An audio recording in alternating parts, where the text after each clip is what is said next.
All right. Let's get down to business. Let's do this thing. Okay. There we go. Bam. All right. Hello there, everyone. How's it going? People of the now, people of the future. What's going on? How we doing? How we doing? It is time to at long last get into this. Oh, why was this open, by the way? Why is this open? Why is this? Okay, let me close that. Let me close that.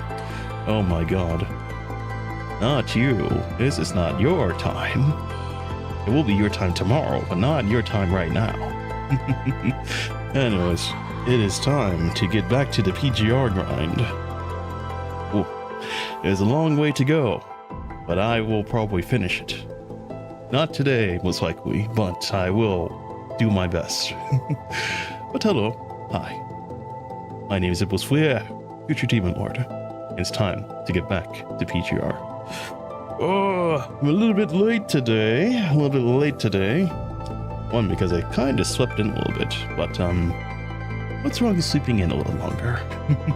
I won't stop my time there for today. We will still be playing, for a long time. And I don't have anything to do, so it's going to be a long one. Oh man, it's going to be a long one indeed. Hopefully I can knock this all out, but I guess we'll see. We will see. Now let me check, is the music playing of the game? Oh, it's on, thank goodness. Because sometimes, I don't know why, but I have it set to like the PGR, but for some reason, it does not play sometimes. I'm like, what's going on? And it's like halfway in the stream and it's not there. Of course, I haven't done that lately, but still. Oh, man. All right. Oh, man, I feel like there's something in my eyes. Okay. Anyways, let's get into it. No time to waste. Let's go right now. Enhance inverse. If you see something too dangerous, don't let curiosity get the best of you. Of course. Of course. All right, fake ascension, deserted ruins. With a violent shake, a transport plane lands next to the support force's supply vehicles. Fortunately, they didn't crash into the ruins. Struggling to adapt the harsh sunlight of the outside world, you open your eyes to the laughter of the chief support officer. Well, she says support officer chief. I didn't even know that. However, the virtual space still appears before you. Isn't this... Oh, never mind that. Come with me. We have important matters to discuss. Led by Bridget, you four enter the supply vehicle. See, the punishing virus concentration has nearly turned this place into a dead zone. You'll need to strengthen your invert device. I'll take your team there. Just wait here for a moment. Before leaving, she rummages through the mountains of supplies for a few seconds and pulls out a protective suit. Here's your protective suit. We just finished improving it a few days ago. You take the suit, thanks. After changing into the improved protective suit and waiting in the car for a moment, you see Bridget approaching with 3 other people. Alright, it's time to go. This suit really does feel more protective against the virus, Commandant. Your invert devices have been enhanced, but there's still a limit. If you see something too dangerous, don't let curiosity get the best of you. Oh, that's what the title said. Alright, we'll be careful. By the way, we'll have some serums ready for you before you go. That's very thoughtful. We just got more in stock, that's all. Another thing, Asimov told me about the trouble with your vision. Just wait here for him to contact you. Alright. Well, that was fast. 02, restore clue. I don't know why I thought this said resonator. This is not Wuthering Waves. Which I've been playing, by the way, and I'm getting stronger. I'm almost ready. I'm almost ready for that tower. A tower of adversity. Oh, it's gonna be on. Anyways. Shortly after, Asimov contacts you on the comms as anticipated.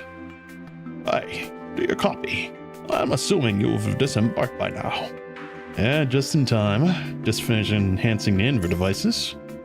That should be a visual interference from virtual space, right? Don't worry about it for now. You've disengaged from the virtual space too abruptly, preventing the spear of FOS from shutting down in time.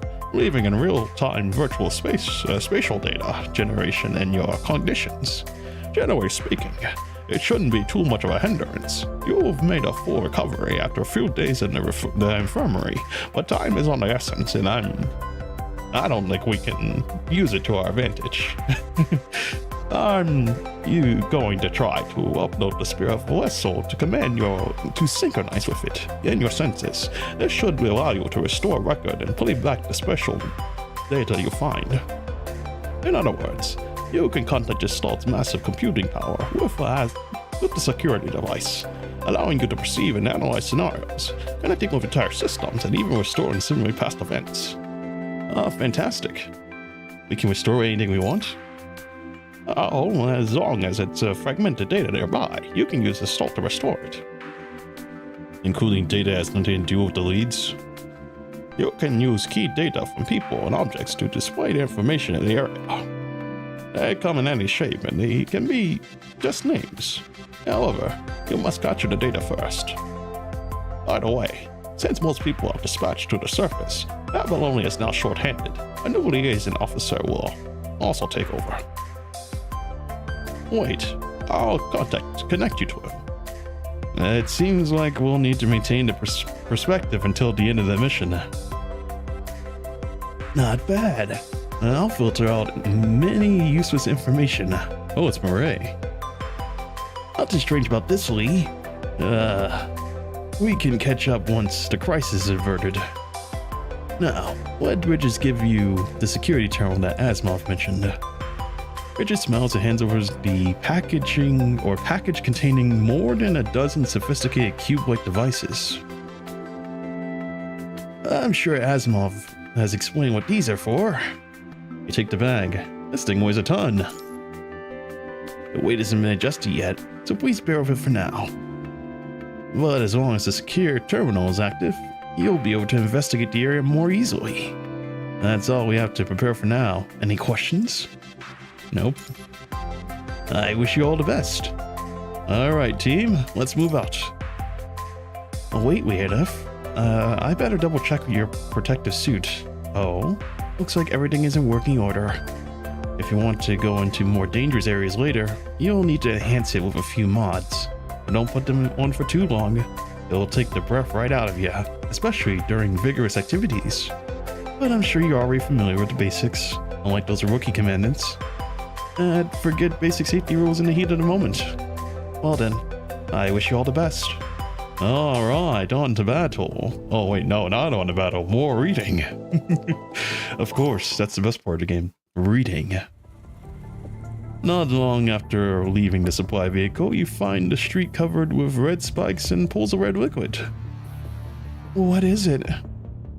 Maybe it's the manifestation of the punishing virus. I've seen similar images in the database. Liv takes the shape of the cube with her hand. Stay away from the spikes in that liquid. They contain high concentration of the virus. Don't let curiosity get the best of you.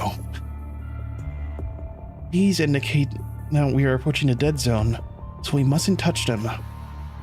If you get too close to the red liquid, you'll begin to show signs of corruption, especially avoid them at all costs. Understood. Proceed with caution. Oh, that was fast. Okay. I like it. I like the flow.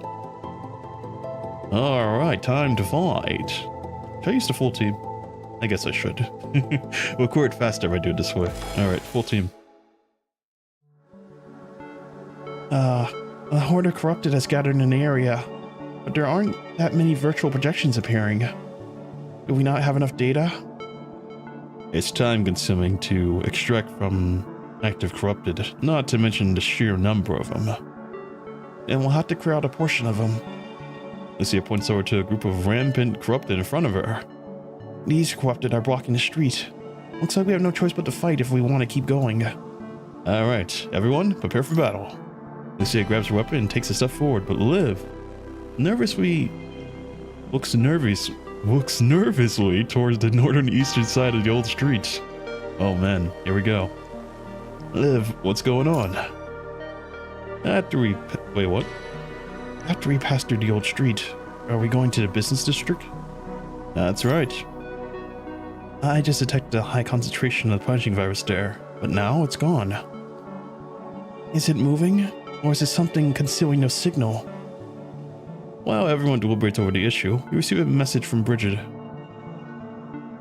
Hey, we just got attacked by a corrupted.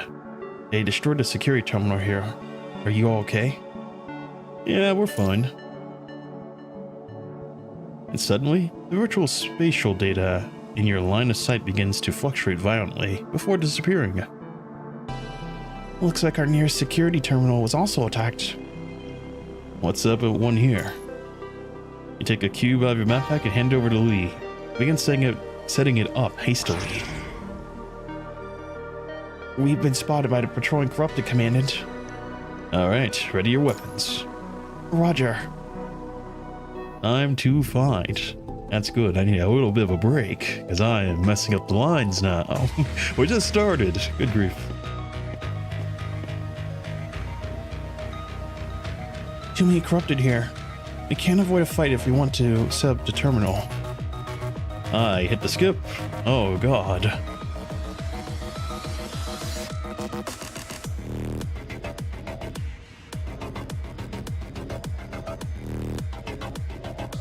We'll make sure Lee is safe. I'll leave the rest to you.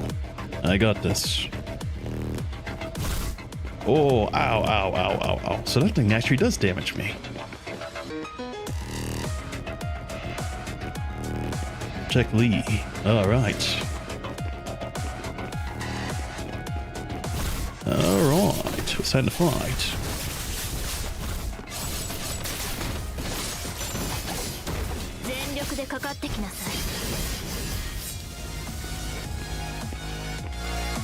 God, hey. Where are you? Let me kill you.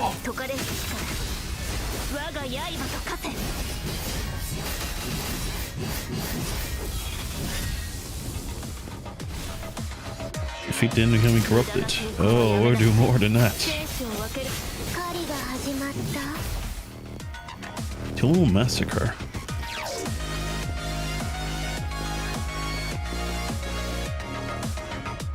Current terminal configured. Alright. Time to go back to the start.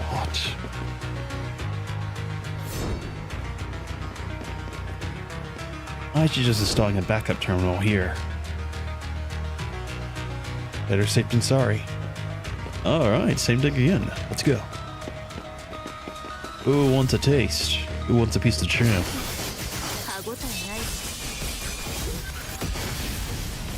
Nice.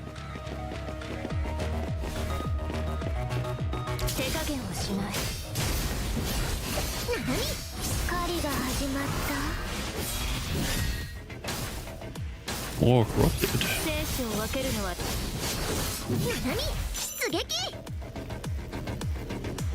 Current terminal configured. Alright. Oh, we're still going. I'm shocked.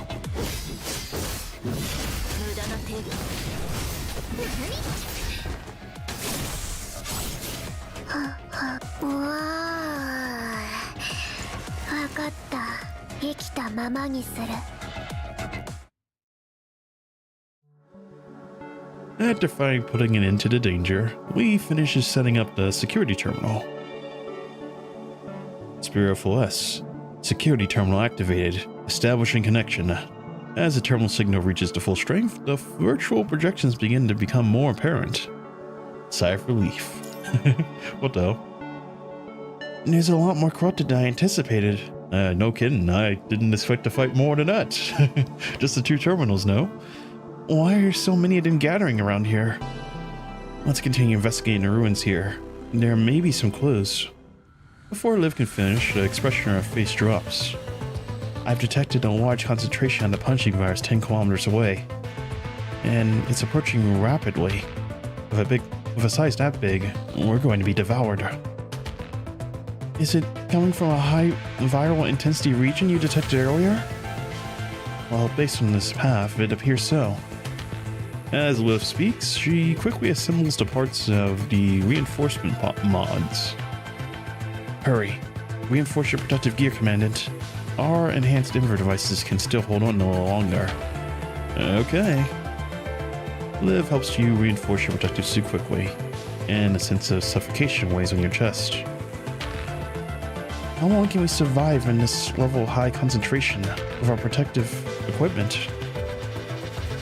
The probability of success for retreat is 41.32%, but a high concentration of moving punching virus is sure to be accompanied by something more dangerous. Liv opens a small compressed air cylinder and connects it to the protective equipment. This small cylinder only contains 20 minutes worth of air. We need to hurry up and think of something. You breathe slowly. Try to extend the usage time. Can you chart the quickest escape route? It's moving way too fast. We won't outrun it. What can we do? We at least need to get Commandant to safety. If we aren't fast enough, there's no way a human can get away. Well, what the hell is it? According to the patterns observed, it doesn't appear to be following an individual nor expanding outwards, and it's like a tide heading straight towards us. Think it might be the red liquid we saw on the street? The liquid can't flow upward. It must be something we don't know. How high off the ground is the tide? Currently, 4 meters, give or take. We evacuate to higher ground.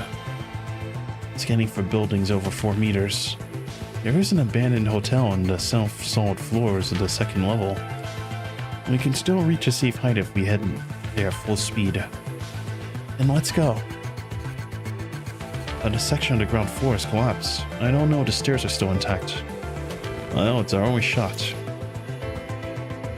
Even if we can't take the stairs, we still need to get there.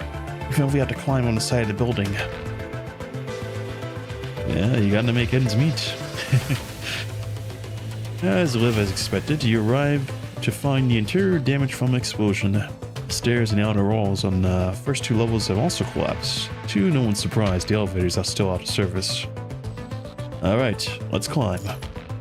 Before quickly run outside and start climbing the intact side of the hotel. After arduously climbing to a safe height, you see a strange crimson mass appear before you even have time to take cover inside.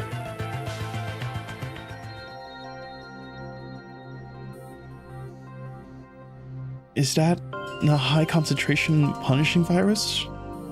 It's like a rising tide. The 4 of you look out into the distance at what appears to be a tidal wave of blinding, not binding, but it could bind you if you're in it, blinding red liquid surging toward you, flooding the entire street in an instant. The vicious, vivacious red tide crashes outside the hotel as if wanting to climb the stone wall you're scaling. Giant waves swell upward, splashing on your backs. That's not good. Watch out. Every one of you continue to climb the building in a hurry. Even though you are fully protected, direct contact with red liquid still inflicts symptoms of corruption. This odor. As the scarred liquid envelops your vision, a foul odor of coagulating, oh man, what a word. Coagulating blood fills your nostrils. Quick, into the hotel. You climb up the wall, using the exterior decorations to hoist yourselves into the hotel through a nearby corridor window. Looking down, you see the scarred liquid pouring in from the damaged section of the building, filling up the 2nd floor. You have yet to stand firmly on your feet, and the alarm on your cylinder buzzes, indicating half the oxygen is already gone. It seems that your climb has significantly increased oxygen consumption. Calm your breathing. The fire concentration has returned to the level suitable for our regular equipment. It seems like the lethal concentration I detected originates from this liquid. We should be fine as long as they don't fall into it, right? And I'll take out the enhancement mods. Leave them on for now. We still aren't sure the concentration will increase again. Let's deal with the signs of corruption first and then head up to the higher ground as soon as possible. Then you can remove your mods. Alright. Lee and I will inspect our inver devices. Liv, check on the Commandant. I can do it myself. The protective suit is too heavy, and the mods equipped as well. Also, the access port is on your left side. Just let me do it. I can do it with one hand. Oh my god, we seem to be quite independent today, huh? But Liv ignores you and takes out a vial serum. He punches the access port to prevent the virus from entering the protective suit, then inserts the vial through the port and injects the serum. Like, how many times I've seen people wearing the enhanced protective suits, I still can't help but feel that it's too heavy for humans. Some commandants with weaker physique can barely run with it on, requiring their team members to carry them on the road. After injecting the serum, the three of them watch as you stand up and take a few steps. Well, looks like that's not an issue for the Commandant, though. I'd say you even climbed up to the third floor as fast as us. We still need to evacuate to higher ground, so we can line the Commandant's load. Liv looks at you with a concern as she inspects her invert device. Okay. Hold on. Now is the opportunity to study the liquid. Give me a hand, Liv. Lee picks up a long broken pipe and stirs it up intermittently from a safe distance. The liquid's thick, almost like mud. Seems to be what we just saw. We need a name for it. How about the Red Tide? Simple enough. Good idea. It also seems to contain a large amount of debris and remains. Looks like it swept up quite a few corrupted on the way here. Is it recycling their bodies? With that smell, I'm afraid these remains aren't just corrupted, but also humans. Lucia stops herself, but it seems like the rest of you have already arrived to the same apparent conclusion. Liv shakes her head though, trembling slightly. She looks down at the Red Tide and attempts to analyze it. What? My survey equipment appears to be malfunctioning. You can't get a reading? It's not that. It's just my readings. They're exactly what everyone has said. The Red Tide contains a high concentration of the punching virus and a large number of corrupted remains. But the punching virus appears abnormal. Liv looks at the analysis terminal with a solemn expression as if she's considering how to summarize the results. They are proliferating, like biological viruses, and exhibiting parasitic behavior. Biological viruses and parasitic behavior? Maybe my survey equipment is just malfunctioning. And if it isn't? Upon hearing this, you all fall silent. If the punching virus really is developing biological traits, who knows what the liquid will unfold next? It can't. It has to be an error. Liv, prepare a report. Let's report the situation to Asimov. Liv hesitates, then prepares the results and sends them over to Asimov. Lee gets rid of the iron pipe in hand. Then, the four of you proceed up the intact staircase as you look down the Red Tide that floods the streets below. Why hasn't Babylonia detected such a strange phenomenon? Well, there aren't too many ways to avoid detection. Either way, it was hidden too well before, or it's rapidly expanded in short time. Either way, it's outrageous. Well, we're gonna need more leads. Another thing, if this area has gone undetected by Babylonia for so long, why would Hokusui let us find it so easily? You mean to say Hokusui leaked this location to us purposefully?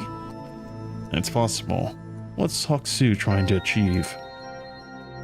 Well, it might be a trap, or maybe Hokusui wanted us to discover the Red Tide.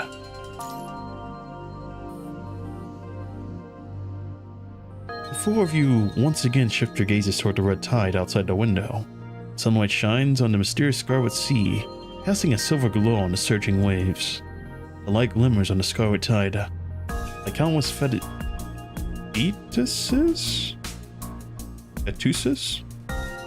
I don't know what that is. Like countless fetuses opening the starry eyes in thick plasma. The light dissipates throughout the tide silently, tumbling in the bloody, boiling stew alongside the drowned remains.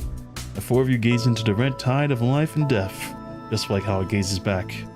Following the strange gaze, a faint voice flows into your ears out of nowhere. Help. Who's there? Help me. The sound is like a sea foam, dissipating in the wind. drifting among the crashing waves. You wait with bated breath, yet you see nothing but the waves. Liv?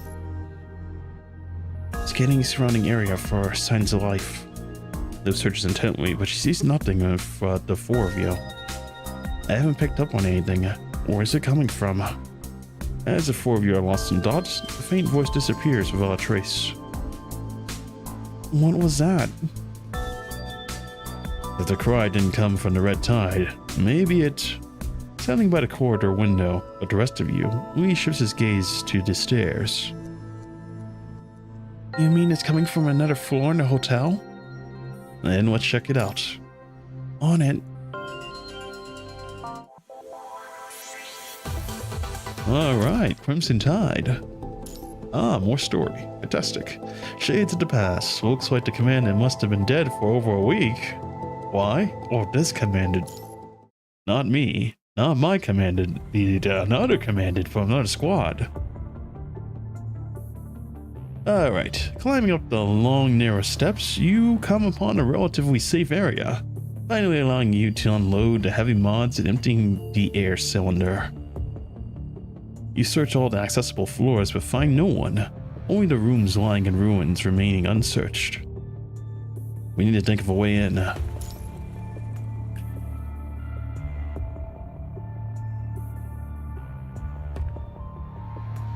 But there aren't any signs of activities in these rooms. No signs of activities? Correct. Maybe the person who cried for help is already... I can't reach Bridget, and we can't get away from the red tide. Well, let's still check them out then. The wreckage in front of you? Yes, the wreckage in front of you looks like they were once a pile of furniture intentionally placed on the block of the entrance before being blown down to pieces. Let's clean up the debris first. The four of you use improvised shovels, oh boy, to clear out the debris in the room. Opening the doors, you find what appears to be similar storage rooms one after another. Oh wow, I've seen a place like this before, a stage really. And the last room, all daily necessities are littered throughout, accompanied by stacks of storage boxes. Several work uniforms discarded in a corner have grown moldy over time. An old polymer screen that seems to separate the changing area for employees stands resolutely in place on the other side of the room. And by the way, if this is a hotel, then I'm curious what kind of hotel. Is this like a military hotel or something? This is a crazy looking hotel. Lee steps over to the scattered objects and pulls the screen away. What is it? Seeing his odd expression, the rest of you rush over to him. Behind the screen, you see a construct and a human in Commandant uniform. What's a construct squad from Babylonia doing here? They weren't the ones calling for help, were they? Looks like the Commandant must have been dead for over a week. I heard from another squad leader that a squad came here on a mission but never returned. Is this them? You think there are any others? Can we recover the virtual projection? Yes, but we're already out of range from the security terminal. We should set up another one here to boost the signal. Alright, it should be safe here. I'll leave it to you, Lee. Lee nods, then he pulls out a security terminal from his bag. Right. Any response from Asimov? Not yet. There's a lot of signal fluctuation here. We'll have to wait. You're not to live and quietly watch Lee operate the delicate security terminal. Security terminal operational. Select an area to retrieve the data. Just retrieve the data from the last day we were alive. Or they were alive. Acquiring target data. Complete. Generating image data. Complete. Under the influence of Spear of SOS, you see two contracting human Commandant appearing in the room. They were lean and wearing warily against a wall, and place the hull screens from their terminals in front of them. There were 3 of them, huh?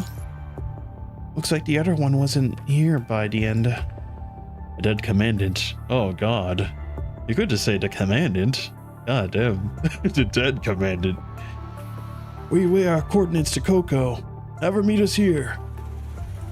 She'll be able to find us anyway. Why don't we just let her figure it out? We'd being stupid. His voice sounds similar. Where have I heard it before? Well, it might just be sounding like, you know. I'm out of voice at this point. Good grief. The commander ignores the bickering and continues organizing the data, seemingly long familiar with their squabble. Let's organize the data we collected. We'll prepare to head out once Coco returns. The stern male construct furrows his brows and nods, and then begins opening up the mess of data on his hull screen.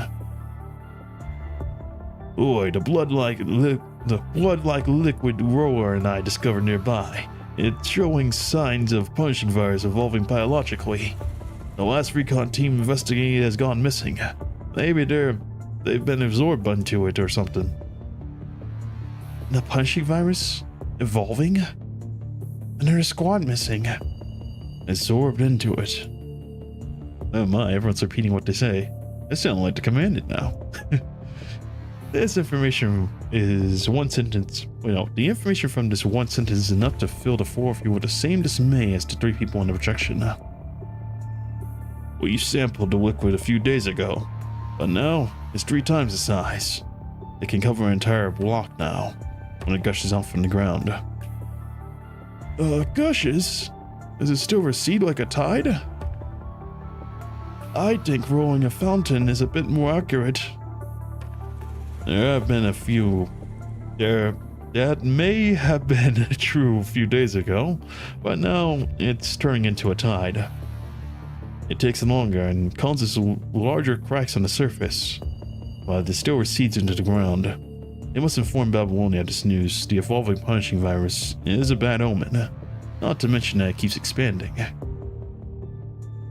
So, the red tide was originally hiding underground? No wonder it's been undetected by Babylonia. He had already uncovered so much, if only he returned safely. Well, it's too late now. We found it too, at least. We've already submitted it to Asimov. Good thing we reported it. I thought my survey equipment was malfunctioning. We're always able to count on you, Liv. You should have more faith in yourself. However, if a team has already gone missing here, the following team sent here should have been more equipped. If the team went missing... The signal is unstable here. We'll have to wait until we get backup from Babylonia. You know how it's expanding? It's unclear, but I'm sure it has something to do with the dissolved remains. The male construct Rauer raises his hand to cover an haphazard yawn. Dissolved. That's right. As he says that's right, the projection freezes in place as if it's bluffing. Buffering? Buffering? Yes, buffering. I don't think it's bluffing. The dead commandant. Oh man. The signal is jammed here. We need to return to Babylonia ASAP. The projection resumes. The 2 constructs at the table stand up and prepare to leave per their commandant's order. However, a blurry shadow is in the doorway. Someone charges at them with a lightning-fast slash. Coco, you... He opens his eyes wide to horror as he looks at the dark figures before him and falls to the ground limp. After losing their commandant, the other 2 constructs attempt to fight the dark figure, but their efforts, they're in vain. Did that construct Coco betray them? It looks like the squad didn't exactly work well together. No, I think something's wrong with the recording. You mean it was buffering for a moment? Yeah, but we can't prove anything without looking for more crews. Want to keep searching, Commandant? Just in case. I trust Liv's intuition. Alright, let's keep looking. Coco, huh? I wonder who that is. Piper. After removing the mini storage terminal from the Square Auxiliary device, the security terminal connected to the Spear of FOS gently vibrates. New recording found. Update the currently generated projection. Update. Receiving the order, the Spear of FOS begins regenerating the projection. Oh my god, I'm dying. Broadcast the updated segment. Updated data is nearby. Please proceed to the location to view the updated segment. The indicator flashes, projecting a virtual path leading towards the employee. Looks like Liv was right. That's right where the error was. That's right. After finishing his line this time, the door swings open. A small girl runs in from the outside. A mechanical block floats around her, resembling an auxiliary device, unique to her.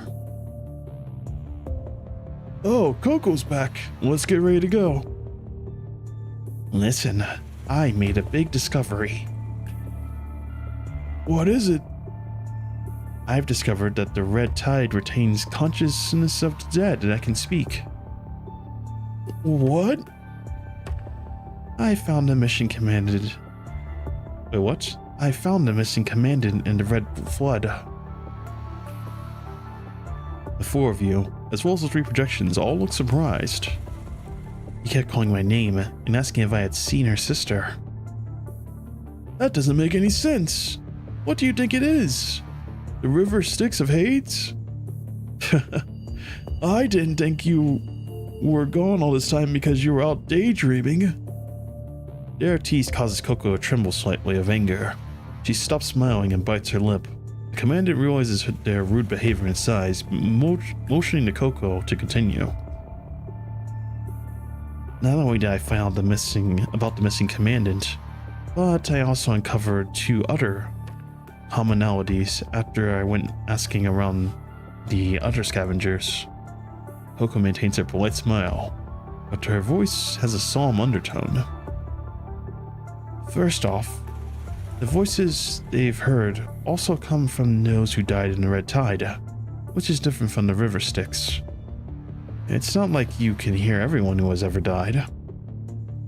The Commandant nods. She relaxes a bit and then swipes the screen of her fingertip to show a video from the other three. Or to the other three. I'm not sure if the red liquid has a direct cause of death or if it applies to all those who get swallowed up after death. I didn't see how the Commandant died. I just found some of the things she left behind near the tide. Even though I could hear her, I can only distinguish a few vague sentences. It's impossible to judge whether the red liquid retains her consciousness or is just imitating her. Good grief. Words. Imitating. Initiating. I don't know, man. I'm dying. Oh, man. The second thing is, the scavengers said they could hear her voice too. In other words, this phenomenon that anyone can observe, it's not like paranormal folklore. But her voice only appeared when I got close to the tide. Kind of like how no one would greet a stranger in a distant crowd. What do you mean? I would if they're good looking. Well then, would it kill you if we see it ourselves? Wait, what? Let it kill you so we can see it ourselves. What kind of nonsense? Let it kill you so they can see it ourselves? You're gonna let your teammate die? Huh? So strange, I don't know, man. Hearing this, Raoul drops his smile and looks at the ground. With that, the room falls silent. Alright, let's prepare to leave. The four of them at the table begin packing their bags, preparing to go. Laura's voice does sound familiar. You're right, where have we heard it before? The four of you try to recall the source of the familiarity. Oh, I remember. In the hall back there. Help. Who's there? Help me.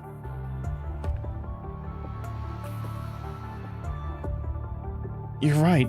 That's definitely his voice. How can this be? Did he end up dying in the red tide? Well, based on the clues we obtained, I'd be willing to bet. But the red tide as big as it is now, there's sure to be a lot of remains in it. But why were there so many people and corrupted stationed in this area? Maybe they weren't stationed here, but gathered here. Gathered here? You mean the red tide lured him here? Lured, like the Pied Piper? Pied Piper? Yeah. It's nothing, just an old children's story. Well, what's it about? As Liv is about to explain, the four of you hear a sound of the door collapsing. A new projection emerges from the darkness. Somehow her figure is blurry, but you can still clearly see her mermaid tail. Lamia. Corrupted. Kill her. However, the construct stands little chance against the Ascendant. The construct in front is thrown across the room, and he stops moving after barely any struggle. Go, run! Our mission target is to report back. Just as the Commandant gives the order, the Ascendant throws the human against the ceiling, and the Commandant's neck snaps from the impact. Quietly, falling to the other side of the room. The other two constructs cry out. Without hesitation, they follow their Commandant's last order and charge out the room in opposite directions. Why do you have to run away in different directions? Can't you make my pursuit easier? She looks at each of them, then turns to pursue Raour. The projection follows Coco. The what? The projection follows as Coco runs downstairs with her floating auxiliary device before hearing Raour screaming nearby. Damn it. We don't stand a chance against this enemy. I must. Coco grabs her auxiliary device and stuffs it in a secret compartment in a corridor. She moves a key card, then destroys the furniture in the corridor with her weapon in an attempt to delay the Ascendant. As she stuffs the auxiliary device into the secret compartment, the projection disappears. Unable to see what happens next, you can only hear the recorded dialogue from the two of them. Missing something. How did you come out of... Wait. How can a corruptor like you talk? Do I really have to explain everything? Who the hell are you? That doesn't concern you. Since you were the one investigating under the Ascendant's watchful eyes, you can't walk out of here alive. What's an Ascendant? What do you mean they're watchful eyes? Did you create this tide? When asking so many questions, I can't answer them all at once. But one thing is certain. This is Providence. So the world cannot find out yet. With that, you hear the sound of an explosion. Coco screams as the stairway collapses. I accidentally said too much, but it doesn't matter. She's already dead.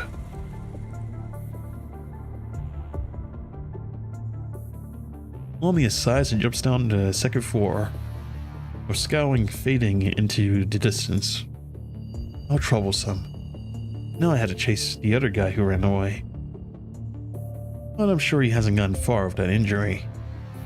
Did she say under their watchful eyes?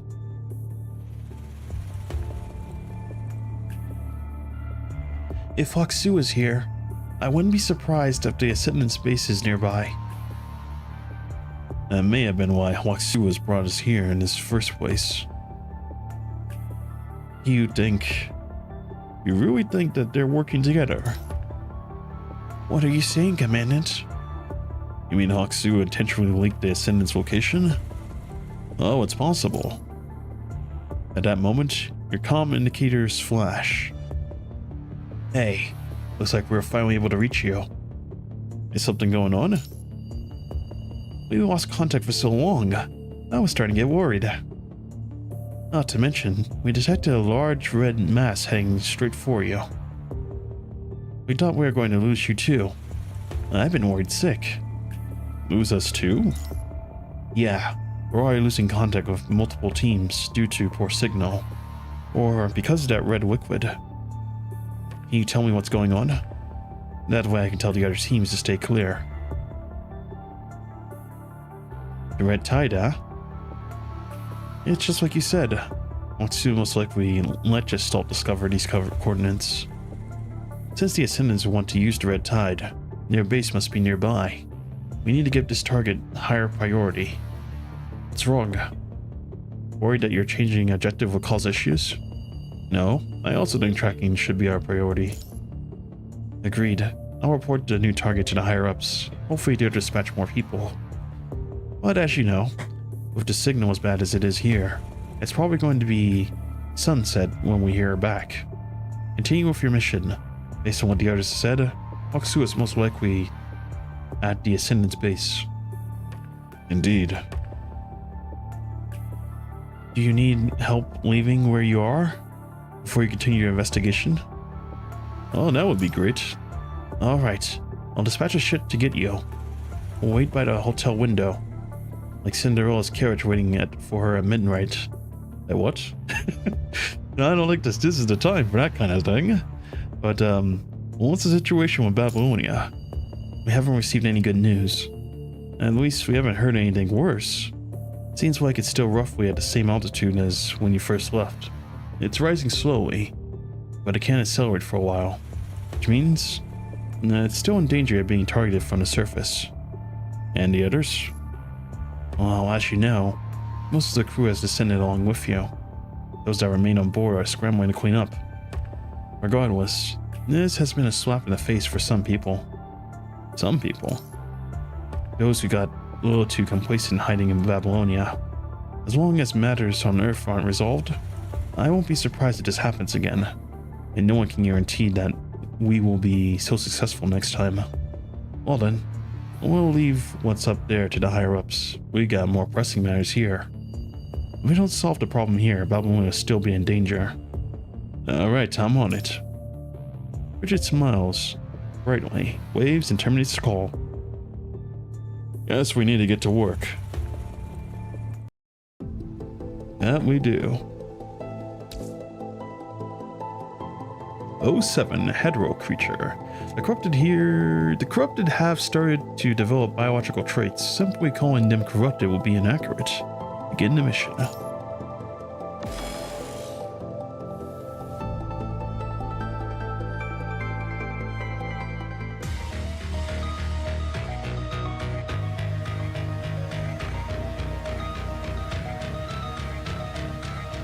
This is the last area to investigate. Hope we can find a clue.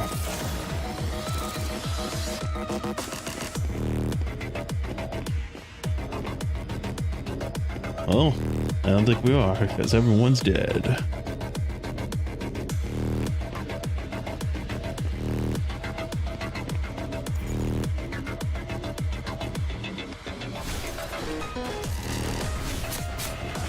Something's wrong with this corrupted. Let's knock it out first.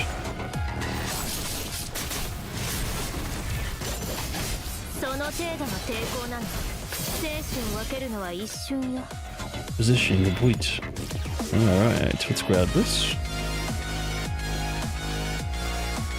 It's music though.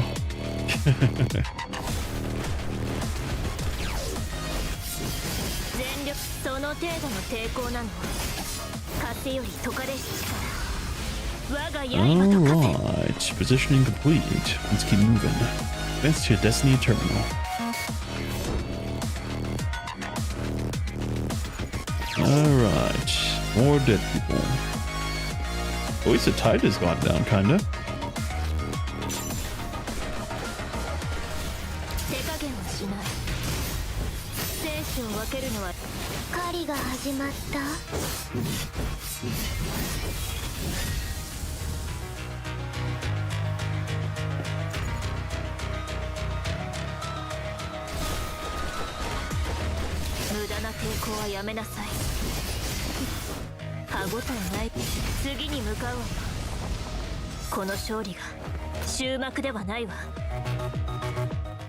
Nice. Right. With your combined efforts, you had defeated the last of them. However, among the familiar mechanoid bodies, you find some unfamiliar corrupted. What are these things? Looks like the fuse corrupted on a train. Does this have anything to do with the red tide? We still don't have enough intel. Lee, can you use the spear to restore the memory? I'm trying. I can pick up their data, but it can't be deciphered. Are there any clues? Once we've watched the final segment, this area will be clear. Let's proceed to the next area. At that point, your comms indicator flashes again. Finally, able to reach you. Are you alright? We're fine. I received Bridges' report. We really should prioritize tracking the Ascendents. Is there anything else to report? Get out of here. You're distracting my work.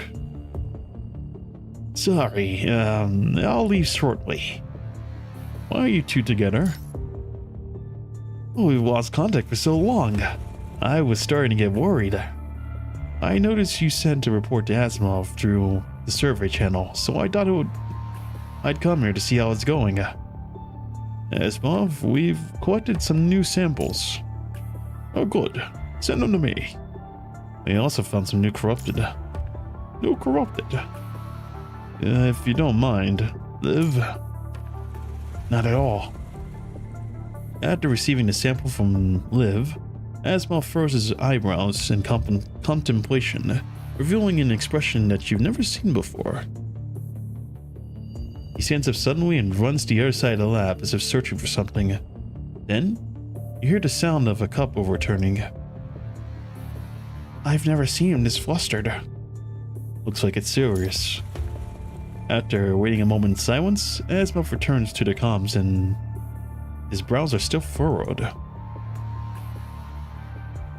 What's happening? You okay? All these bodies. They're starting to show some biological signs we've never seen in corrupted. Perhaps we should no longer call them corrupted based on the composition. It would be more appropriate to call them hetero creatures. They're evolving biologically?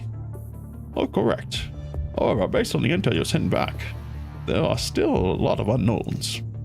But after breaking down the corrupted, components of the red tide and by their functions, we can still determine that it closely resembles a primordial ocean on Earth. So the hetero creatures, they're born from the red tide? We still can't say so conclusively, but given how related they are, it's highly possible. How large is the red tide now? It can already cover our entire block. We've also used the spear to uncover records from missing squads. We've only just sent their discoveries back because there are signal issues. According to them, the red tide was more like a red fountain previously, and it was hiding underground. But in just a short amount of time, it turned into a rising tide that can submerge an entire block. Asimov lowers his head and shifts his glance over to the report on hetero creature to the information on the missing team. All this rate of expansion. Your worry might cover the entire planet. Will hetero creatures replace humankind? We can't rule out the possibility, but we can also can't panic because it is possible. I must investigate further. Aside from this report, do you have any information on the red tide? And there's only one more thing. Well, tell us. While investigating on the missing team, we also found out the red tide can retain consciousness of the dead. I see. I saw this information in the report. Whether the red tide is imitating the dead or is it really does retain their consciousness, the situation looks bleak. It means that it can lure unwitting people into the red tide. Lure people into it. Also, it may also be able to use the data it collects from the consciousness to evolve its own consciousness and become a living organism. It's still expanding. It's even actively moving to places where corrupted gather to devour them up, growing even further. predatory behavior. However, the corrupted don't completely dissolve, where they're dismantled in the red tide. They become parts. If the red tide crashes into humans, they will be hit and maybe even killed by the scraps before they drown. Dismantled in parts. Is it because they can't be dissolved, or? Aswell keeps keeps his unproven speculation to himself before throwing out a question. What do you think the red tide will evolve into? Is it accelerate and spread the Punji virus while continuing to expand? Is that all? Is that all? Marie nods. Aswell stops his work and turns to see him smiling by his side. I just received a report from another team, and they were stationed further away, and they hadn't had direct contact with the red tide. They spoke with the scavengers nearby. Recently, a large number of corrupted have been gathering in the ruins, where there have been reports of unused supplies. However, no one has ventured into these ruins and returned. Who do you think is responsible for this? It could be the Ascendents, no? It's highly likely. The scavengers gave a vague description, but every account seemed to share some resemblance. At this rate, even Hawk-Su didn't lead us here. We would have investigated this area due to the rumors of sheer numbers of teams that would have gone missing here. This means they have a trump card in their hand. What's immature is they will have something as powerful, if not more, than the Ascendants. Matures? They need to keep it a secret in the past. But now, they're no longer afraid of people spreading rumors or squads going missing. It can only mean that their trump card is almost ready to be deployed. In other words, although the red tide and hetero creatures pose a threat, they can't overpower us anytime soon, and yet they still carry out their plan. I think so too. Now that we have obtained this information, we need to destroy the immature trump card before they can play it. Of course. It didn't take you long to figure that one out, Lee. Anyone could come to the same conclusion with this information. But we don't have enough intel yet. Commandant, Lee, please report back if you find any new information. Can you leave my lab first? Alright, no problem. I was just here because you looked anxious from all the news on the red tide, so I wanted to coordinate with you on the new information as soon as possible. Sorry, didn't mean to disturb you, and yet you're still in his office. I appreciate the gesture, but you can sort the information later and give it to me then. Alright, I'll be going now. Rory nods to Asimov, then waves to the camera. Be careful everyone, especially you, Lee. Don't get carried away. Got it. Rory smiles and terminates the call. Right after that, you see a familiar projection flashes by. What is it, Commandant? I think I just saw Roland. Roland? What's he doing there? He was chasing a boy.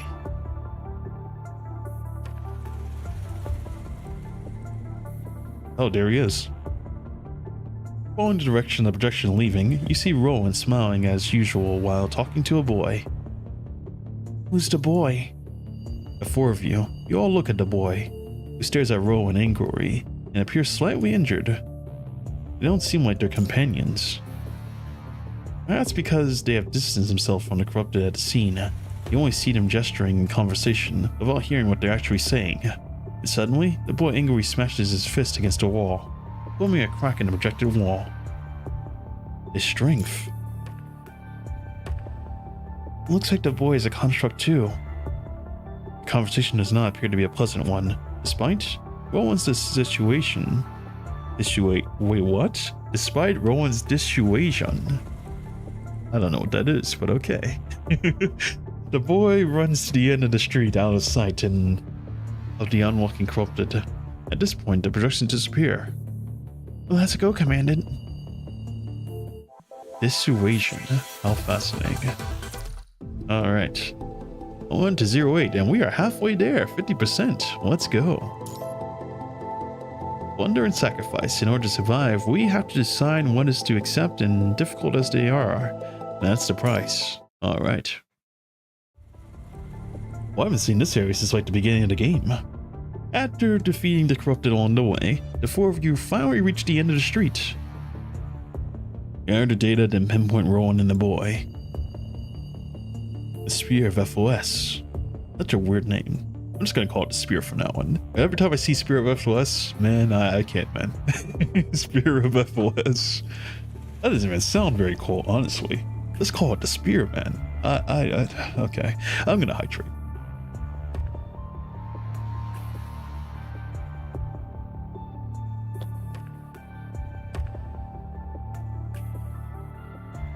Down the whole bottle in one gulp. Let's go.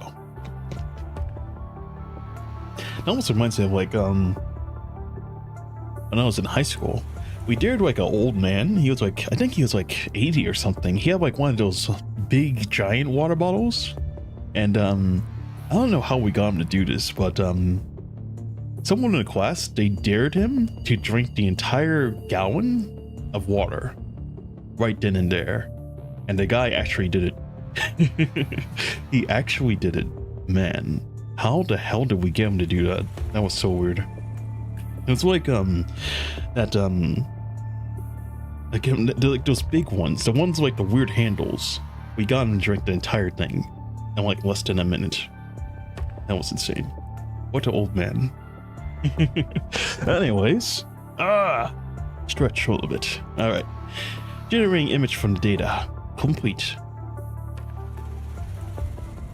Using a spear, not a FOS, to display the projections, you see Roland smiling as usual while grabbing the young construct's neck. Can't run away anymore. There's nowhere else to run. The corrupted are swarming from behind. You can't take them out alone. He grabs the boy's neck to force him to look back. Even though the corrupted projections haven't been destroyed, the young construct still continues to look toward the other end of the street in anguish and rage. It appears that, while standing there, he must have seen a dire situation with many corrupted blocking their way out. Let me go. You're too weak now. It wouldn't be wise to resist. I don't know what you're talking about.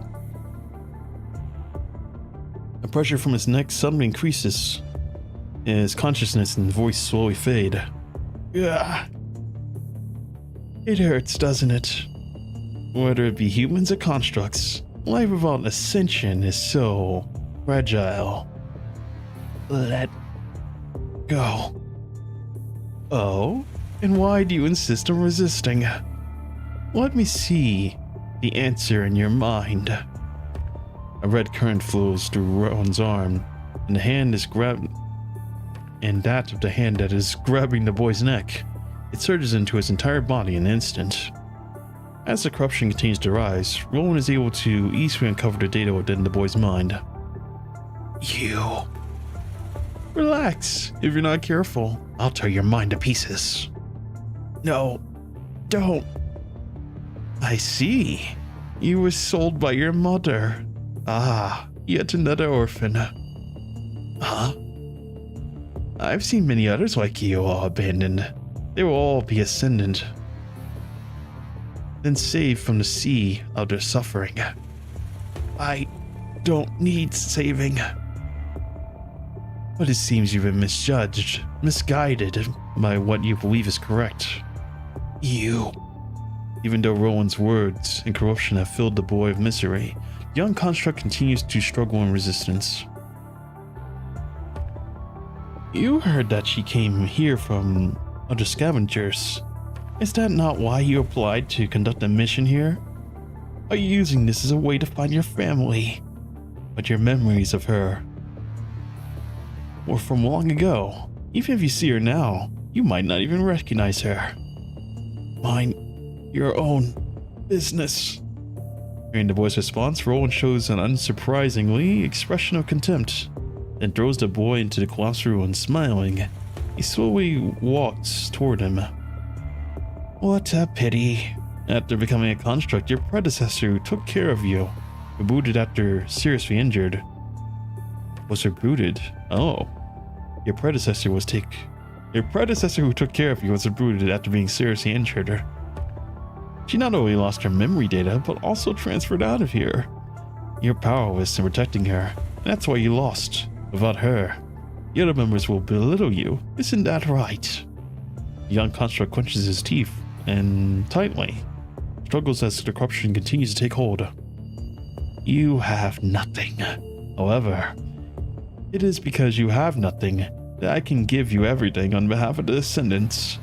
Why protect a group of people who beat you down? Why bother transporting supplies to people who don't respect you at all? Because you are too weak.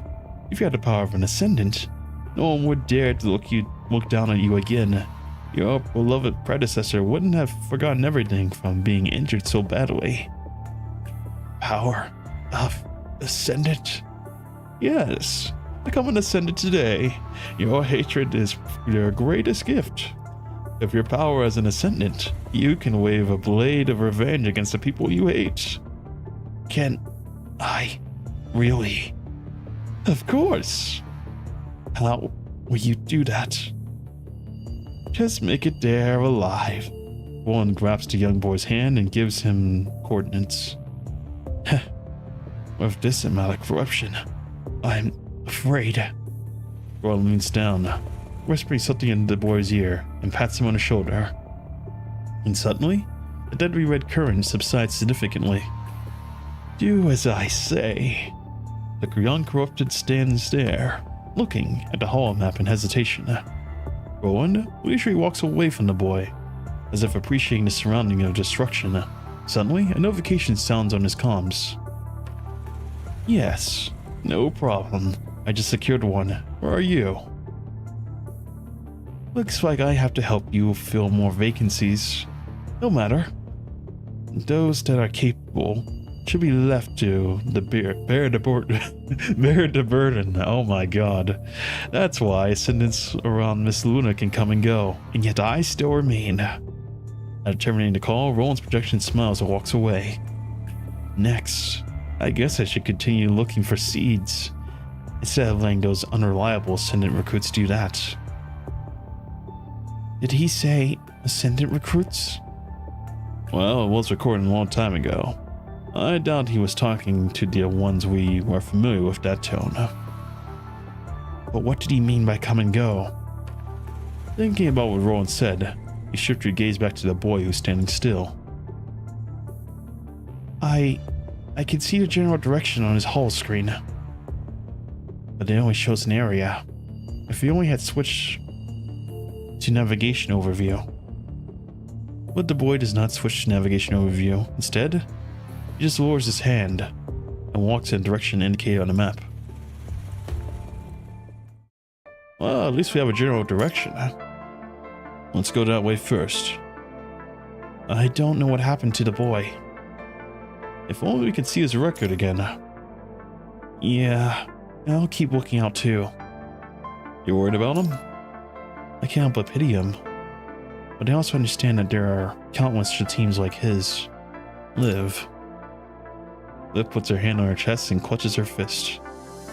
In this world, life and death are a common sight, but I thought I was used to it. It's good that you're not used to it. Life is precious. That's why people choose to hurt and kill one another, just to stay alive, but this only makes matters worse. As Liv said, everyone has witnessed similar tragedies along the way. In order to live a better life, to protect those important to them, or complete military accolades, people bully the weak, plunder resources, and take lives. And they have long reduced qualities of kindness from the strength of weakness. However, I still want to believe that there are many other teams with deep bonds like us. Liv's voice is so low that she does not sound convinced. There are teams with deep bonds, but this will bring new problems. Upon hearing this, Liv lowers her head in sadness. Like Tifa? Yeah. I heard that some corrupted wiped their memories in order to prevent something extreme from happening, like what happened to Tifa. They wiped their memory? Yeah. They chose to rid themselves of the torturous memories of fallen comrades. In the years of treating wounded, I have seen a lot of such things. They abandon their memories in order to live? In order to survive. We have to decide what to accept, as to as difficult to bear as they are, and that's the price. The price. Lucia looks at her hand, lost in contemplation. Back then, I was prepared to lose my memories because there were more things I couldn't lose. So this is the price I paid. You had more things to lose? Lucia raises her head and smiles. Didn't we make a promise? The 4 Grey Ravens will stay together forever. So I need to return to the battlefield. I need to be by your side. You've changed, Lucia. Yeah. How so? In the past, Lucia was sharp.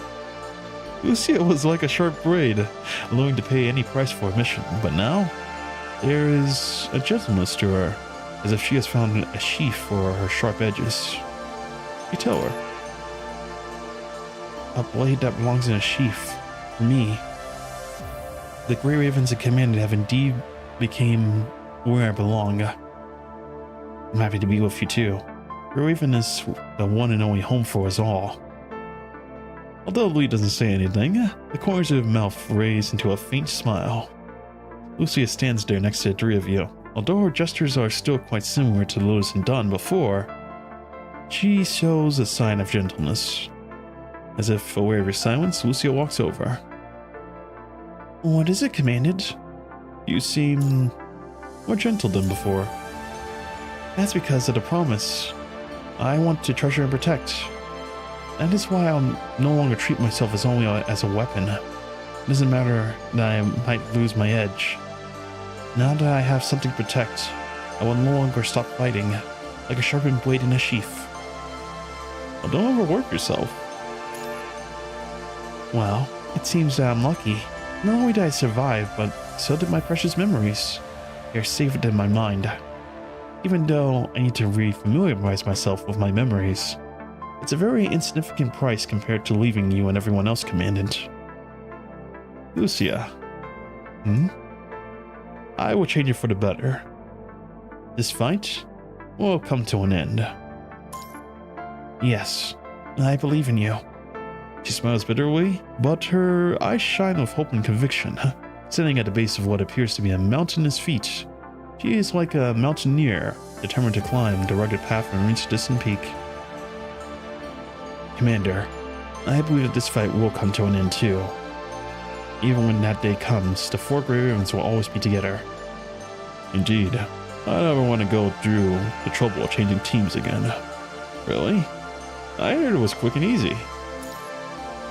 Oh, shut up. Even though he snaps at you, the corners of his mouth turn into a faint smile. Alright, let's go. Let's change this course of fight. Change the course of the fight. Good grief. Don't make me do special speeches, because I'm gonna mess it up. Roger. Grey Ravens, let's go. Past, present, and future. Or just past and future. Good grief. Alright. Please don't hate me. What does that mean? Not long after pressing onward, a familiar figure appears in the projection in the ruins. Is that the boy we just saw? The boy stands in the lofty ruins, looking out at the destroyed block. He resembles a corrupted with a small amount of broken parts on his body. Looks like he failed to become an Ascendant like Roland. The boy stumbles forward in the ruins, his eyes, once full of anger, are now devoid of any semblance of emotion. Even though it is just a projection, he's still entwined with the red current. He's already deteriorated into corrupted.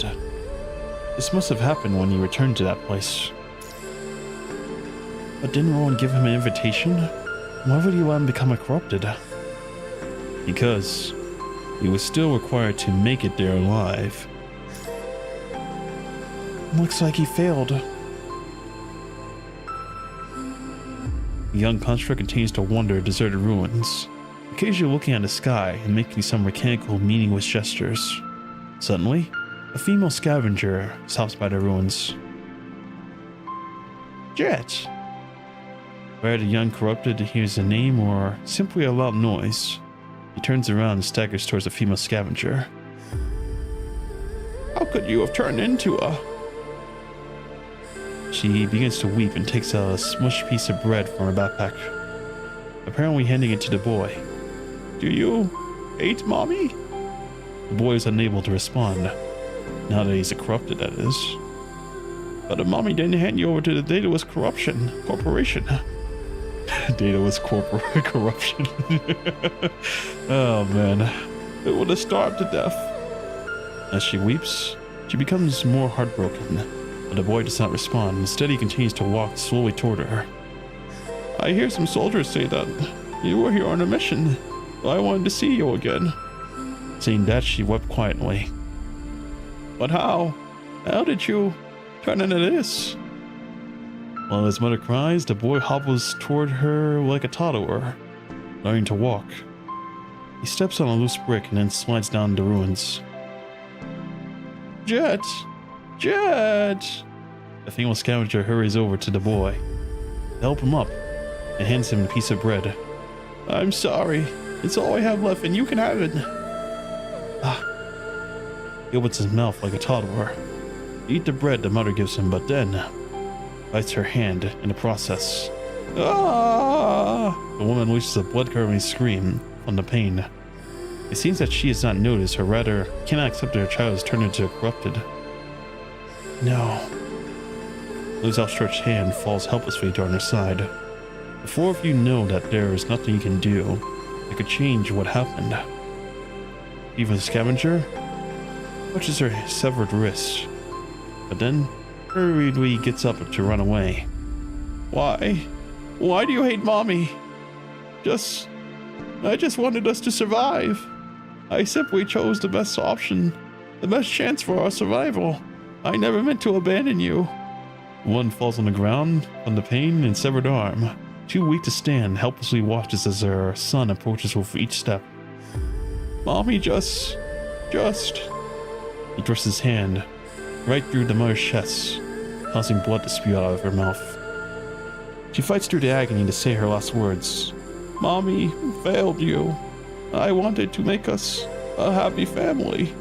Unfazed by his mother's last words, the corrupted boy drags her mother down the street as she breathes her dying breaths. Oh, that's kind of sad. That's really sad, actually. Liv remains silent for a moment, and then raises her head and looks firmly at the three of you. Let's go. Soon we put it into the Ascendents and the Red Tide. Soon we can prevent something like this from ever happening again. You're right. Let's go. Alright, let's keep going. That's sad. I was hoping that, the boy, he would have became like an Ascendant or something, but instead, this is his fate. He just becomes a corrupted, and not only that, but he coincidentally runs into his mother that sold him off and gives her what she deserves. That is... wow. What a brutal ending there. Oh my god. Well, I wouldn't say it's what she deserves, but I mean, I was kind of hoping something different would happen. Oh wow. He just snaps out of it, he's like, I remember who I am. And then he reverses the corruption process and I'm like, oh, corrupted, they can reverse it? Huh? I guess not. How unfortunate. That is quite tragic. Alright, chapter 10, Bloodlink. I become someone like her.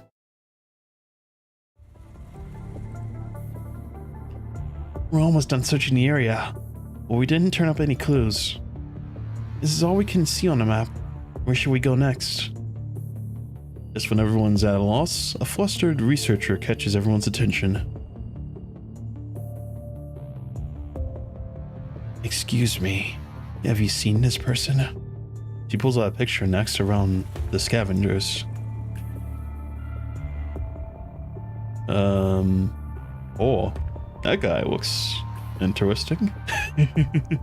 Scavenger. You damn fancy folks of your fancy jobs. If you're looking for someone, why don't you do your own Damn, yeah, do something. Sorry, this is personal. I can't ask security for help. Please help me. Hearing this, the scavenger squatting in a corner takes a photo and glances at it. Oh, this gal. I can give you the scoop, but what's in it for me?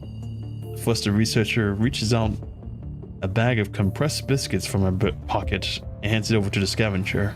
He quickly rips open the bag and swallows them whole. Well, I just saw it go that way. The researcher thanks the scavenger, then runs in the direction he's pointing. He smacks his lips and sneers. Ha! I didn't see nothing. By the look of the scavenger and researcher, this must have been what happened quite a long time ago. There are no clues that match the key intel here. Should we take a chance? Following the researcher's projection, you arrive at the dark alley. We haven't searched this area yet. The entrance is well hidden. It looks intentional. See if there's any records here. After inputting the key intel into the spear, the researcher appears in front of you. She has not run down the alley for long before bracing a construct and cries. Sister. She found her even though she was pointing in some random direction. Was it because she kept narrowing her search? Family members have a certain bond. It's not that strange. Growing up with someone makes it easy to predict where they'll go. After all, you're familiar with their habits and how they think. Really? I don't have any practical experience in this matter. You don't have any siblings, Liv? I have brothers and sisters, but we're not related by blood. If we did, maybe it would have been better. Blood? Lucia no longer understands what Luna's thinking. Lucy has been separated from her sister for too long.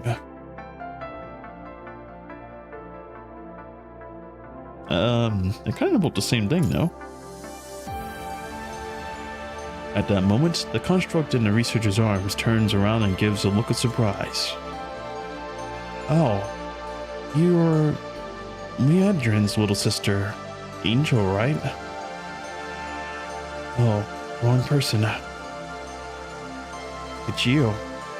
How did you know she's here? Where is she? Why haven't I heard from her for so long? Her locator pinpoints near this area. That's the only reason I found this place. Didn't anyone tell you? She was wounded in battle and switched bodies in order to recover. I saw her go out this morning. Maybe she's on a mission right now. Does she still remember me? I don't think her memory data was damaged. She said hi to me last night. If you don't feel at ease, just wait here for her. I need to get going. I'm still on a mission. She waves goodbye and leaves. Angel breathes a sigh of relief and sinks onto the ground. It seems like she's worried about her sister, and as a researcher, the fact that her sister is a construct. She must have her own reasons. Angel stands up and pats the dirt off her knees. Just as she's about to walk to a nearby bench, her comms ring. A message from my sister? She opens the message in a hurry. The four of you onlookers step forward and look carefully at the words on the screen. Sorry, I haven't been in touch with you so long, Angel. I was worried in battle a few days ago. I was wounded. Wounded, not worried. Wounded. I was wounded in battle a few days ago. When I was at a rescue camp, I saw a winged mechanical angel. He told me about a power known as the Ascension Network. A winged? You feel a pain in your chest. We were both researchers, but when we ran out of test subjects, they used me instead. Since then, I haven't been able to continue my research. But now, I've been presented an opportunity to research the punching virus, so I've accepted his invitation. Farewell, Angel. I hope we see each other again in this life. After reading the message, Angel staggers backward a few steps and falls onto the ground again. The Ascension Network? Even though she does not know what she's talking about, she can still sense danger. Sister, I will find you. I will. Angel stands up, ignoring the dust on her body, and turns back and dials a number in her contacts. It's me, Angel, requesting permission to locate Leodrin. Permission denied, Angel. How many times have I told you that getting involved with your sister will only hinder her in a battle? I know it was against your wishes for her to become a construct, but think about your future. You know what unemployment looks like. And I won't beat around the bush. She's gone AWOL. You know where she is now? What? Do you have any proof? Try contacting her. Alright, wait a moment. Shortly after, her comms rings again. I can't reach her. I don't know what happened. I'm going to dispatch a team to help you look for her. For your sake, I hope she comes back to her senses. After all, your sister is quite an accomplished soldier. They put her talents in high regard.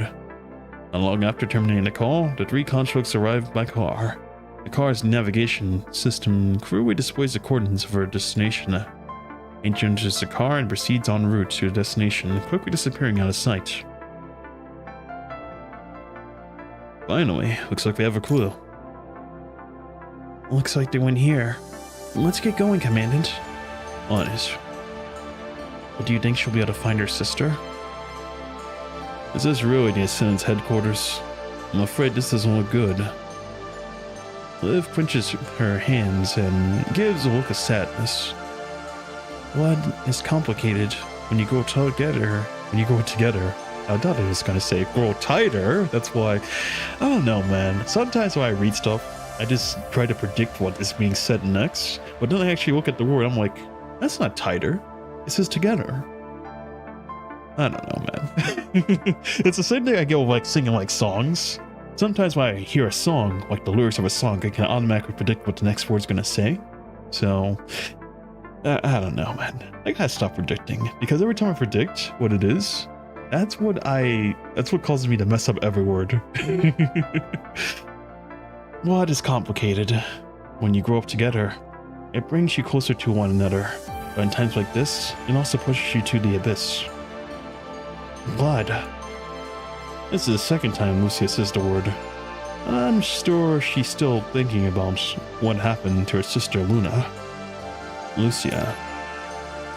I'm here, Commandant. Are you thinking about your sister? Does this topic remind you of something? Yes. I don't understand. Why did Luna become an Ascendant? I heard that she was disposed of after failing to become a construct. Did something happen? Why is she with another me? If she is me, why did she choose to become an Ascendant? Well, maybe she went through something you didn't. You mean the same person with different experiences will make different choices? Different experiences. If they could do it again, if they could live in a gentle environment, they wouldn't have chosen this path, would they?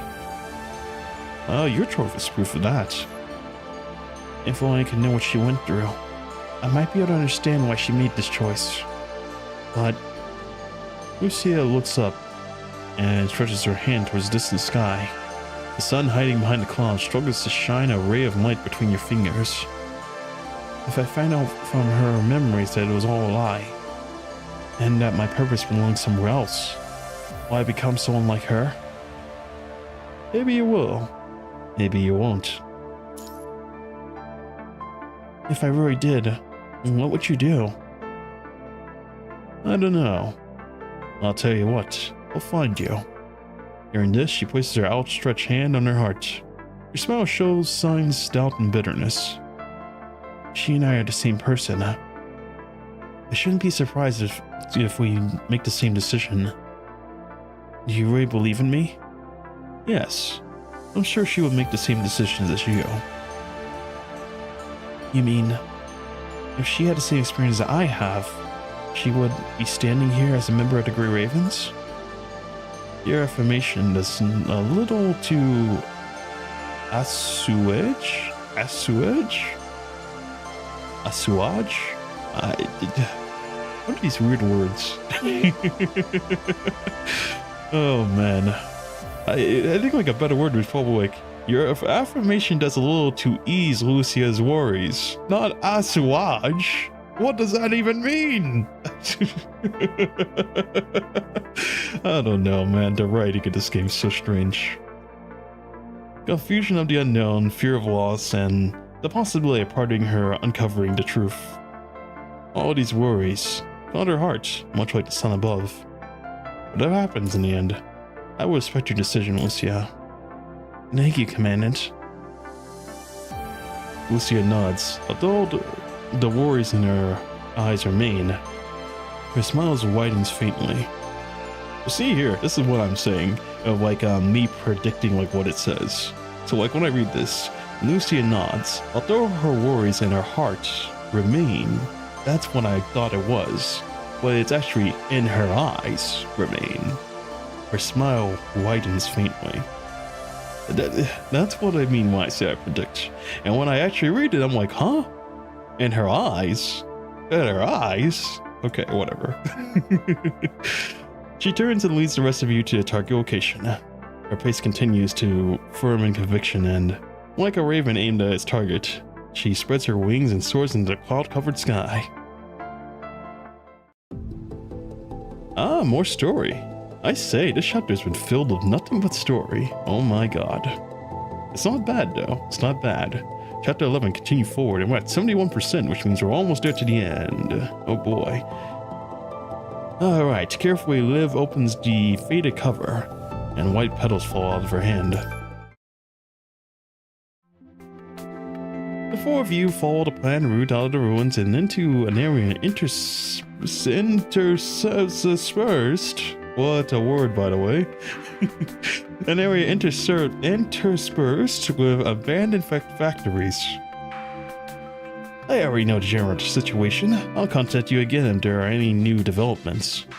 Signal stable. It may be hard to reach right away. You don't need to worry. I have some acquaintances nearby. They know my brother. If anything happens, they can lend a hand at a moment's notice. As for you, Commandant, you'll have no problem as long as you follow my brother. Acquaintances. You know people that can enter a dead zone?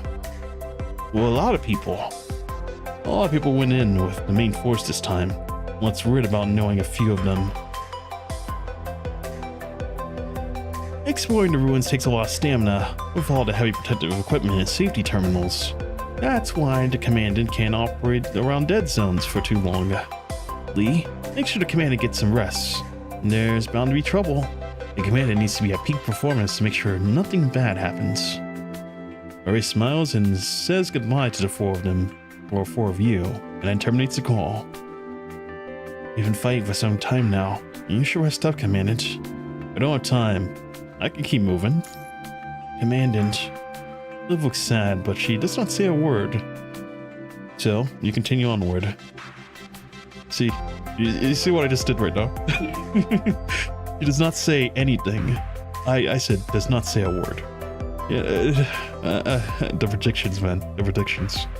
But the warm afternoon sun at your backs. The remains left behind by the red tide emit the same peculiar gazes surrounding you on all sides. The convoy buildings nearby form a concrete forest reaching into the low clouds, limiting their visibility. In the shadow of the abandoned factories, there is a pile of crates of varying sizes, most of which show signs of being rummaged through. I wonder if those crates contain any clues. As she continues moving, Liv examines the crates stacked on the side of the road. This area has already been picked clean by the scavengers. I doubt there's anything of value here. Scavengers' rooms for supplies, but clues? They will be left behind in their tracks. Hey, what's this? Liv runs to the crates beside her, and returns with a book. The book appears to have been hidden in the crates, and its pages were specially preserved. How fascinating. Specially preserved, huh? Even then, The book has deteriorated over time. It seems like the pages will rip out with little effort. It's a book, the predecessor of e-books. I have heard that people in the Golden Age would restore e-books into physical copies, and that they were sold for nostalgia and collection. Looks like it's one of those physical books. The four of you continue onward, book in hand. While Lucia continues to look around, she glares at a book in Liv's hand, seemingly interested. What's in the book? Is it a clue? Carefully, Liv opens the faded cover, and with a white petal falls onto her hand. It's a pear blossom? It's been flattened. I don't know if it's real or not. Hikari puts the petal back and reads the title of the book. Cardman Rider Genesis. Liv quickly skims through it and conveys the story to the rest of you. Based on her description, the story is about the fate of a young man who uses the power of cards to shapeshift and save the Earth from aliens with the help of his companions. Well, by the look at the content, there's nothing that can be used as a clue. At least it was an interesting read. I feel that it's great to be able to trust and fight side by side with your companions, not just in story, but in real time as well. Same here. I'm really glad to have met all of you. Liv nods and carefully turns the book to the last page. On the inside of the back cover, she sees a beautifully written note. Earth has been stricken with innumerable disasters, and time has washed every one of them away. Live tomorrow, because all will pass. To Shrek. Any disaster will eventually subside, so we must keep fighting. We maintain hope as we wait for a better tomorrow. Liv silently recites the note as she rubs the white lining of the page with her fingertips.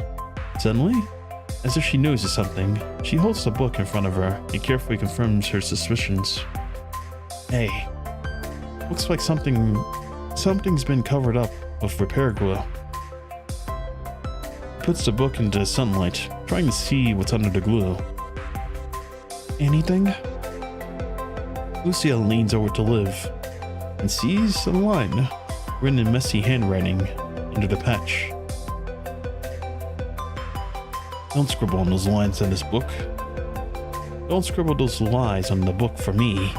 Who the heck still believes in hope in this forsaken planet? Sorry, it doesn't look like a clue. Liv makes an apologetic face and then places the petal back onto the book. It's okay. We just came across it anyway. It might not be a clue, but it seems like it was cherished by its owner. Mind if I put it back? Go ahead. It's not that far back. Liv nods and quickly runs back to the area where she found it. I'm back. Alright, let's go. Hopefully we can find some leads along the way. After all, we're likely to encounter the Ascendents up ahead. It'd be nice to have some more intel. You're right. Commandant, when you were up against the Ascendants,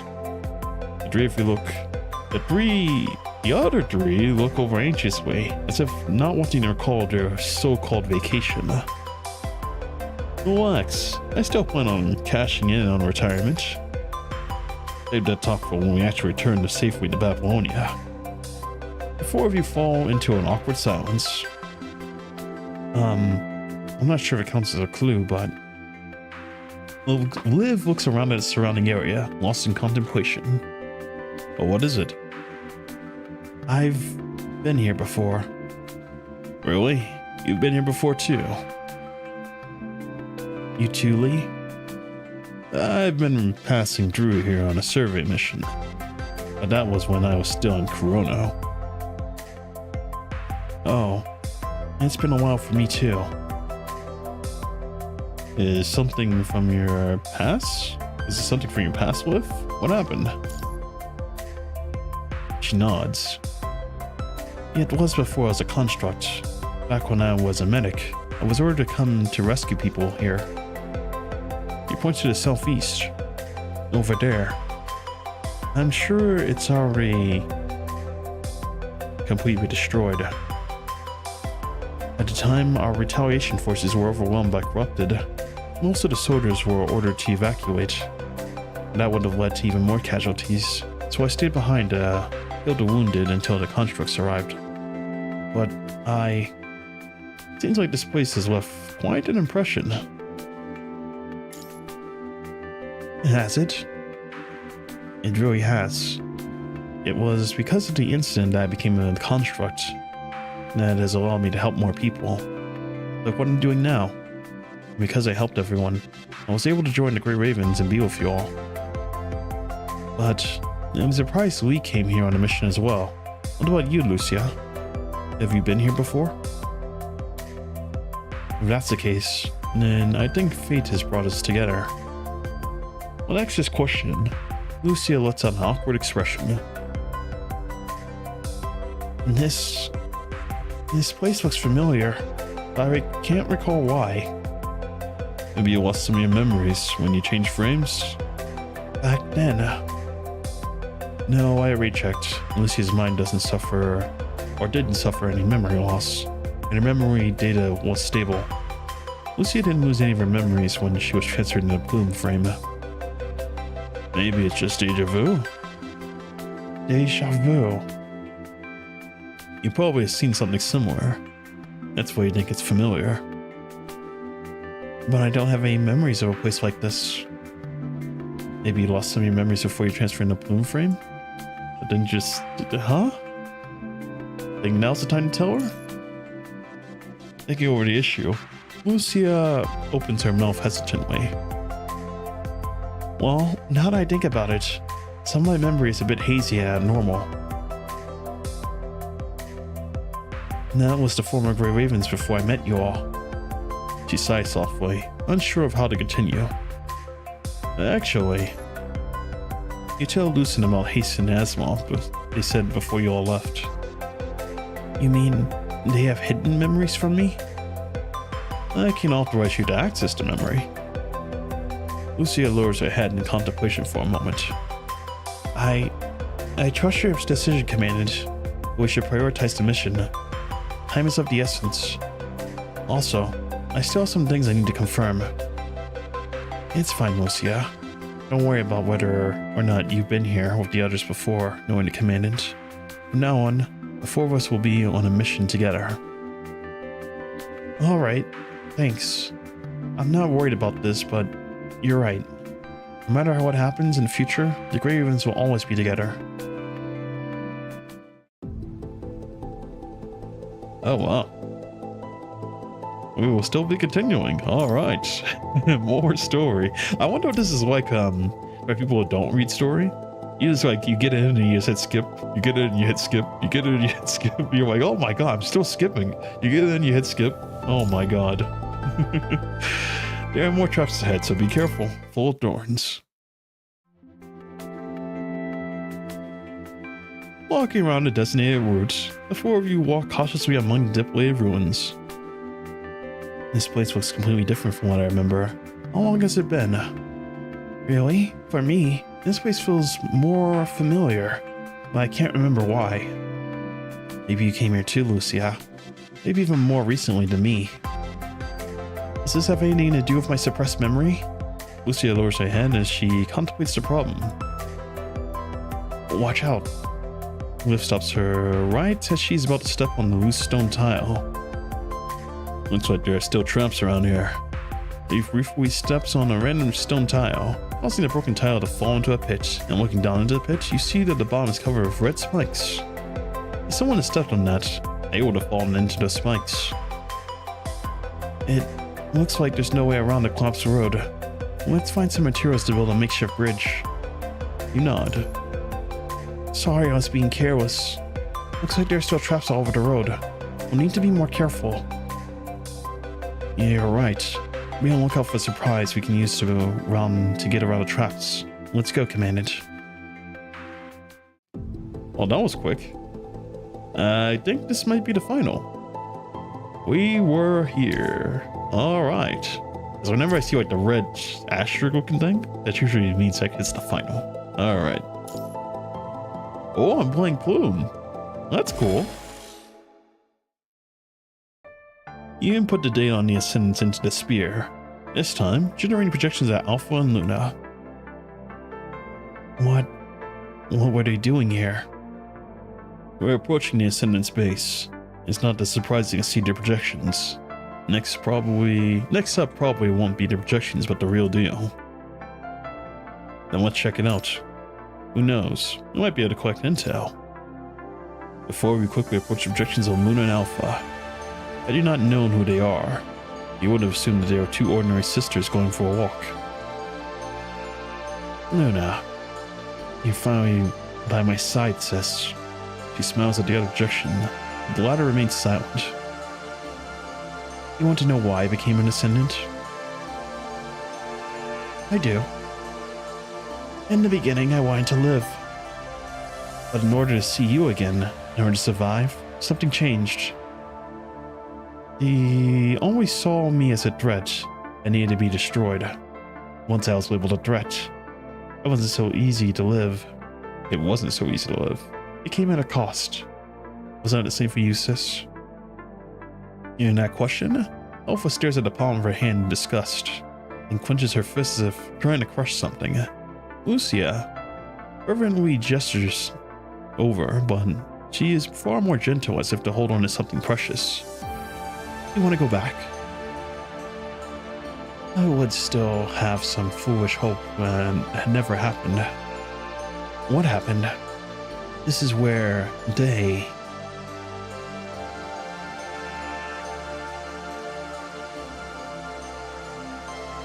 With an expression of disgust, Alpha reaches out into the distant sun. This resembles the same action as Lucia did before, but it is fundamentally different. Unwilling to recall the memory, she furrows her eyebrows and disappears into the distance with Luna's projection. The four of you follow them for a short distance until you see the projection of Lucia and Lotus among them. So, I really did. I've been here before like everyone else. Time and war ravaged this area, dealing irreparable damage to the land. However, a sense of familiarity still remains to give the three of them a sense of nostalgia. If this is where my suppressed memory took place, want to have a look?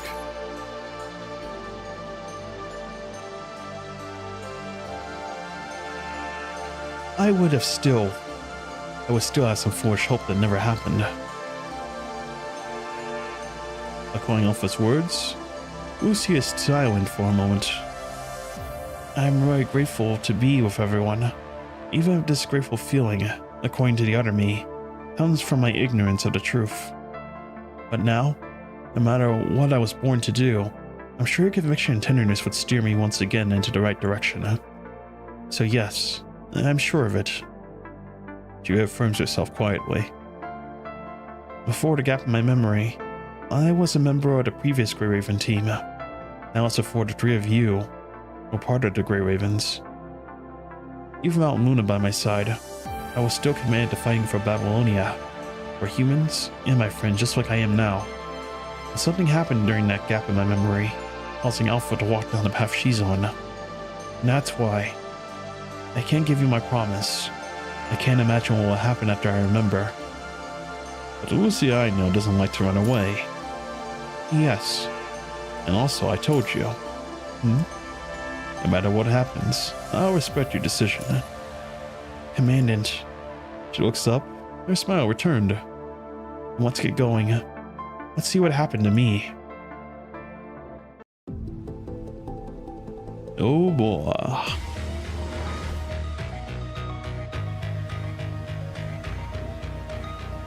The rest of us have been drawn off. We've just got to deal with this riot to the left, right?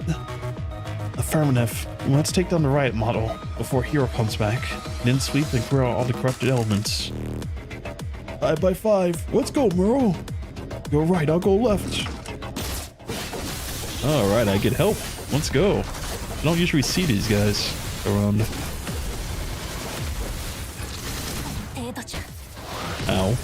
Let me not just tank all the damage.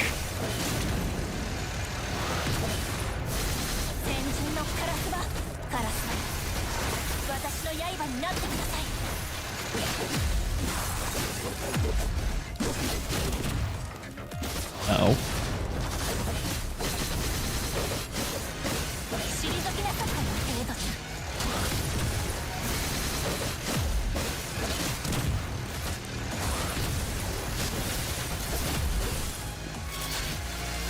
Oh, whoa. We got it! What a naughty thing! Ready to finish it off, Lucia. We can't move while holding it here. Yeah, make an easy target us. Lucia, strike the final blow. Understood. Hold up. How is this thing still moving? Must be the punishing virus. Records indicate that the virus is rewritten and paired its host before. This also means our attacks are working. Keep up the good work. I'll send it to you on your end. Huh? Who's there? Moro? Shun? My inver device. Damn it. Riot is going to break free. Facing Riot alone. Be careful. I see. I remember what you on track. Your electronic shackle and Riot had somehow disappeared. I don't know if I was the only one left. But that's okay. I will take it on by myself. Just like I did last time.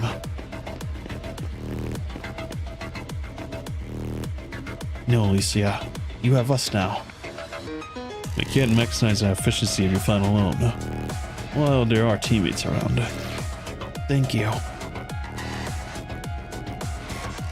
I don't have to fight alone anymore. Nothing can break Grey Raven apart.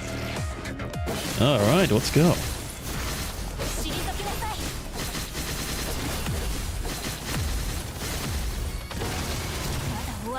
Oh my, I'm dying. Well, I think something will break Raven apart when I die. That's pretty close. Oh man. Ow. Punch?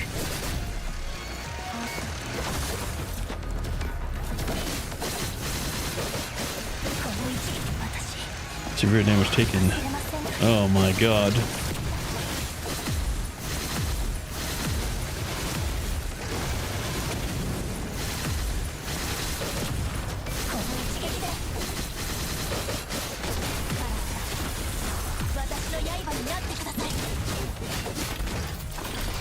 Alright, there we go. It only cost me all my HP and my inver device. Good grief. Alright, shattered fragments. Right in front of you lets out a strange roar, and then turns into remains like before. It's abnormal for the Commandant not to respond. Moro, Shun, we're pulling out. I remember saying that before, but the projections that then filled the blanks of Lucia's memory. Lucia, go! I'm worried the Commandant is also in danger. After all, we only just escaped. How could I leave you here? He goes to Moro and June, trying to her best to carry one of them first. At that moment, the long disconnected former Commandant finally contacts her. Lucia. He gasps for air as if he's just been through an arduous battle. Commandant, Moro and June are seriously wounded. I need your support. I can't. I know it's cruel to say this, but lead them there. I have an ambush. Get over here and provide backup. I can't abandon our comrades. Don't worry about us. June and I can transfer our memories. We'll see you again in no time. Memory transfer? But that technology is still... don't worry. We might lose some memories, but we'll be fine. June forces a smile, under unbearable pain. Lucia, get back here ASAP. We don't have much time. Lucia's projection grits her teeth, showing a sign of reluctance as she leaves her fallen comrades. Don't look so dismal. We'll see each other, and our new frames. Okay, but don't break your promise. The two of them on the ground struggled to give their thumbs up, watching Lucia leave. If we keep waiting here, we'll become corrupted, won't we? Memory transfer takes some time, so hold on a little longer. Chanting, the projections fade over time, finally disappearing where they lie.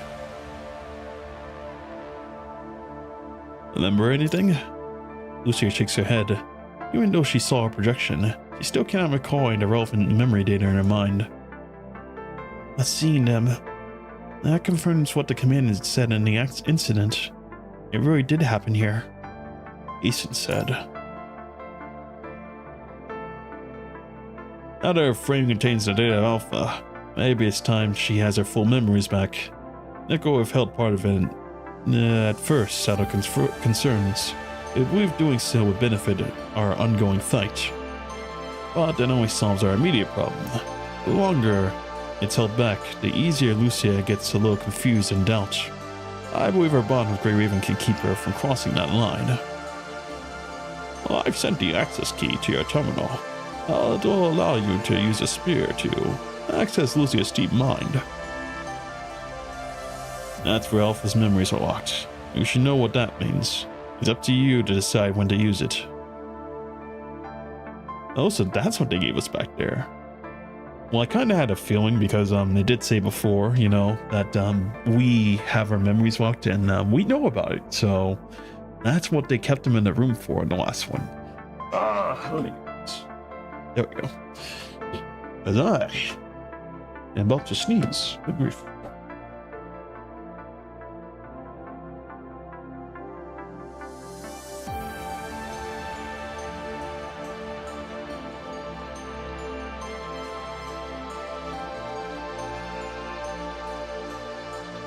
Not pleasant. Anyways, now that Lucia has accepted her half of her memory, maybe you can give her permission now.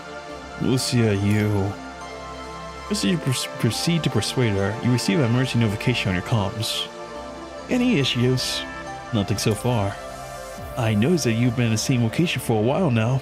I was worried you were in danger. We're just having a rest. Alright, but time is of the essence. The red tide is incoming.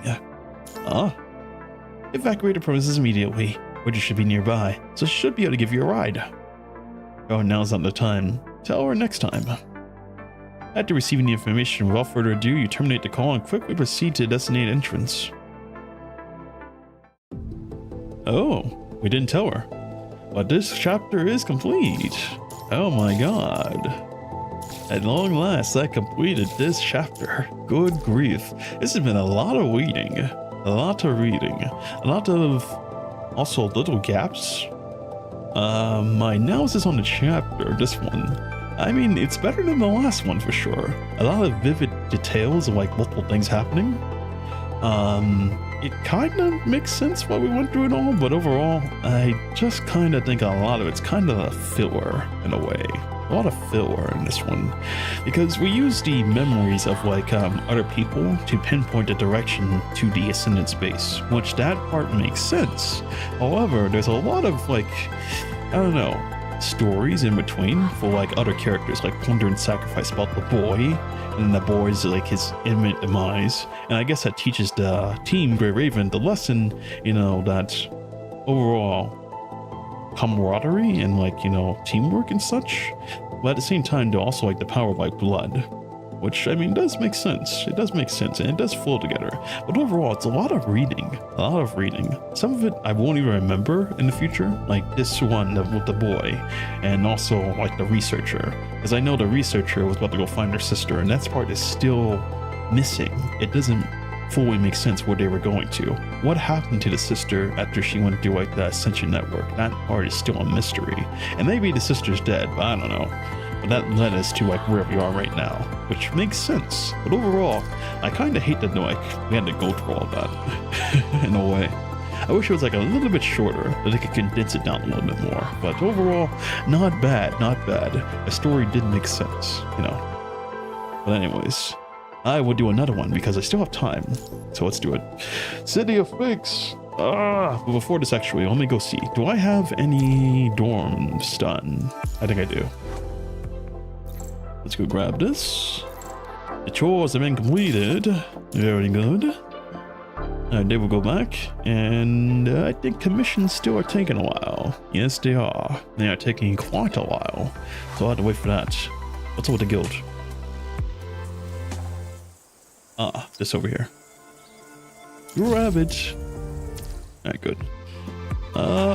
What's happened? No, we're not a mechanoid. Oh yeah. Not me. You're a bundle of joy, but you're killing me. You're killing me, Petey. You're killing me.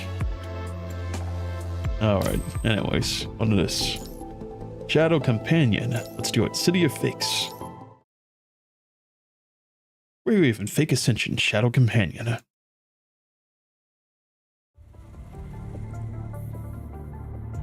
With the searching red tide at their backs, the silhouettes of the buildings become... The what? The silhouettes of the buildings appear before them. Richard races the mobile supply vehicle along the winding road. Even though you had grown accustomed to riding in transport crafts to and from Babylonia, the jostling speed of the vehicle was unbearable. Right as you're about to vomit, the vehicle finally comes to a stop. Boss, you're back.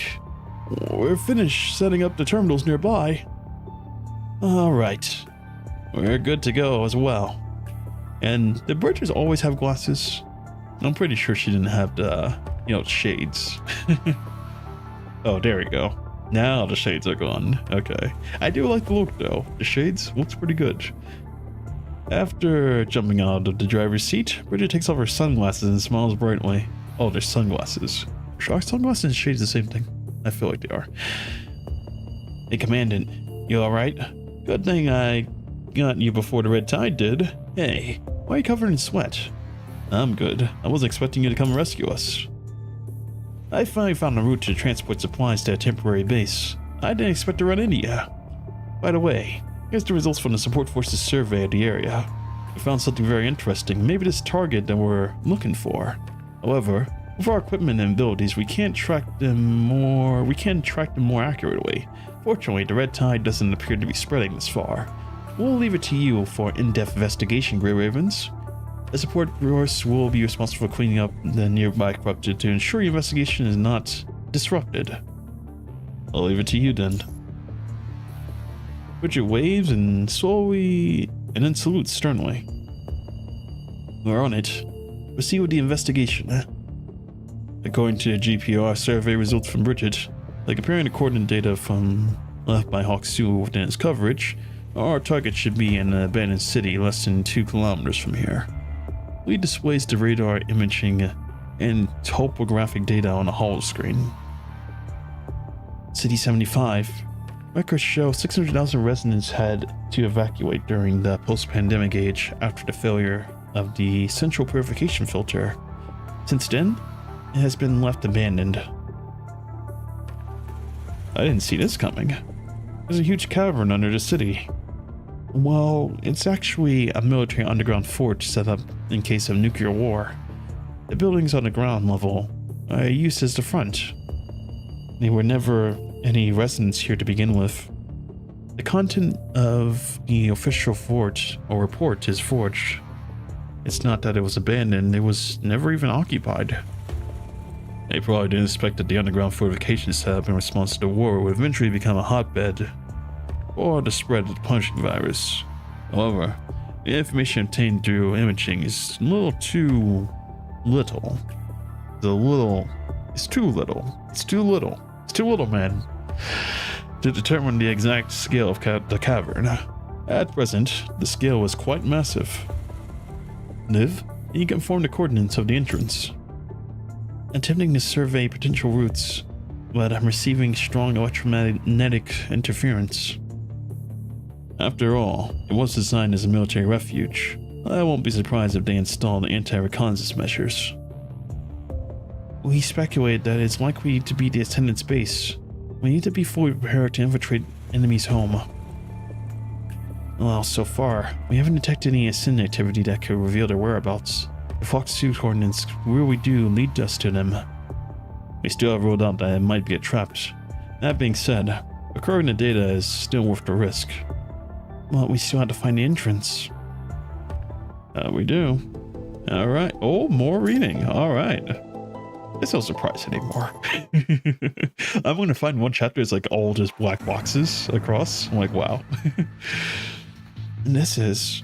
Inspect the floor. Look here, Commandant. Looking in the direction Liv is pointing, you see a dipwood... Huh? Interesting. High rises around you, but then... I noticed some peculiar residue on the ground, bearing a resemblance to the red tide. Something was devoured? Signs left by the red tide. We thought the red tide hadn't reached here. Looks like we were wrong. By the look of this, it appears that the red tide has already been through here. The residue means that you can follow it, since it is the only clue you have at present, which leaves you with one option. Liv, confirm the extent of the red tide's expansion. I'll try. Maybe we can find the source of the red tide. I'll leave it to you then. Following the residue of the red tide all the way to the south of the city, you finally stop in front of a large shopping mall. Looking through the broken window, you see that the mall is vacant. Most shops in the abandoned city preserved the moment of the disaster. Goods have been looted, shelves have been collapsed, and the glass is shattered. However, the mall is eerily empty. No shelves, no entertainment facilities, and no traces of looting. There's only the residue from the red tide, indicating what has happened. The red tide residue starts here. It appears it was stored in one place until it circulated underground through the water distribution system before leaking or breaking out onto the ground level. For people on the surface, it had been like this. It had been like a rising tide from unknown source. You mean this is the source of the red tide? Well, we can't determine if all of the red tide started here, but it's at least one of the sources. I will check around underground. You all descend the stairs leading towards the dilapidated.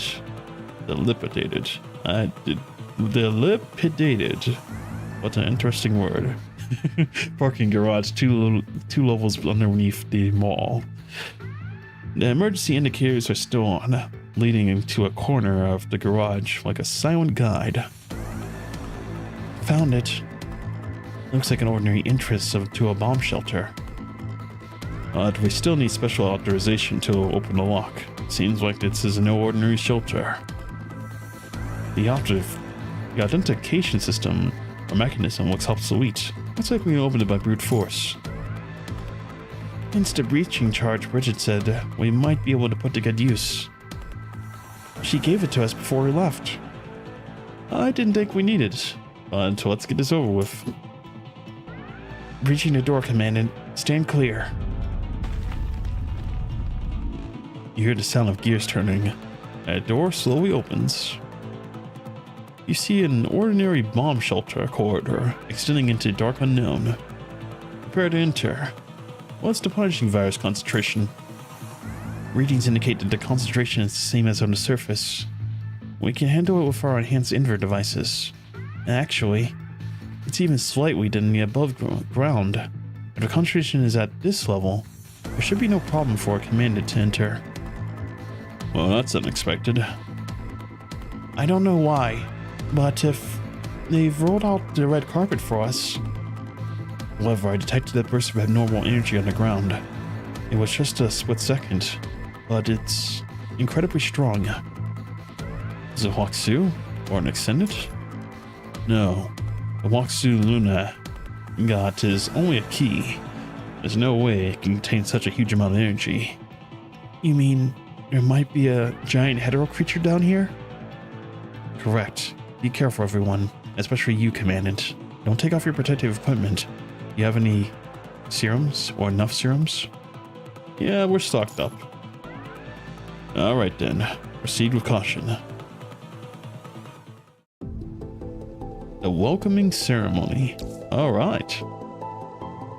Broken remains reminding of corpses. It's been a while since I've seen my team. After walking down the corridor nearly 10 minutes, you finally arrive at the room similar to the entrance of the bomb shelter. That's... Following Lucio's line of sight, you look around to see a room full of corrupted. or rather, what used to be corrupted. You can distinguish parts of the corrupted, while others appear to be deliberately crushed. Among the carnage, the only recognizable parts belong to constructs. Dried up vital fluid and the punishing organs coagulate together. Even though the foul odor is blocked by your respirator, you still seem to be able to smell the dust and decay. Broken remains remind you of corpses. I wasn't expecting to see so many corrupted remains here. By the looks of the ID codes, a lot of these constructs are from Babylonia. Why are they in such a remote place? And why are there so many of them? In any case, a large amount of remains means... Be careful, everyone. Nev, you detect any living corrupted? Scanning for energy response within 500 meters. Multiple corrupted detected. Many appear to be dormant. Commandant, watch out! Before Liv is able to alert you, something grabs your feet from behind you and pulls. A harsh noise like the wind from a broken... Wait, what? A harsh noise like the wind from a broken bell roars from within the remains.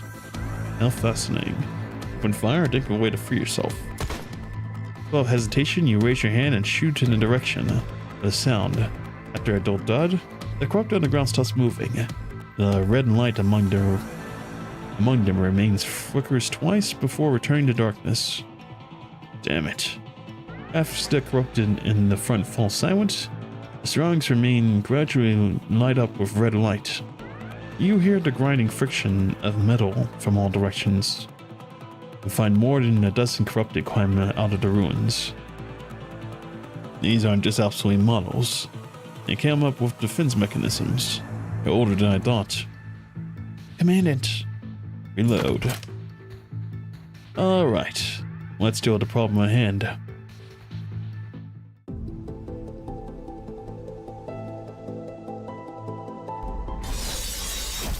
Huh. 21. I've missed you.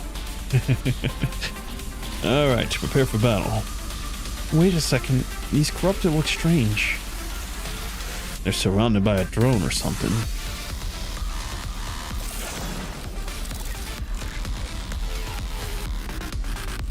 Watch out. They've noticed us. Alright, let's go.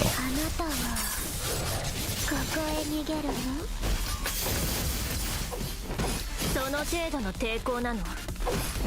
全力でかかってきなさい。 What is that thing? Oh, that's my... that's my cub. I'm dumb.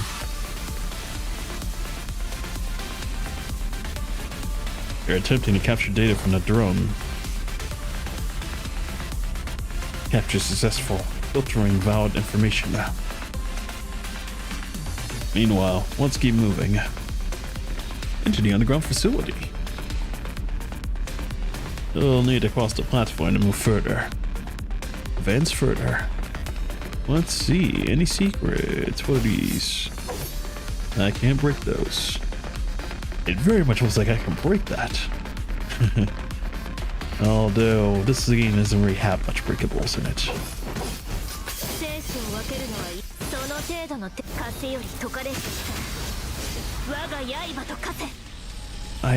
I see constructs from Babylonia. Let's retrieve the memory shells to find out what happened.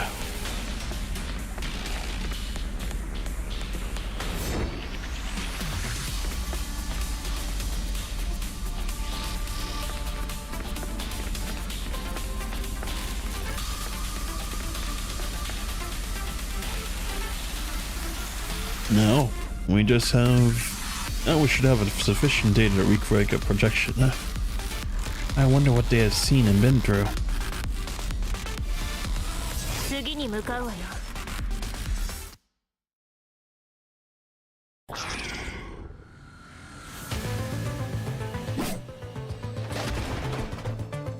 Commandant, the last one is under your foot. You fire. The surrounding area has been cleared of all corrupted. A sigh of relief, you begin to investigate your surroundings. A vast underground space outstretched before you, a faint red light flashing all over the place. This looks like a production facility. Seems like all the corrupted surrounding city are produced here. Lucia, what's wrong? Lucia puts away her katana and walks back. The confused tone in her voice echoes throughout the vast, empty space. I think I just heard a corrupted saying my name. The neural circuits of the corrupted have been destroyed by the punishing virus. Maybe we're just hearing things. Or maybe the data collected contains memories from the Babylonian constructs, which just so happens to contain data about you. Data? Well, I retrieved data from the memory shells of the corrupted we fought in battle just now, and screened it for potential intel. After all, we reached the source of the red tide. We don't need to collect info from such a wide area like we did in the city. We just need to screen the data through the spear to find useful ones. Lee, you've already started to analyze the data we found in battle. Yes, it'll be more efficient. After all, most of the information in the memory shells is damaged and meaningless. We can't always stop to look at these things. Thankfully, we have the help in the spear. Our data collection analysis speed has increased significantly. It turns the whole screen to you and points to several marked entries of memory data. I picked out something interesting from the information extracted. Video on the whole screen plays at double speed, and it stops at a place that Lee is marked. Yes, that's right. Despair, hatred, correct? When these emotions occur, they occupy your mind. It will be the beginning of your redemption. Babylonia will no longer sit in rescue teams here. The people you want to protect have already. Are you disappointed with humankind? If you had enough strength, even just a little, it wouldn't have ended up like this. I know a place where you can go to make your wish a reality. You will make the people who you betrayed you suffer 100 times the pain that you do now. Are you joking? The construct reaches out his feeble hands into the void. Only the alloy bones in his fingertips remain. Their skins, having fallen off from all the damage he has used to dig them through the hard earth. Beside him is a crater from the explosion. The things lying at the bottom of the crater are not projected, indicating the data is damaged. Rowan stands at a rock covered with vital fluid next to the crater as he slowly speaks with a menacing tone and an unconcerned smile. Isn't that good? You'll no longer have to fear the punishing virus. Instead, let become power that can destroy everything within your grasp. Rowan raises his hand like a magnificent conductor. The punishing virus wraps around his fingertips and charges toward the construct. Remember these coordinates. Remember the spoiling emotions within your mind. May she become the beacon that guides you into your rebirth. It appears to be a sanguine sea of machines. A large number of machines and constructs gather at Luna's feet. Their bodies shine with red light on the corrosive punishing virus. Kneeling down, they shout mechanically and scream like enthralled apostles, yearning to receive the power of ascension from Luna. How naive. Only a bunch embracing and accepting it. Are you fit to control the power of the punishing virus? To wish relief, you've already lost your chance. Rowan swings his weapon, and the corrupted is quickly split into two halves. To join the core central network and be bestowed Luna's power, you will have to prove yourself. Prove that you are crueler, more deadlier and deadlier than the virus. Only so, are you fit to become the owner of the virus, you understand? The red current at Luna's fingertips gradually extinguishes. She looks at the mangled construct before her and with a tepid gaze. I did it! I've become an Ascendant. I can control the punishing virus, and I can revive my companions. I can be with you again. Miss Luna, thank you. The enraptured construct bows before Luna. Suddenly, a noticeable change overcomes him, and his corruption level rapidly reaches critical. How can I... This... But I succeeded! Ah! The construct's alarm cautiously warns the danger level of the punching bag's corruption. His eyes, eager for the power of an ascendant, begin to lose focus before turning to a deep red from the corruption. Death to humanity. Luna quietly watches everything unfold before her, then lowers her gaze and walks away. Another failure. How many has there been? Your preliminary screening has failed. I don't think this is the case this time. After all, he passed the test. What happens after that is out of my control. The test object is screened by the Ascension Network, but only Miss Luna can grant an Ascension, questioning Miss Luna's judgment as an agent. That's not what I said. One raises his hands and retreats in defeat, while quietly observing Luna's expression. She remains indifferent, as though the two of the people's arguments have nothing to do with her. She looks at the projection before her in contemplation. The projection shows a picture of a girl, black hair, kneeling in the ruins, propping herself up with a sword. Even if you become an Ascendant, that doesn't mean you become one of our comrades. He frowns with pity at the incapacitated corrupted on the ground. Even if you pass the Ascendant test, that doesn't mean you're home free. Roland. Yes, Miss Luna? Luna gently tilts her head. The corruption, writhing in agony, stops moving. He lies on the ruins quietly as the red light fades from his eyes. The pale girl stretches out her hand, gently touching the projection of the girl in agony, who was holding an ID card, and folds her hand as if to hide it in her palm. It's time. Bring Lucia home.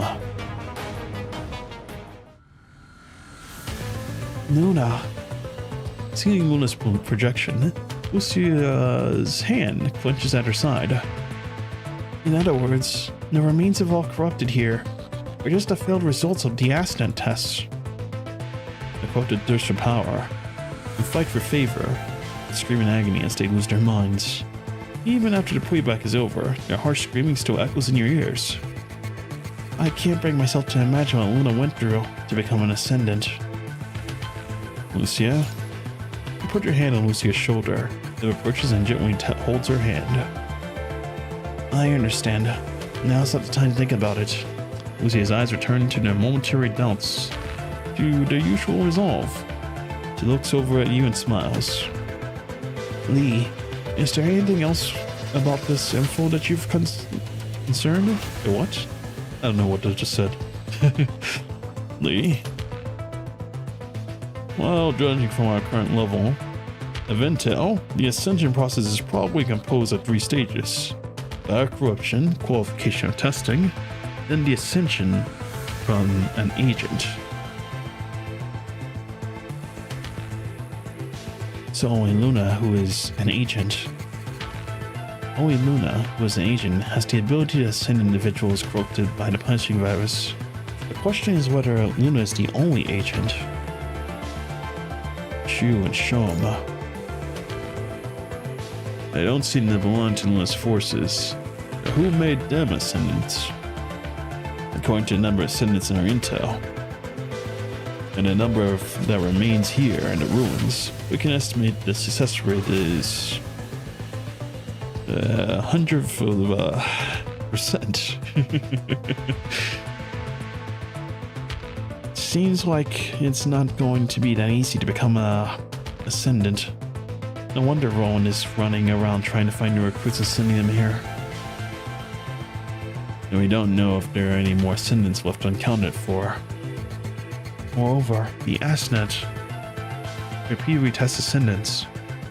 That means that Ascendants can revert to corrupted at any point. Revert to corrupted? We don't know what exactly this so-called test means. Anyway, synchronize this data of Babylonia. I'll leave it to you, Liv.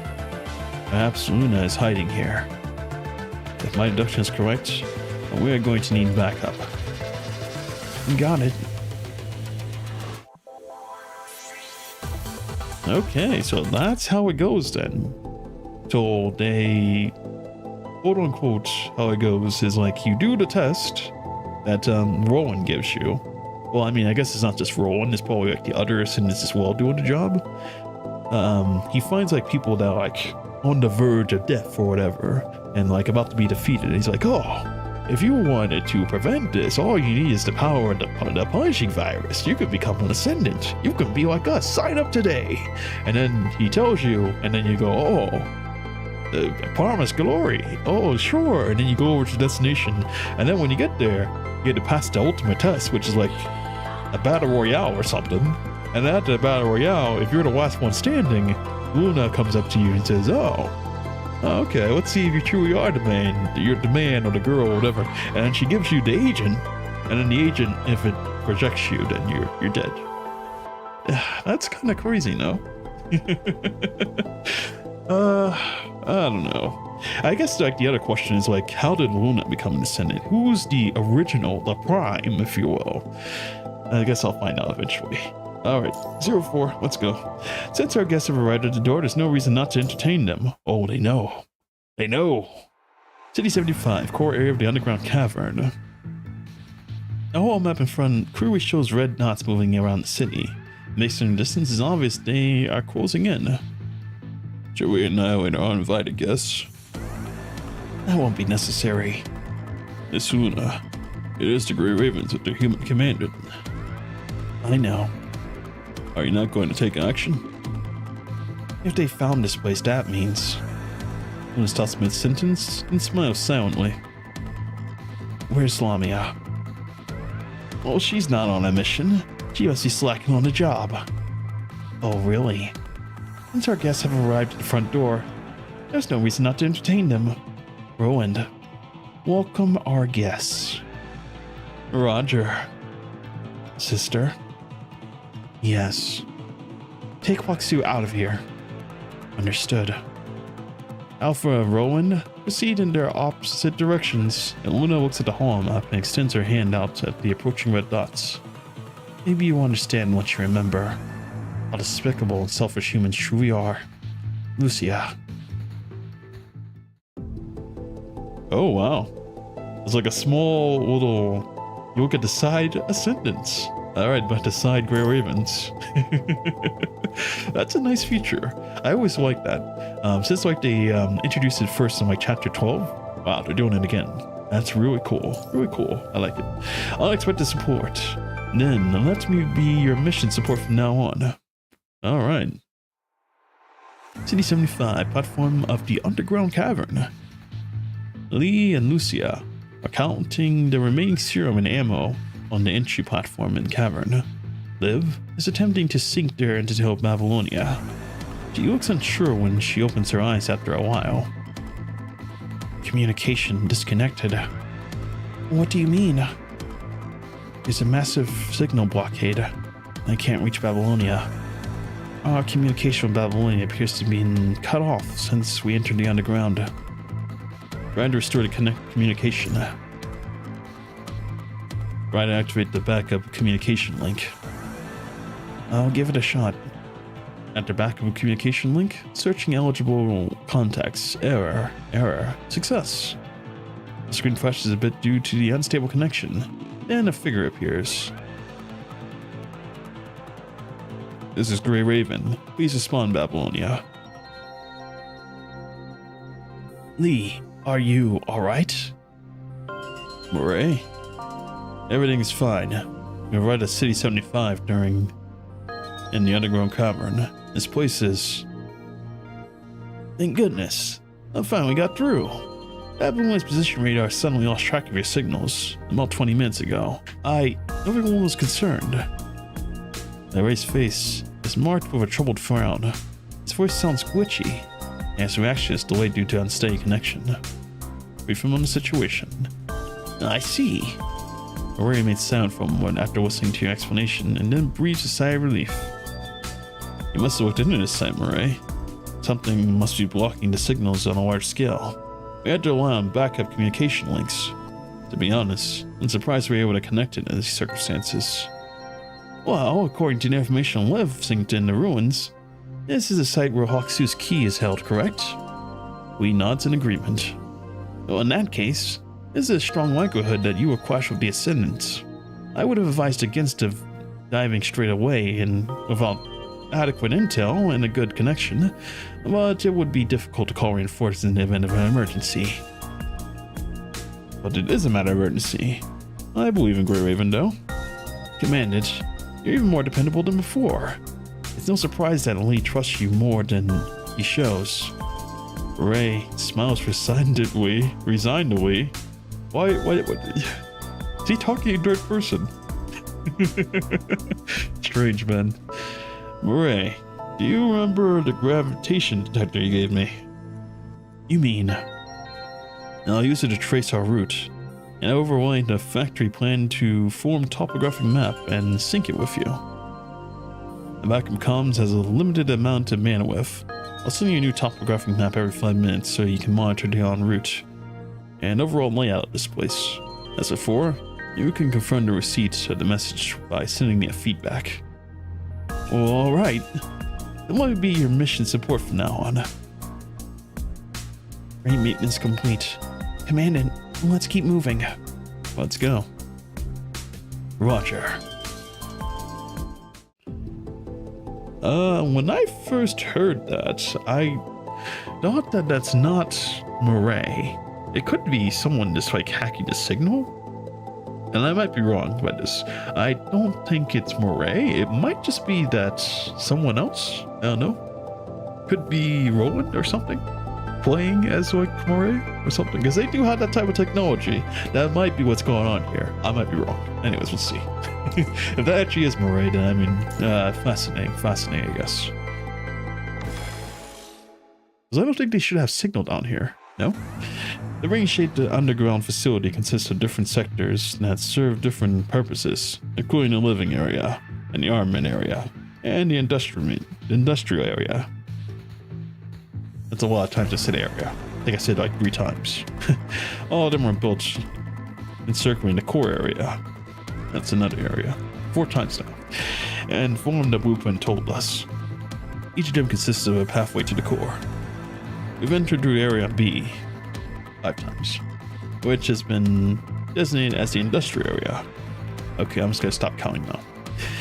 The underground central core area is in charge of the operations in this facility, including power, production, defense, and signal disguises, which means Lox 2 is probably in the core area. And the question is, how do we get down there?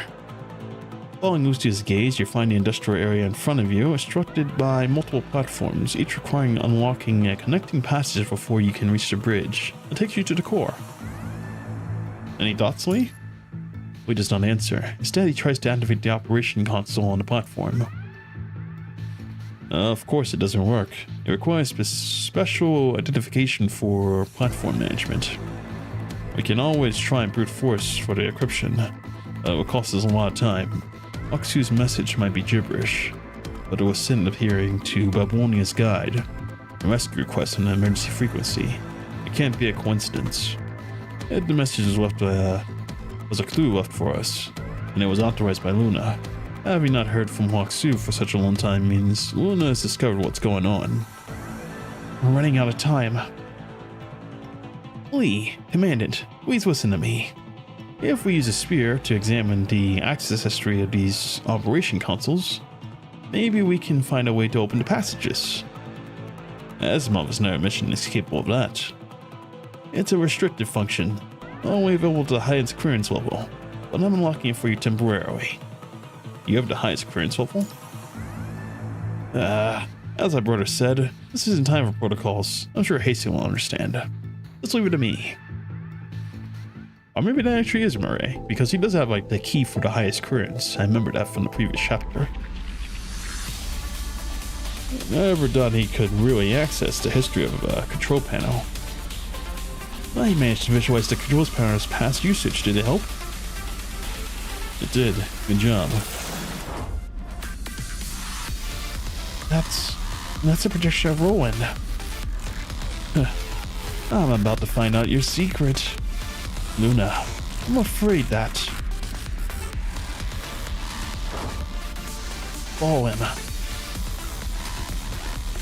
Catch up with Roland's projection. Oh my, this POV. Looks good. Biological data originated by punching virus. Didn't get to read that, that's so fast. そうねあいつらを切り裂く The road is blocked. I got this. Alright, let me grab it. The blockade all seem to be created using the same method. It's surprisingly easy to crack. It's probably a direct adaptation from the blockade program set by people who built this place. Must be very old coding.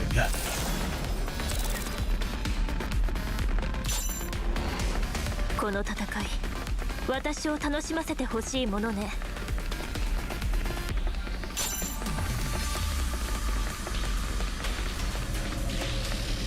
Oh, hello.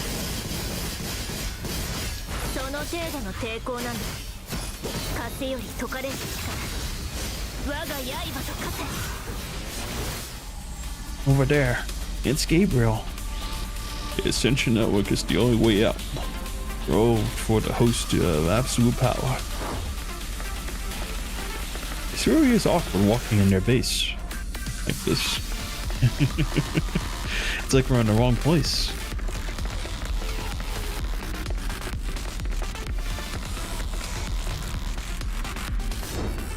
Have you been following me? Will you believe me if I say I was just passing by? Well, obviously not. You've been looking at a new toy lately. Can I have a look? Enough said. Move your loyalty to the Association Network first. Wait, why are you attacking me? Intruder detected. Activating defense protocol. Oh shit. I thought that was part of the cinematic. 宿命の風は私が断ち切る Musashi IX. Oh my god. 次に Not 向かうわ Musashi, bro. この勝利が終幕ではないわ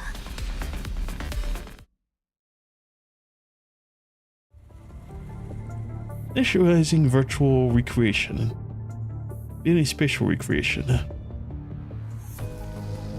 Rowan struggles to speak as he blocks Gabriel's strike with a chain blade. Hold on. You weren't really trying to kill me now, are you? Seeing that Gabriel has withdrawn his hostility, Rowan becomes his usual self once again, standing up and wiping the dirt off his shoulder nonchalantly. You're too stiff for the ladies, you know. I don't mean it as a compliment, by the way. Not my concern. Not even with our dear Luna. Frankly, you should take a lesson on the art of conversation. Even though the Babylonians can't resist when I turn up the charm, they always listen to everything I have to say. Hold it properly. Your tongue can be pretty mighty, plenty mighty. Oh my. Was that the Rowan's tongue? Not me, my friend. Although I do like the way he fights, though. Excuses for the competent, incompetent. You're never really familiar with the concept of humility. Well, I'm flattered. To tell you the truth, I've always taken you as quite an eccentric individual, but I'm not really remotely close, am I? When an agent of the Ascension Network goes astray, it's our duty as an Ascendant to correct him. Words of a trusted advisor. Luna must be pleased to know how loyal you are as an Ascendant. That said, she never does anything without her reasons. Have you thought about the consequences of questioning her? Have you? I believe in Luna. Believe or fear? Were you after what happened to Aslam at Venus Splash Park? Searching for new praise as usual, obviously, and to quell a bit of my curiosity along the way. Does that include operating without Miss Luna's authorization? Oops. I know you're hiding something, Owen. You cannot conceal it even if you try. Fine. Owen takes out an old hard drive from his windbreaker and throws it towards Gabriel. It glides in a slight arc before Gabriel snaps it in the air. Hey, watch it! I didn't make any backups. Oh, what's in it? Nothing of significance compared to all the researchers done by Shom. But it's better than nothing. Luna didn't seem very pleased with Shom's results. I wanted to find out what she's really after. If she's really seeking contradicts the ideals of the Ascension Network. Rowan quiets down. Having seen what he did, Gabriel turns to stare at him. The uncomfortable silence between them is spreading and festering. Eventually, Rowan shrugs. By the way, what are you planning to do with the core we got? I have my plans. Follow me if you want to know. With that, Gabriel turns around and departs. Leaving Rowan behind, Rowan tracks Gabriel's silhouette with his eyes. His signature smile receded. Well, fun's over. The red mud enveloping the heterocore stirs and brews, reaching out and touching Gabriel's feet as he walks past, acting chaotic yet docile. In this pool of red blood mess, something begins to emerge, then crumples before reforging itself into a new form. Looking good, not bad. So, what's the difference between this fella and your little pets? It keeps reshaping itself. The heterocore you asked for is inside there. Unlike the inferior rail heterozygite, this will evolve into the most advanced being punishing viruses ever touch. What are you searching? What are you seeing? It's searching for is the most efficient, potent form. Only through its destruction can it be reborn into a superior vessel, just like Miss Luna. Oh, my grand vision has come to an impasse. You were right about one thing. Miss Luna has not been acting like herself lately. She's become content with the status quo. That is not the behavior of a spectacle agent of the Ascension Network. The Ascendants staying put is no different than regression, a short path to self-annihilation, which is why we require a motivator, something to rekindle her appreciation for a grand mission. And with this, the strength I have been seeking, the most pure form of power, must lie within. Perhaps I follow this path, it won't not be long before I come across the answer I'm looking for, and then Gabriel does not continue his speech, his eyes fixing on a creature in front of him, repeating the cycle of decimation and rebirth. Out of curiosity, huh? Does Alpha know what you're doing? Oh, she will when the time is right. Now is not it. Her perspective is still too shallow. I haven't yet to understand what the Ascension Network really means. Miss Luna has never imparted those lessons. It's her long-lost sister, after all. Offering connections instead of burdens sound like something Luna would do. But if such pertinent sentiments have wavered her as an agent, she'll require correction. There is no price I will not pay for the future of the Ascension Network. What a sight to see you agitated. For the Ascension Network. Well, fine then. I'll take care of Alpha. You do what you have to do. And hopefully, it all goes according to plan. Oh boy. We can now be certain that the Red Tide is connected to the Ascendants. The way they explored the heterocore. The hetero creatures. It must also be their works. I have analyzed the data for our battles, the biological traits in our enemies. From their looks and behaviors, it's as if they're mimicking the evolution of earthbound creatures. If we consider the Red Tide as an ocean of young Earth, the hetero creatures, they would be the growing species in the sea. Well, we can't confirm the exact time of the tide. The tide. This is the first time I heard them call it the tide. Not the red tide, just the tide. My word prediction is going crazy right now, man. While we can't confirm the exact time of the tide, and the creatures came into existence, it's apparent that it must be after the heterocore fell. The rates they're evolving, if it isn't their creator's intent but their own volition, then they will be far worse enemies than corrupted. And Maybe someday they'll think like humans? Only time will tell. At least, the rate they're evolving is still... Hold on. The large hetero creature signature that we detected before we went on the ground. Could that be it? Is the signature still there? Ruth shakes her head. After we've gone below the surface. Can this be their immature trump card? I think we stumbled upon where the Ascendants hide their secrets. The creature Gabriel is developing.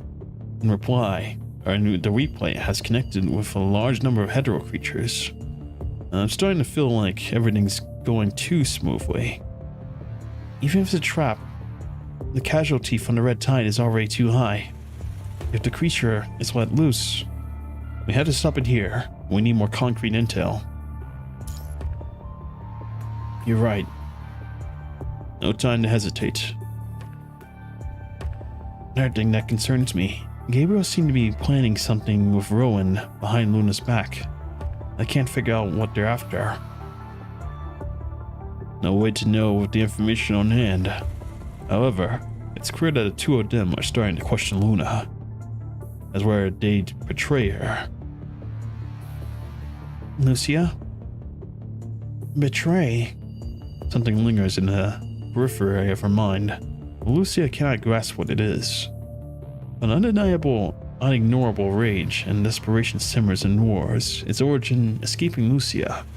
It's as if they also once heartlessly betrayed by someone who she relied on and trusted. Lucia, whatever happens, remember this. Doesn't matter what you do, we'll have your back. Everyone.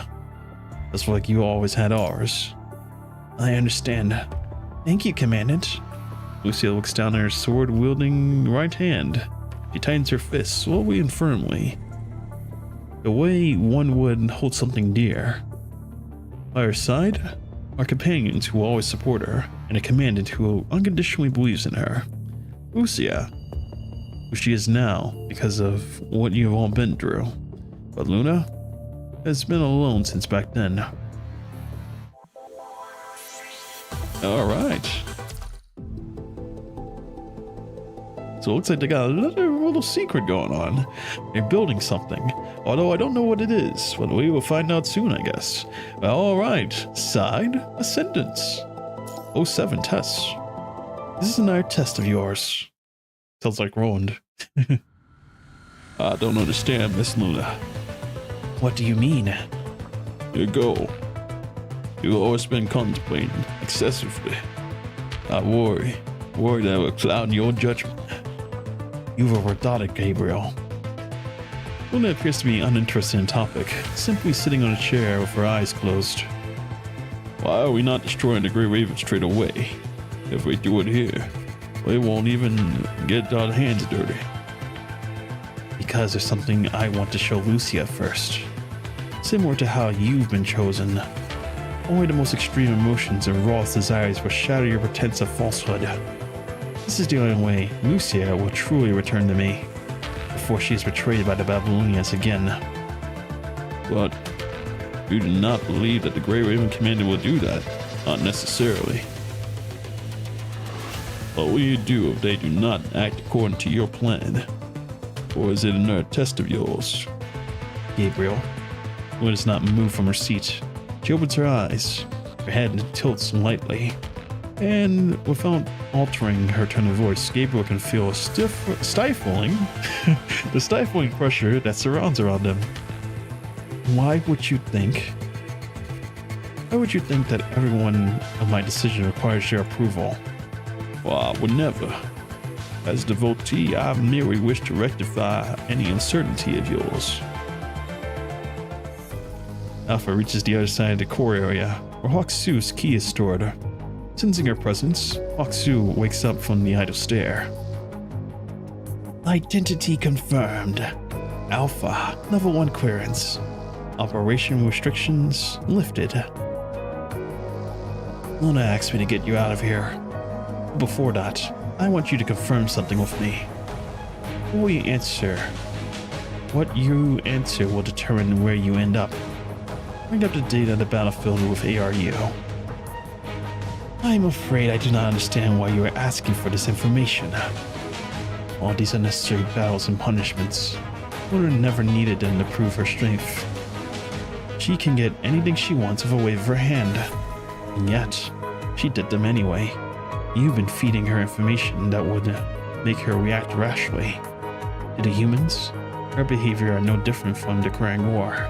Regardless of her attentions divided, the humans are no threat to us, but united, they can prove to be quite a hurdle.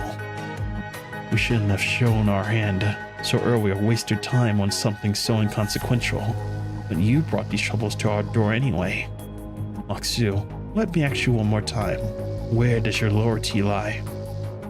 Alpha raises her hand, and a crimson glowing katana punctures the equipment next to the key with tremendous force. I am an AI.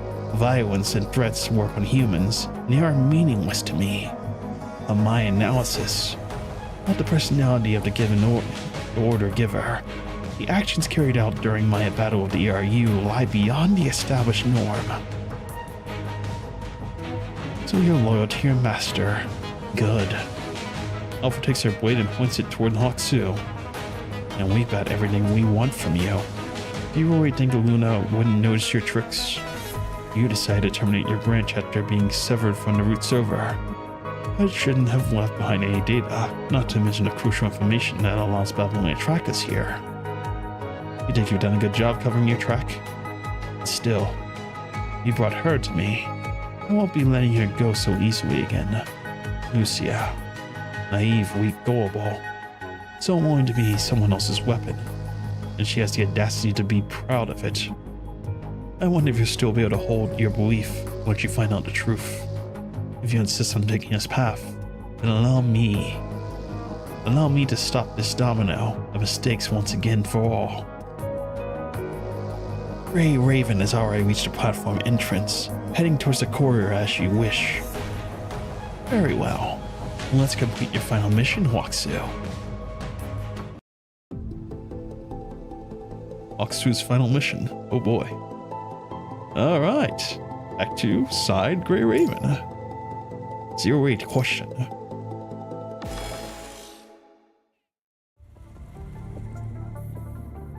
Having breached the blockade, Grey Raven arrives at the bridge that leads to the core area.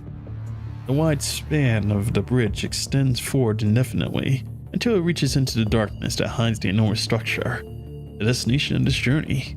Despite your inability to gauge the depth and the structures beneath the bridge, nothing seems or screams danger, louder to you than the occasional noises and turning gears and the ominous winky red light. And as expected, standing in the middle of the bridge is a most familiar, troublesome figure. Slower than I expected. Not gonna lie, I almost fell asleep. Roland. Here I thought you were all getting lost. But the looks in your faces tell me that you know exactly where you are. Now I've been known for my hospitality. But I must admit, it's quite upsetting to find my old friends visiting without so much as a call beforehand. Dearest Commandant, did you not teach your children to knock before barging into a friend's home? Initiate attack. Everyone shifts their fighting formation. The moment you issue your command, Lucia draws her blade and dashes to the end of the bridge. And with a push of her jetpack, she instantly closes in on Roland. As their blades meet, Lee's bullets and lasers from Liv's Levy gun follow. Roland draws his gun back in and fires at Lucia, forcing her to dodge. And a brief respite, he retreats backwards. Hey, what did I say? The nerve of you all. At least let me finish my welcoming speech. I rehearsed it quite a number of times before you arrived. Shut up. You're not escaping this time. Well, if you insist. Alright, the grand battle. I'm fighting a boss so early. I'm shocked. Alright, Roland, let's go. You're going down now. Well, it's time for you to show me how much you've grown. I hope you have invincibility again.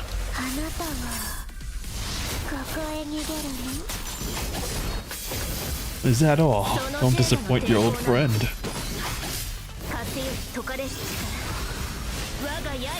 Not bad.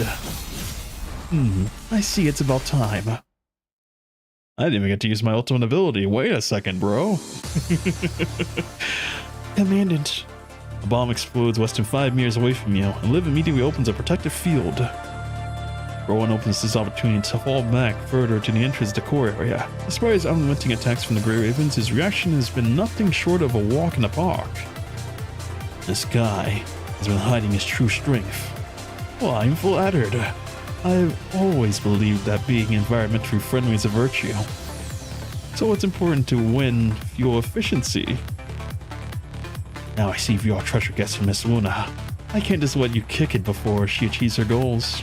So until our actual protagonists arrive, how about a little chat? Say, Lucia, your swordplay is nothing but nostalgic. You finally remembered your past. Doesn't look like it. How about I tell you the story of what Babylonia did to you? And Lee, you were Corona, weren't you? You should know how technology behind constructs has developed. The bloodshed behind the curtains, yet was lies. The corpses threw away like trash when their experiments failed. Lucia, you never treated her as a human and one day abandoned your sister. Could you say for certain that the Commandant sitting next to you won't do the same thing? Can you say for certain that, when all's said and done, you'll no longer of any use? You won't suffer the same fate as those corpses ruined and forsaken. Don't talk about the Commandant like that. You never... As long as humans are still arrogant, their arrogant selves, they will never accept contracts as one of them. You will never be anything but tools. After all, Roland's gaze stays on Liv for a second before sighing with a regretful expression. Humans will happily trade their families away as wares. What chance do non-human others have? Huh? What does he mean by non-human others?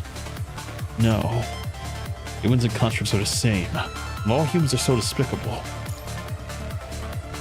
You mean you are different, and these constructs are your buddies, right? Oh, humans. You just love to run your smooth... What? You just love to run your smooth? Oh my god, I'm hooked. Oh, humans, you just love to run your mouth about sunshine and rainbows to have us sacrifice ourselves. What's the big deal, right?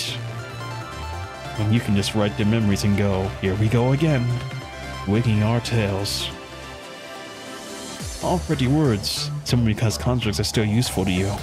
So to Ascendants, everything's fair and honest. We serve absolute power.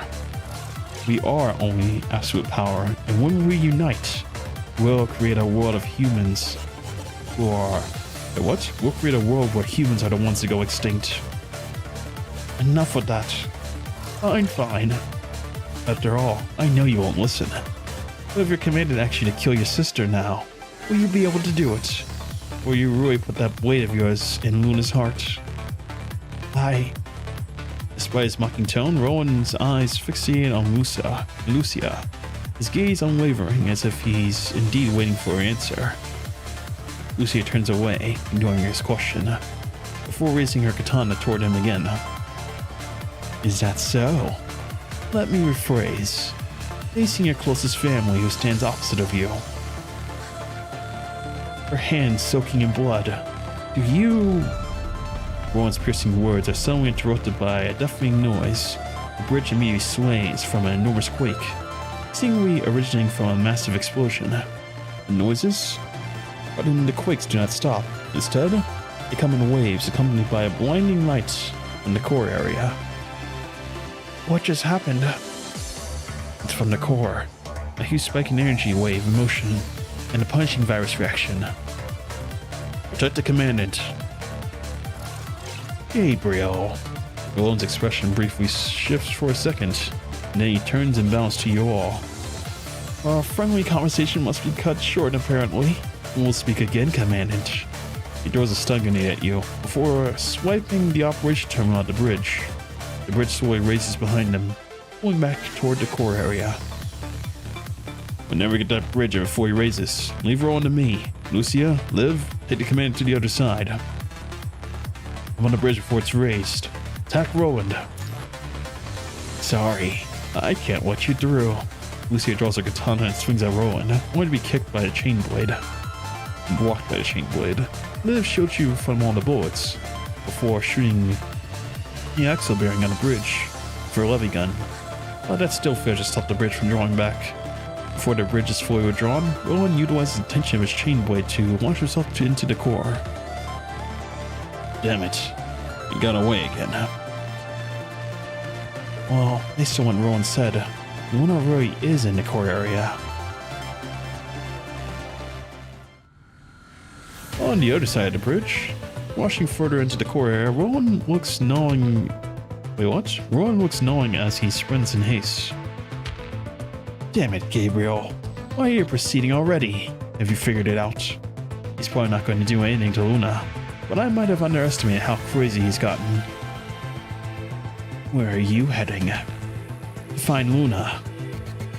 Why did you let the Grey Ravens go? Roland, who are you actually loyal to? What's your actual intention?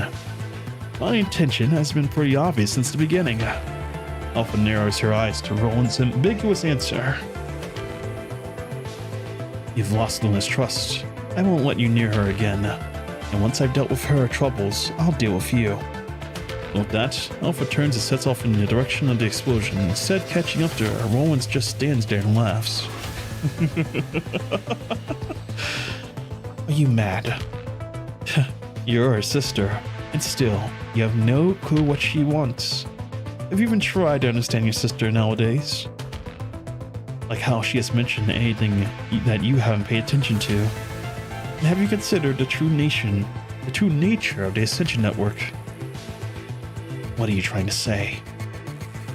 You know that I'm bad at guessing games. And Luna isn't exactly chatty. She definitely is not as patient with me as she is with you. Oh, how I've suffered. That's why it's imperative for me to figure out what the boss needs and working my butt off to achieve that. Whatever she wants, I'll get it. So her intent is my intent. Alpha sneers in the direction of the face that Roland is unrelenting speech. Be careful, Roland. Your smugness will take its toll. For me, Luna is Luna. Nothing else matters. I'll be here, by her side, and give whatever she wants.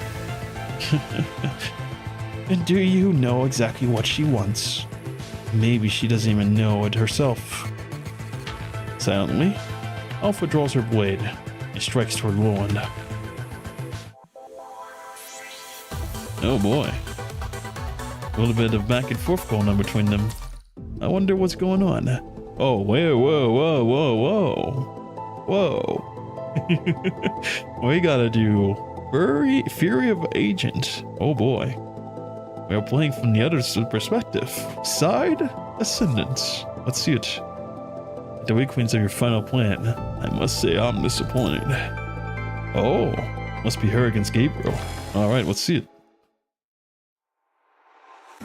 As a devotee, I merely wish to rectify your uncertainty of yours. Your kindness I won't worry. I worry that we will destabilize and resolve the Ascension Network. The network requires an agent of absolute power. Hesitancy and mercy are not the attributes of the devoted. You once showed me its power, and the wave of the pure stream the wave of pure short struck me to the core. And since then, I decided to follow you and offer myself and my work to the network. But now, you concern me. Gabriel's words not seemed displeased Luna. Instead, there's a hint of a smirk on her face. So, tell me, how would you like to serve the Ascension Network? The Red Tide is a manifestation of the volition of the punishment virus. They are exhibiting qualities of organic beings, which means one day, punishment virus will be sentient, like the humans.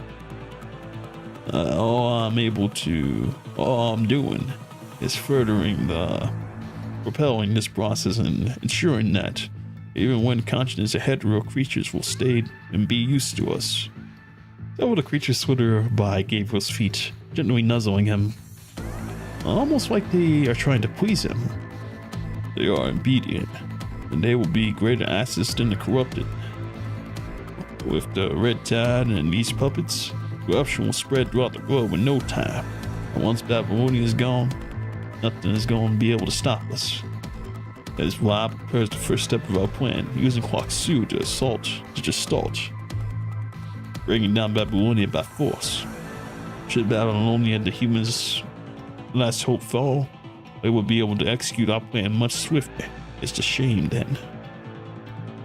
And Huaxu didn't disappoint to a certain extent. It's because of Huaxu that I've retained the secret behind the Enver device. To label that level of technology as highly classified, humans are absurd at times. Huaxu's failure has not been unexpected. I never put my faith in the outsider, which is why I prepared an alternative. Is that why you've been hiding underneath the core area? Well, of course, nothing escapes Miss Luna. Gabriel, you aren't scared enough to hide things from me yet. I don't care how you do it. I only want results. Understood. Behind Gabriel, his hand briefly twitches before closing resolutely. My apologies, Miss Luna. But before we continue, I must be certain of one thing. As Gabriel whispers his command, the head or creatures working by him suddenly launch toward Luna and strike. Luna's minuscule finger, instantly sworn by the frenzied Crimson Tide. Gabriel directs more monsters to attack her, and then stands before the mad flood, like the audience enjoying a performance. Please demonstrate to me with your action, and you are still the agent who holds absolute power. Fine. If you are in doubt, let me demonstrate my will. Oh, how interesting. We're gonna get to play as Luna. Well, I kind of knew because of the the selection page, but I mean, still, this is cool. I never got to play Luna. Well, I mean, we did in like the little thing or the testing area, but I forgot what she does. I prepared a little trial for you. Prove that you're still loyal to the Ascension Network. Gabriel, you'll pay for your foolishness. Elevator on. Start tutorial. First, reping. After reping, the next orb ping is regardless as a reping. The next orb ping is regarded as a reping. Okay. It's the sufficient annihilation points. Press and hold the basic attack annihilation stage. Yeah, crush these insects.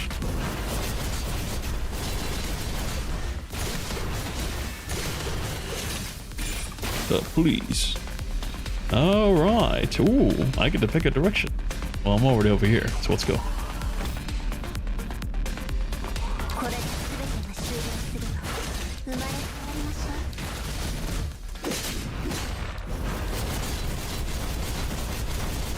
Oh, this is cool. What lovely creations.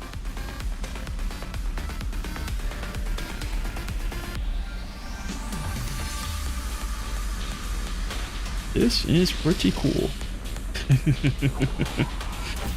Alright. Bring it on.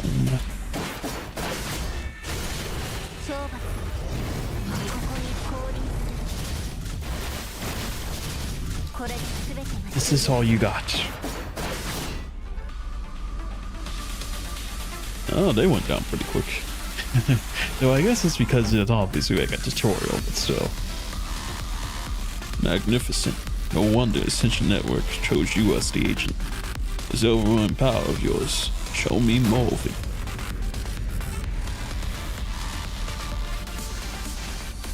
It's got quite the movement though.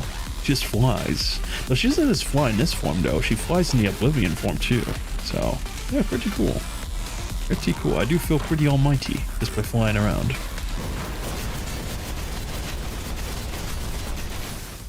Is this all you have? I would like it to your opponent if I may. Where is he? Come on, Gabriel. Let's go. I got my ultimate primed and ready for you. Let's go.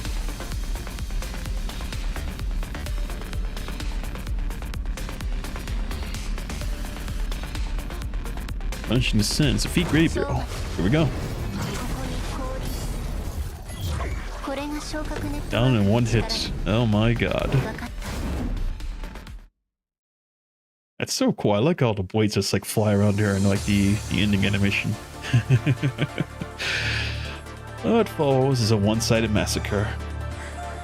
The hetero creatures were not even closed in on Luna when they were obliterated with massive surge of energy. The moody young girl dances inside the swarm or the storm of red tide and several limbs, her frame untainted. Their roles have been reversed. With a wave of a hand, Luna switches the allegiance of the creatures, and they are now charging at Gabriel. That's not exactly what happened in the game there. No, I do see her power though. With like the wave of a wrist, like these attacks just like fly from behind her and just like lands on the enemies. That's pretty cool. Oh no, don't skip, don't skip. I'm living the moment right now, man. Yeah, Luna, that is badass. I love it.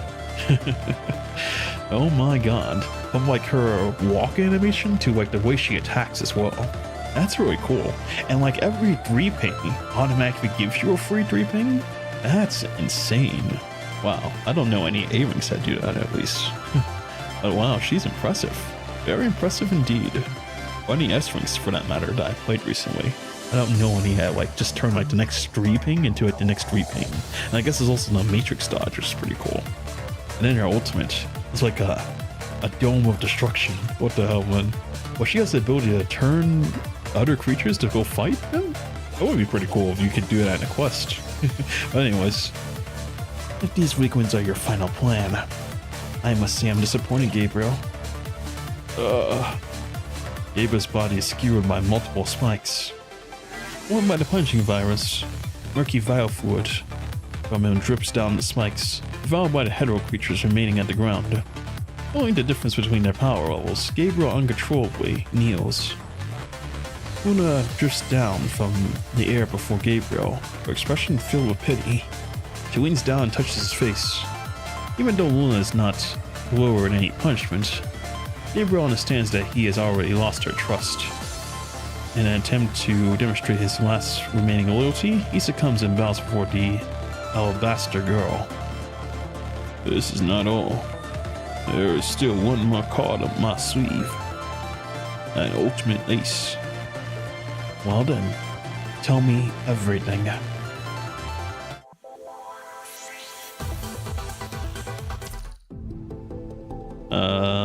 Alright. Let's still continue their side.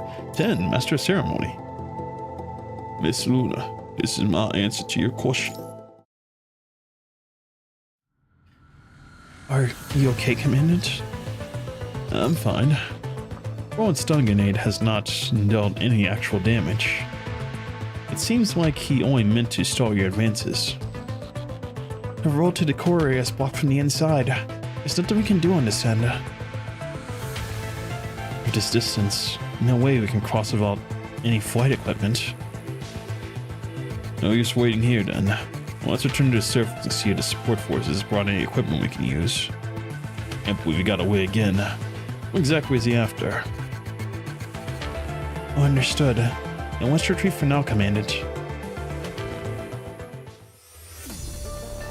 The elevator in the core area rumbles as it descends.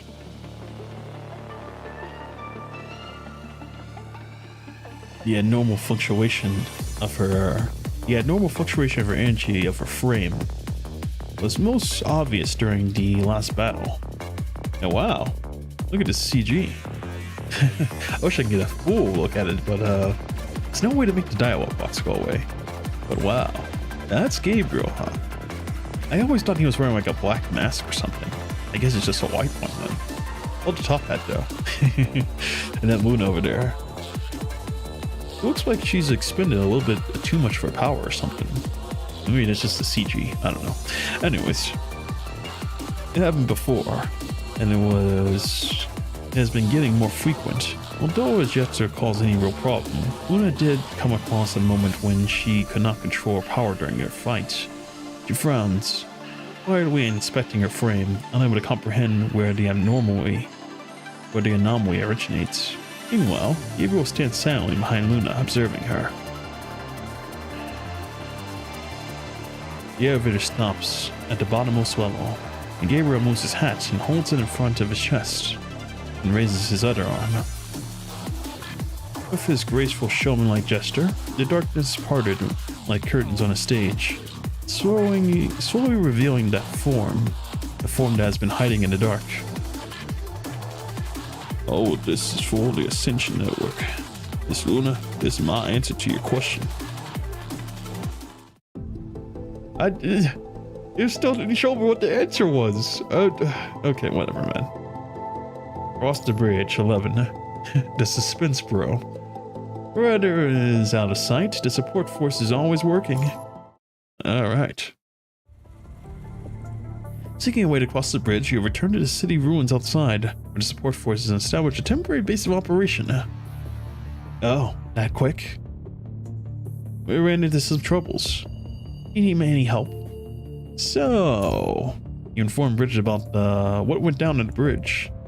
So you got dumped at the other end of it. Yeah. The bridge you mentioned before. What does it look like? How far is it to the other side? It's about... Holding to Bridget's hand and sends her the recorded images. The distance is quite tricky indeed. How about flying? Flying? I've got here a few short-range jet engines. They aren't what's usually equipped on constructs, as they come with much more power and less stability, and its suitability, well... Is it dangerous? Can't say for sure. I may be able to endorse it based on the models of your frames, but for humans, you won't know until you tested it. As you can see, we're quite busy here. You had to do the testing yourselves. Commandant, allow me to take care of this. After numerous tests, you finally managed to find a suitable flighting device. Now we can cross the drawn bridge. Prepare to move out.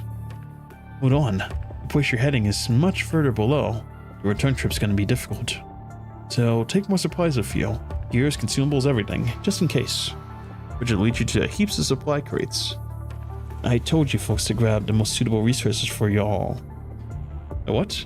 I told the folks to grab the most suitable resources for y'all. They're all equipment that suit your frames, so grab as much things as you can. Well, thank you. You all go to the supply crates, diving in front of Bridget's watchful eyes or watchful gaze. Alright. Medical supplies are stocked. I'm also ready. So am I. Lucia smiles, hiding a familiar looking weapon. Let's go. Familiar looking weapon? Fascinating. Hawksu's projection. What does the appearance of Hawksu's projection really mean?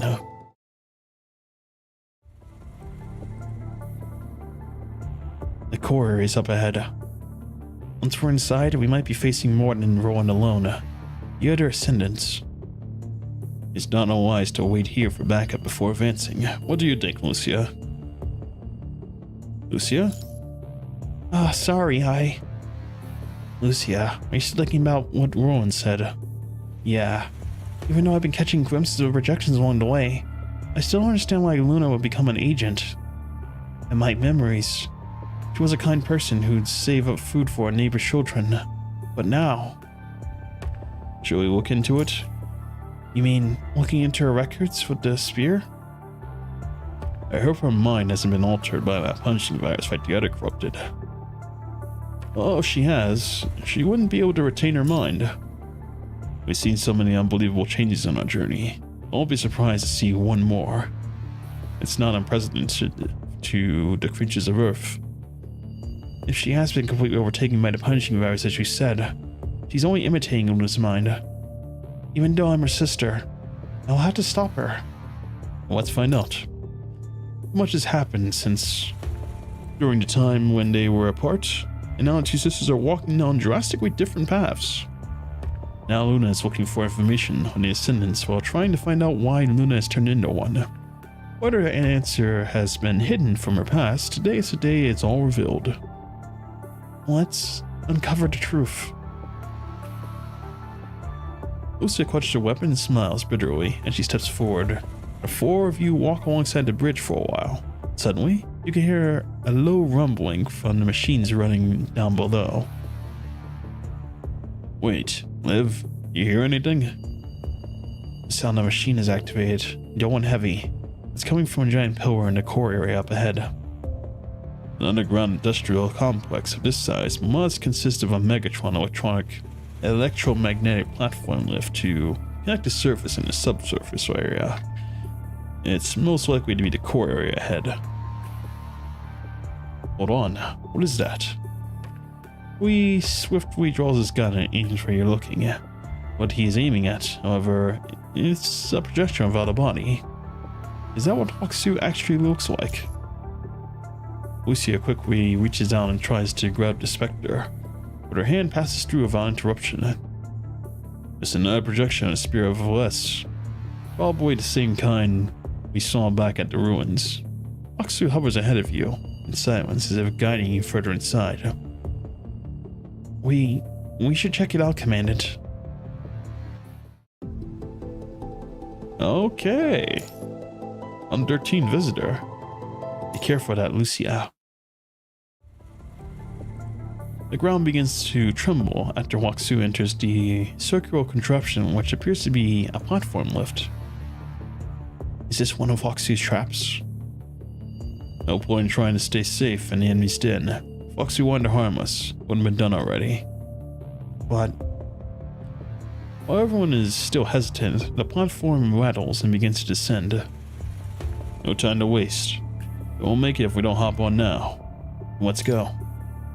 No holding back. A slow and steady rumbles follow as the platform descends, moving closer to the dueling Ascendents underneath. One barely escapes Alpha's strike to his throat, but her blade carries such intense energy that it still leaves a cut on his face. It may just be a light wound, but a difference in their strength has nonetheless had Roland concerned. Well, should we go on? I can let you go if you stop now. I never wanted to do this. But you're the one who branded me as a traitor and started swinging your knife. You're still of use to Luna, so I can let you go for the time being. But if you're in a hurry to die, I can make that happen as well. I don't think that's necessary. Ray Raven has arrived at the target destination. Following Hoxu's emotionless announcement, the platform reaches its lower level, its rusting gears clashing together in that ear-splitting noise. Now that the real aggressive arrived, I'll excuse myself. To demonstrate my loyalty, allow me to share my humble insight. Be careful of that, Lucia. You're telling me to watch out for her? She'll get stronger and stronger. You, on the other hand, you are no longer impeccable. What are you trying to say? My apologies. That was untoward. But I offered my advice in sincerity instead of mockery. Before Alpha's blade arrives and carves into him, Roland leaps into the darkness with a teasing sneering as he disappears, leaving her all by herself as you four step onto the platform. Ray Raven, Lucia, I'll offer you painless deaths before you can make the same mistake. Okay. Painless deaths. Good talk. Crimson Resolve. Alright. Lucia, quickly. Commandant's going too.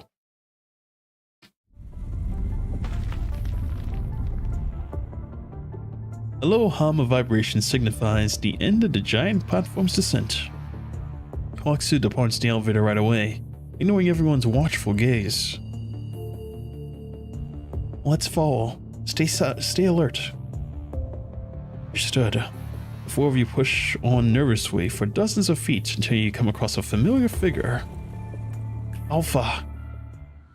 Hoxu's projection moves to Alpha's side and vanishes. It is now apparent that it was Alpha's order to bring you all here. She's holding... Indeed, based on the location of signal, she's holding Huaxu's key. I don't care why you've come here. You stop here. Huaxu, your final task. With that, Liv and Lee are suddenly shoved onto the ground by invisible force. I can't control my frame. Huaxu is seizing the frame's motor function. Is that what Huaxu's capable of? Spear of FOS is both a weapon and a flaw. Huaxu can always find a way to infiltrate someone as unprepared as you. Alpha, let them go. Oh boy, the long-awaited fight. No longer able to suppress her rage, Lucia draws her katana and sprints toward the doppelganger at breakneck speed. Two blades collide with a sharp ping. Their frames. The fighting styles are so similar that the two fires are almost tangled together. Indistinguishable. According to the computational power availability currently, the suppression can only last 613 seconds. That's more than enough. Don't forget the human. Alpha issues her commands. She counters Lucia's attacks. Employing the spear of FOS to infiltrate the commander's link. Takeover succeeded. Commandant! As your hands are no longer part of your control, they reach for your throat and strangle you. You begin to suffocate as oxygen leaves your brain, dimming your vision. Gas takes over your mind and disorderly orders and illogical logics begin to fill your entire consciousness all at once. Through the spear of FOS, I have placed the Commandant's mind beacon into the mind of a corrupted nearby. Soon, there will be nothing left but madness. No one's going to help you now, Lucia. Let go of the Commandant, and let go of my friends. Lucia's fury charges her blade. A layer of frost leaping with her jetpack, she strikes her katana with raging like a blizzard. Alpha, who never backs down from a fight, is somehow forced into a series of dodges. You're surely different. Is this all you got? As Lucia's onslaught briefly halts, Alpha charges with her scarred red blade. Having anticipated her opponent's move, your power only yields from the lies they planted. Your sword only unsheathes for their lofty ideals. Much longer can you go on with the trust that will inevitably fail you? One day, the humans, the Grey Raven, will betray you again and you'll become one of us. The words have Lucia waver for a second. Mockingly, Alpha smirks, raising her blade and thrusts. But her blade only hits the lingering shadow of Lucia, shattering an abandoned glass case to the side. You're right. We're all born of the same essence. We were the same person. And I never met Grey Raven. I might have turned out the way you are now. But I've chosen differently. A different path. Path, not pass. So weird, man. I don't know. Anyways, to Alpha, Lucia's assertiveness looks no different to an arrogant person's mockery of mistakes that they have made. Worse, even as it comes from her counterpart. Infuriated, she clutches the grip of her blade and steps forward with speed of lightning. Her sword slices in the shape of crescent moons, shredding everything between Lucia and herself, relentlessly advancing. You know nothing. Lucia promptly evades the impeding attacks, but Alpha's unrelenting strikes still manage to give her a few cuts. Lucia, quickly, the Commandant's going to. Even in the great pain, Liv manages to shout with all her might. Under Huaxu's suppression, throwing an injector at where you are. Struggling to lift himself, Lee fires a few shots at Alpha, interrupting the crimson weaves of slashes, giving Lucia a shot at retreating. Now, Lucia takes the opportunity when Alpha ducks from these bullets to leap away as she hurries her way to you. Sorry, Commandant. Lucia grabs your hands and forcefully tears away them from your throat, holding them by the floor. All of a sudden, oxygen and the pain of your wrists enter your chest at the same time, blending with your confused mind as if setting your body aflame. Ah! Keep breathing. Fuddled and taken over. Your hands are bounded to the constraints next to your legs when your protective suit by Lucia, while Alpha sneers and watches. Thank you. How ridiculous.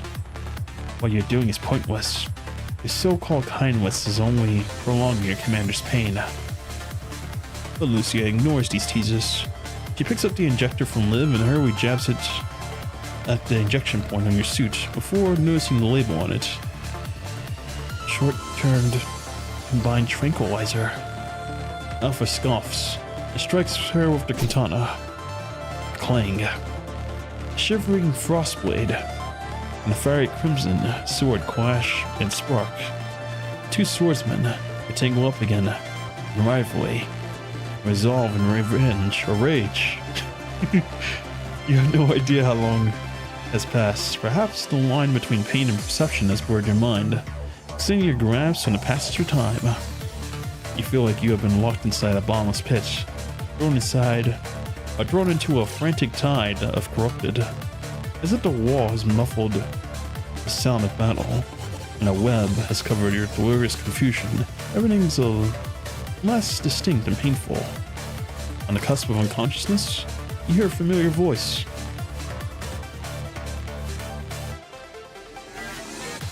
A proposal, Grey Raven, on the optimized path of victory. Who is this? A dimming vision? You see a shape. A bad memory, tilting like the reflecting lights on stained glass. And tense, instinctual reaction has shocked your reflection of who that is. Waksu. Commandant, Realif, has discovered my disguise, demonstrating a stable mind after being corrupted for 4 minutes and 32 seconds, suggesting remarkable I swear, reading for 3 hours and 36 minutes and 18 seconds has killed my reading of everything. I'm dead, man. We gotta keep pushing on. I'm finishing this today.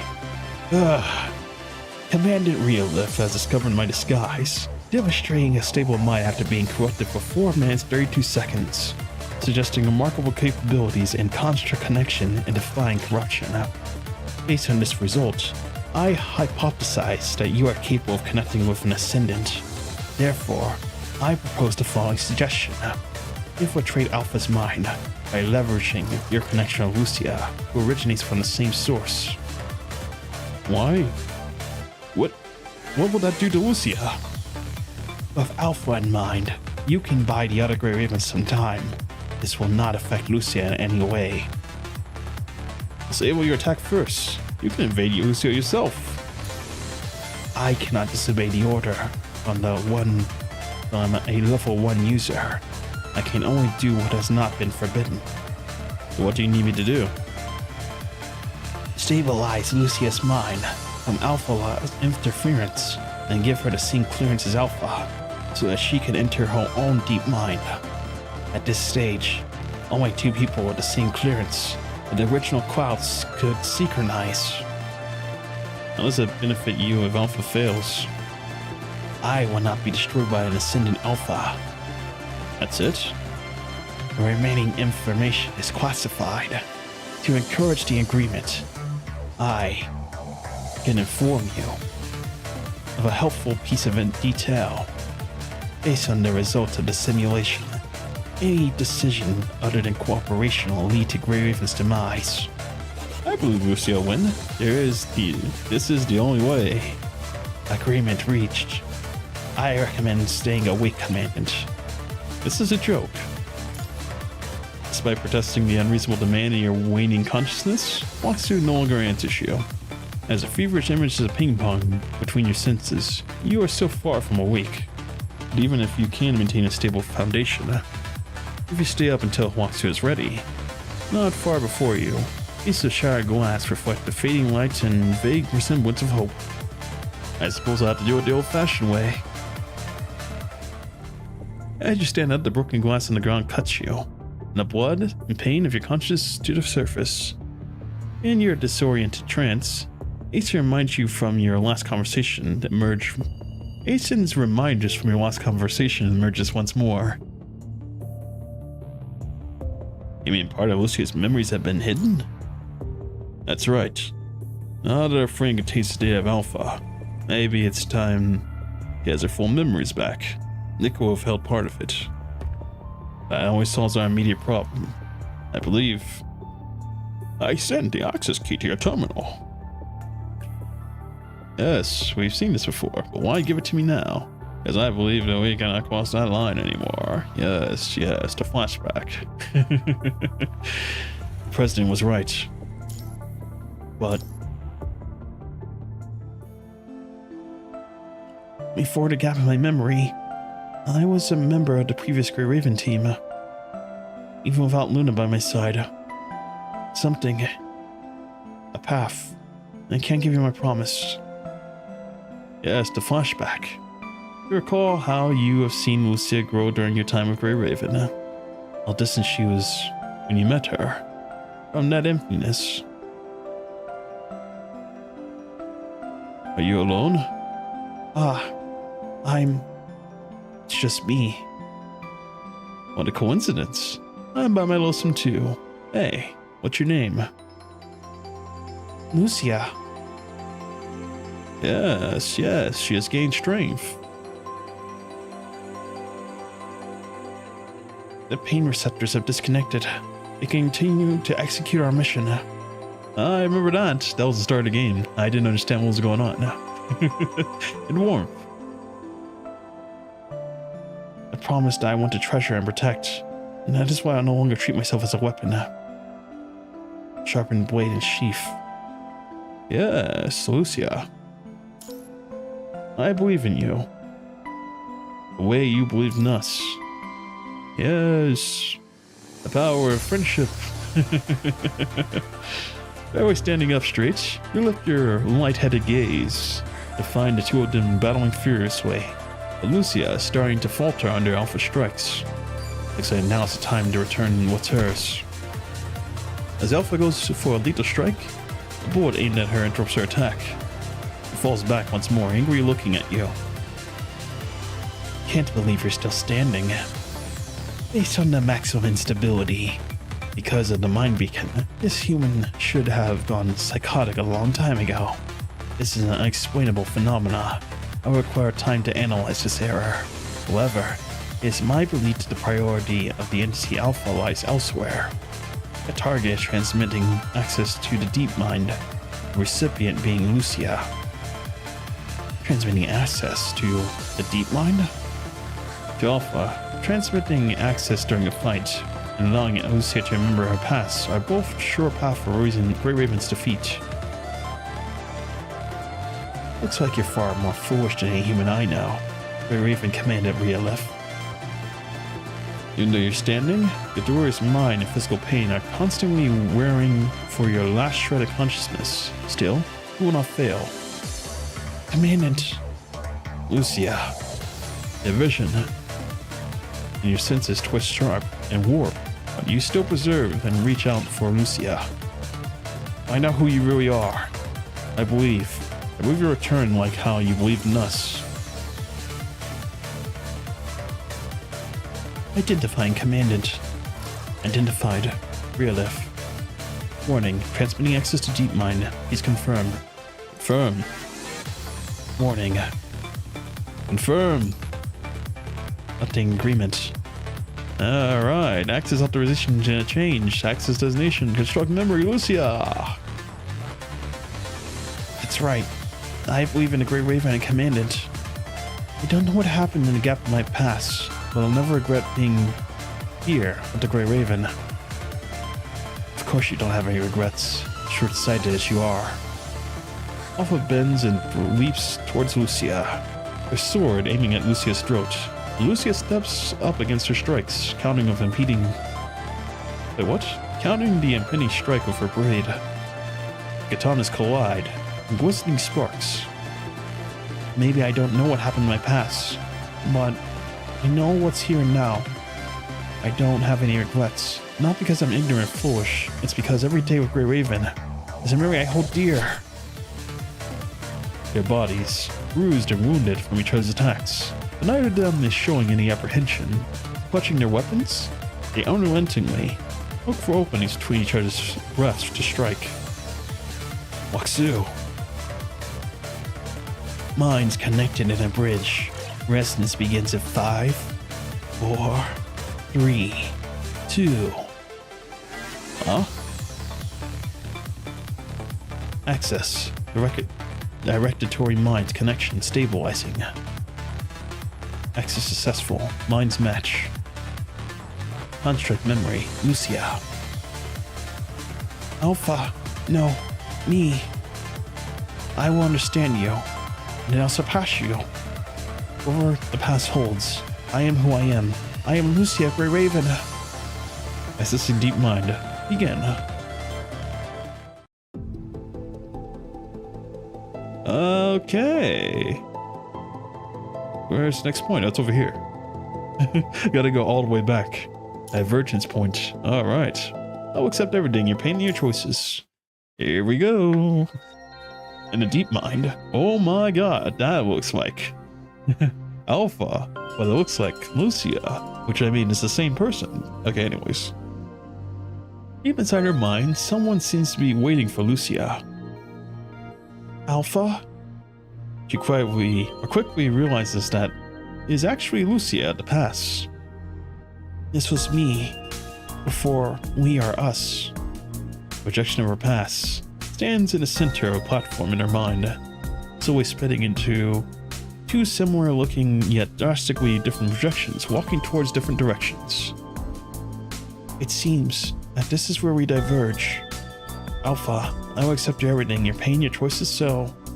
She stands on the edge of where their minds connect and reaches out to Lucia at the pass. And when she touches her, the mind starts to bill and surge. Alright.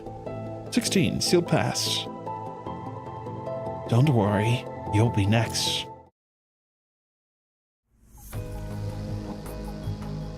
After leaving her two teammates, Lucia rushed to the destination as fast as possible. But all that remained was a sea of wreckage with no signs of survivors. Commandant, where are you? No matter how many times Lucia requested a response from her comms, there was no reply from the Commandant. Lucia begins to feel uneasy. Is it because of what happened? The corrupted suddenly emerged from the corner of the ruins. Its sharp claws almost cut into the distracted Lucia. Corrupted? More than one, it turned out. The swarm of corrupted began to head towards Lucia from all directions. Huh? Why? Hero should have led them away. Unless he's already... Lucia tried to connect with Hero, while taking down the corrupted around her, only to find his communication channel blocked, leaving behind a shielding audio system prompt. More and more corrupted were lured to the sound of battle. It was not the time to speculate. I have to get out of here and find a hero and Commandant. Find Hero and Commandant, not the hero. Because we all know it's not a hero. It's just Hero. They must be worried about me. And then she heard a gunshot coming from somewhere ahead. Could that be the mysterious foe? Or is it the Commandant and the others?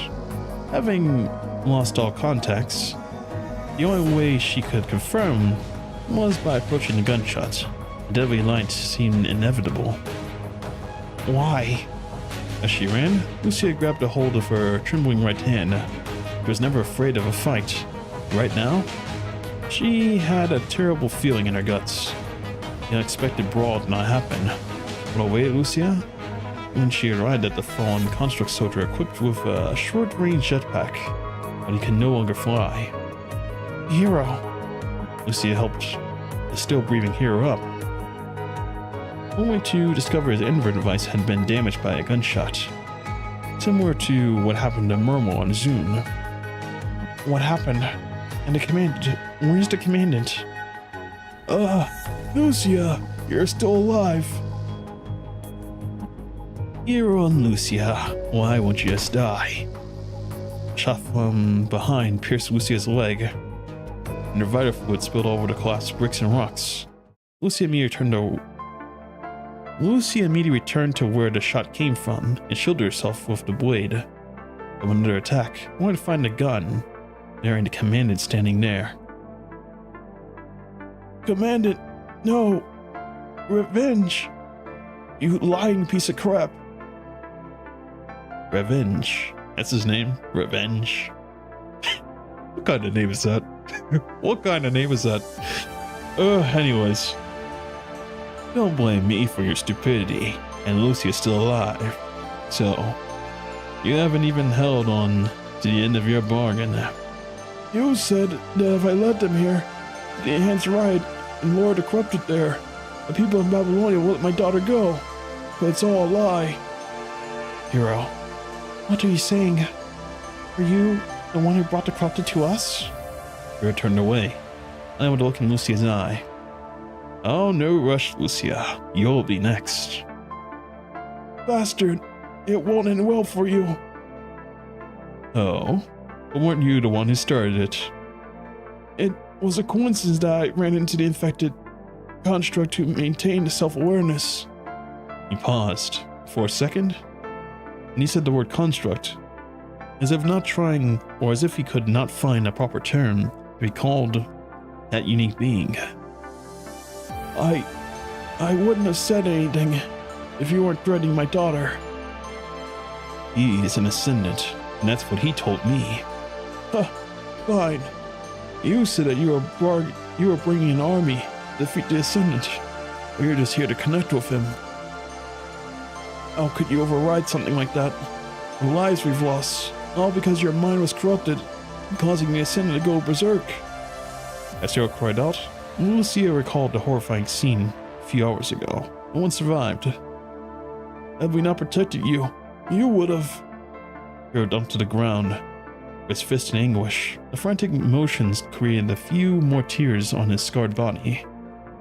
Commandant, you said you wanted to take responsibility when we were heading back, but now you're...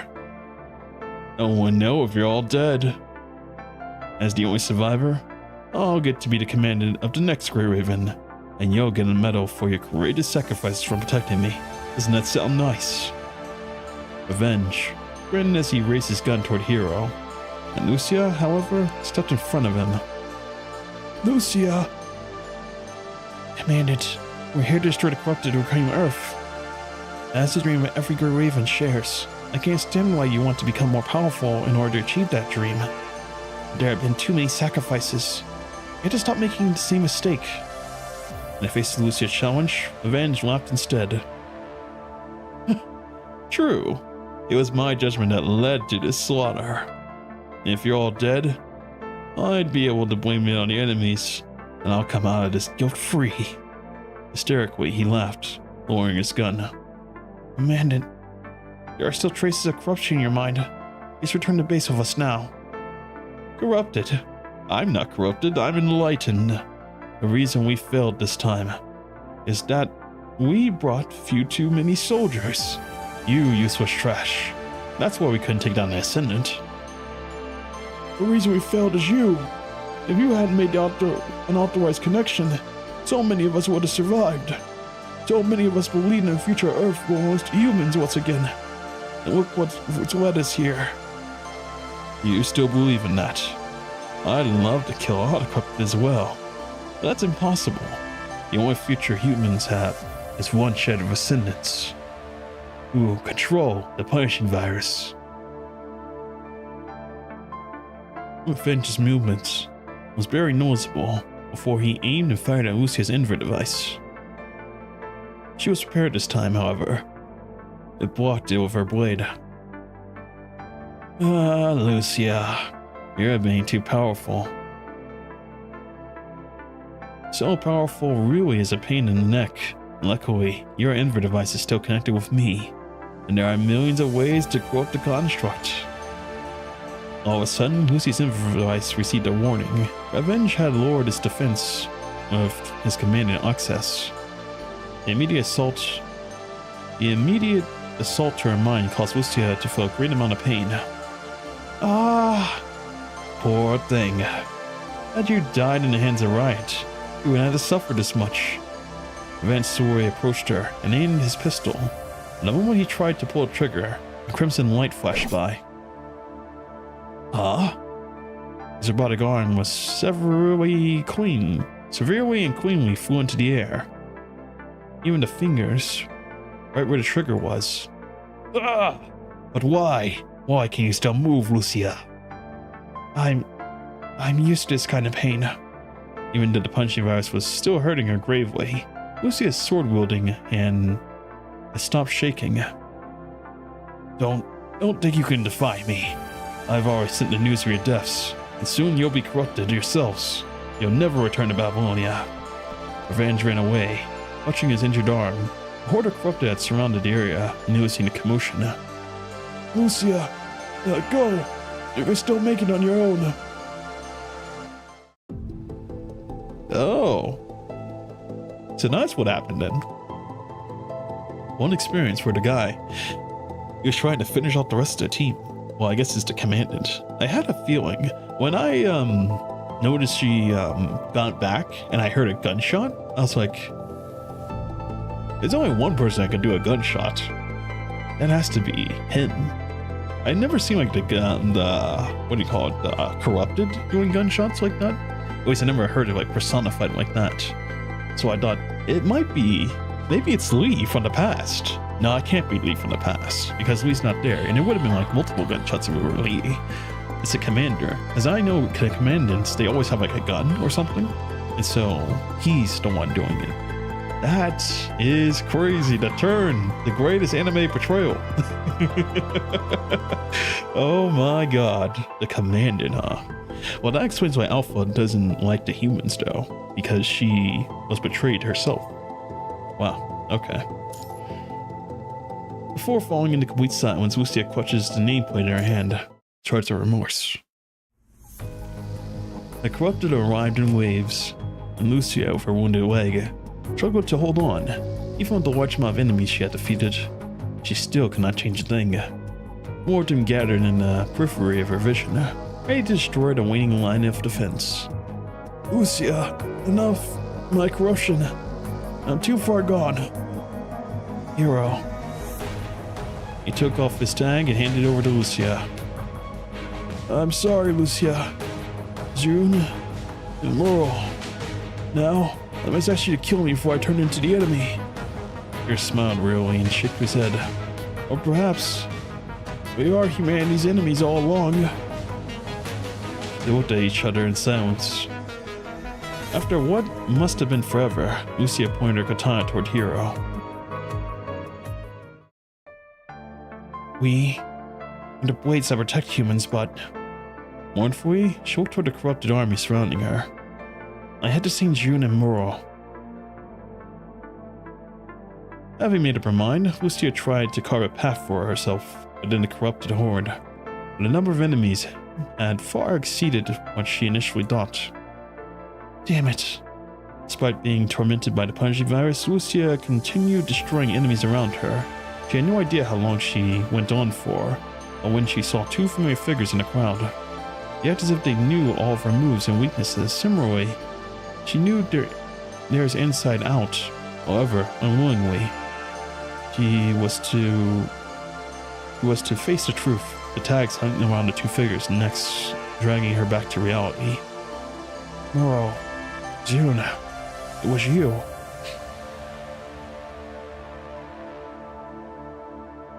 Lucia could no longer hold on to her katana, and she let it drop into the swamp.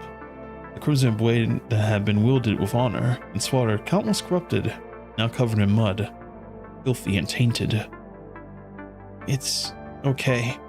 At least I'll be recalled.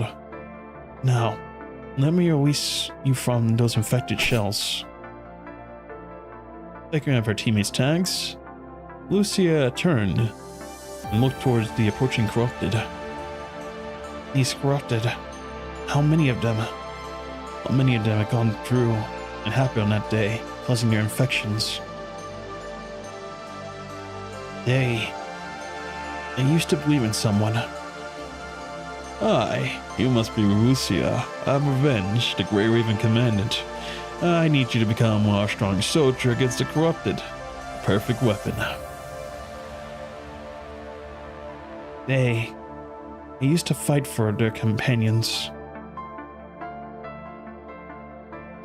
Lucia, you're not lost. Grey Raven's where you belong. We're the only one who will ever betray you. We'll never abandon you. They used to make promises. Being corrupted. They were similar once. The vital fluid in Lucia's body was gradually dwindling. Unable to support her frame, she had slowly collapsed by the broken walls of the ruins. Humans, do they really deserve our protection? Lucia clutched the tags in her hand and fell into silence.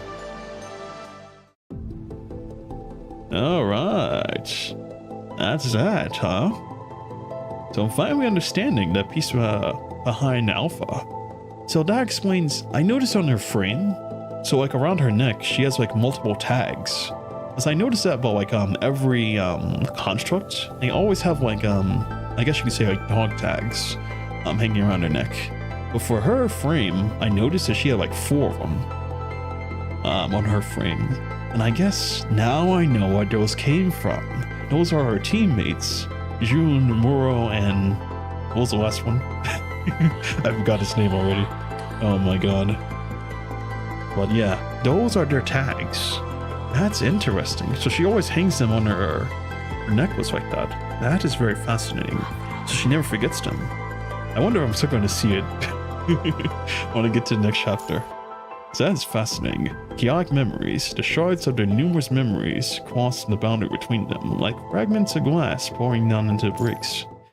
Alright. Lucia moves forward while thinking about Luna. Perhaps influenced by the longing, their mind growls and blocks all the pathways around her. These humans you believe in, sister. Luna? The image of Luna appears before her, although Lucia knows that this is only a projection of her consciousness. She still cannot resist getting closer. Lucia, why can't you stay here with me? As long as you stay here, you won't need to remember those sad, bad things. You can stay with me forever. Come on, Lucia, hold my hand like you used to.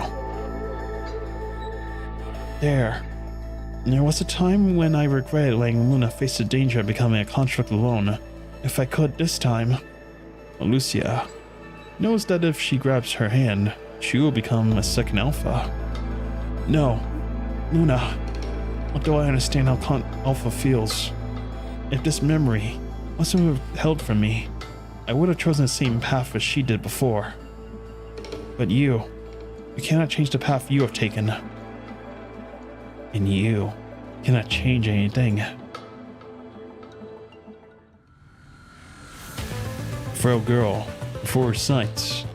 The frail girl before her size, and the surroundings twist and shift.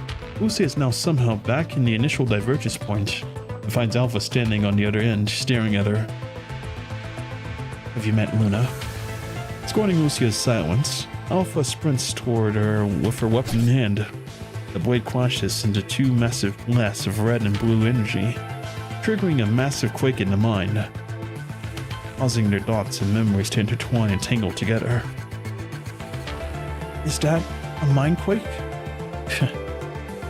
Shreds of their memories. Across the boundary between them, the fragments of glass pouring after it breaks, scattering in front of their eyes. All at once, countless yet familiar foreign memories enter Lucia's mind. Alpha! The hope that once belonged to her. Should still report this incident to Babylonia. The authorities must know the truth. That is the only way. They won't die guilty of a crime they didn't commit. And if I can stop this from happening again. The constructs from Babylonia. Are you conscious from Babylonia? Have you seen Muro and June? I heard that they have been recalled. I haven't seen them. Hold on. Are you a corrupted? The corrupted soldiers raised their weapons in alert. I'm going to have them immediately discarded by Alpha with a swing of her hilt. Now go, before I change my mind. Unrequited hopes. How? Why would I lie to Miss Luna's dearest sister? You're welcome to dig around in that guy's mind, if you don't believe me, that is. It seems like Babylonia are completely suppressed by this incident. And the rumor that there's an identical Lucia stationed in Grey Raven. Even when I left, you're still going to take advantage of me, humans.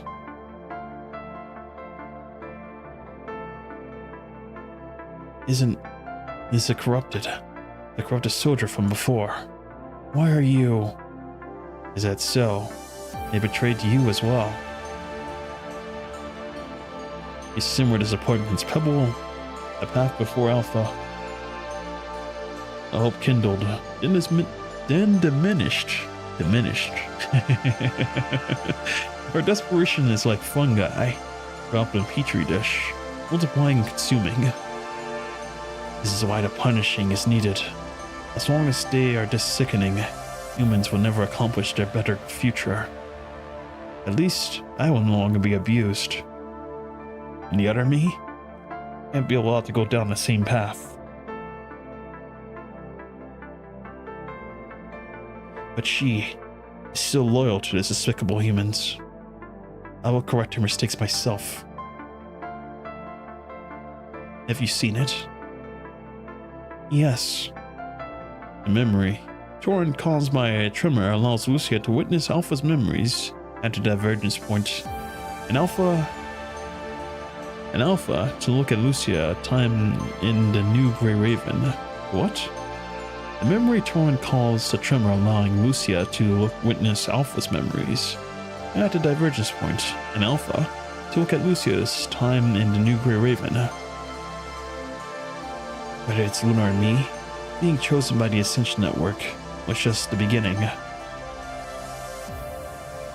Perhaps because of her own tragic memories, or maybe it is Lucia's complete different experience, Alpha closes her eyes in agony.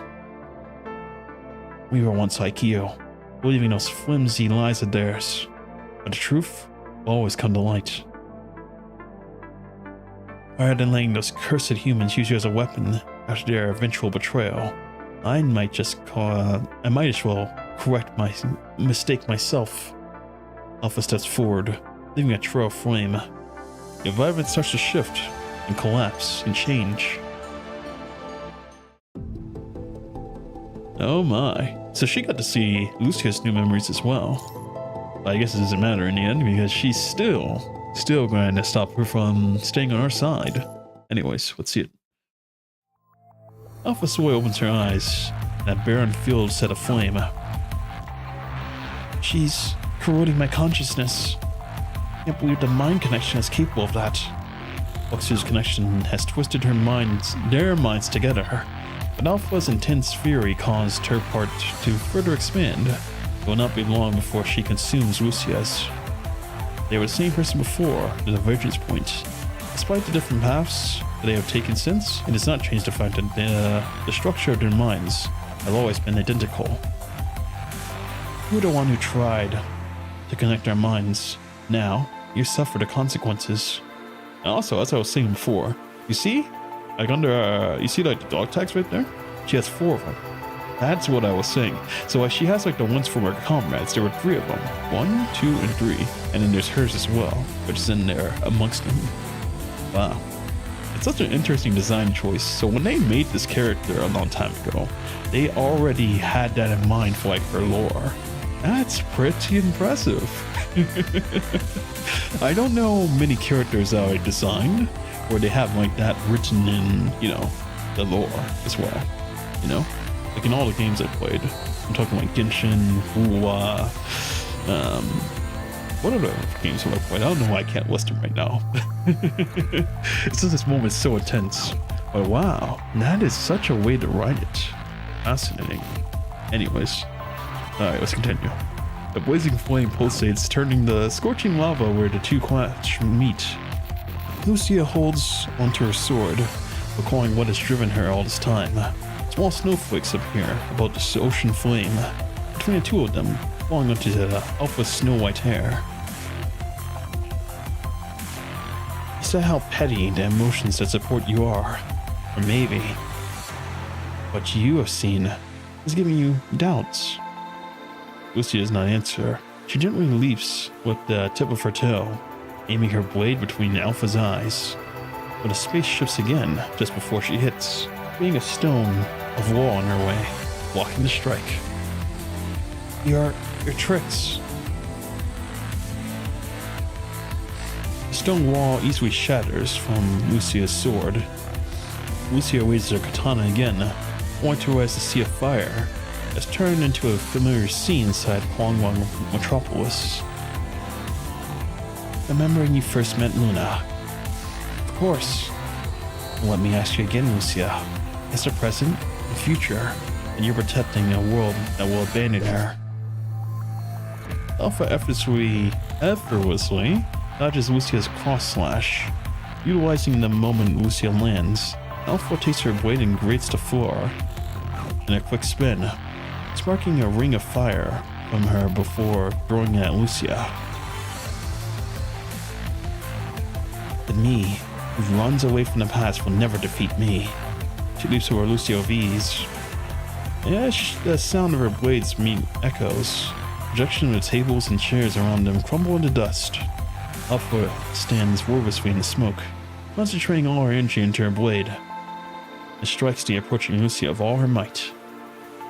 Now, you'll break under the doubts and regrets. She stares at her fallen counterpart in the ruin, and repeats what she just said, except this time she is speaking to herself. No, I will not abandon Luna. What? Collapsed tables and chairs reappear inside the projection of Huangwang, all flying toward to Alpha. I don't know why I done said Lucia. I'm Commandant. She immediately counters her sword, putting them into pieces as they fall to the ground. Or falls is a devastating strike that comes with all the energy Lucia has been accumulating. That still won't do. The lanterns hanging in the beams all light up from the sparks of their blades. They are once again surrounded by a sea of flame. I will find a way to save her. That is why I will not be defeated. Lighting frost condenses Lucia's blade. She swings it forward, and a wave of frost shoots out, extinguishing the fire before her. Paving a path of ice, Lucia steps on the frozen track and heads towards Alpha. Wow, give it a shot. Guardian aggressor, custom betrayal, ice and fire. The impassioned strikes collide again in midair, jittering a massive mind quake. Running your mouth when you're so lost and miserable. Is that you are now?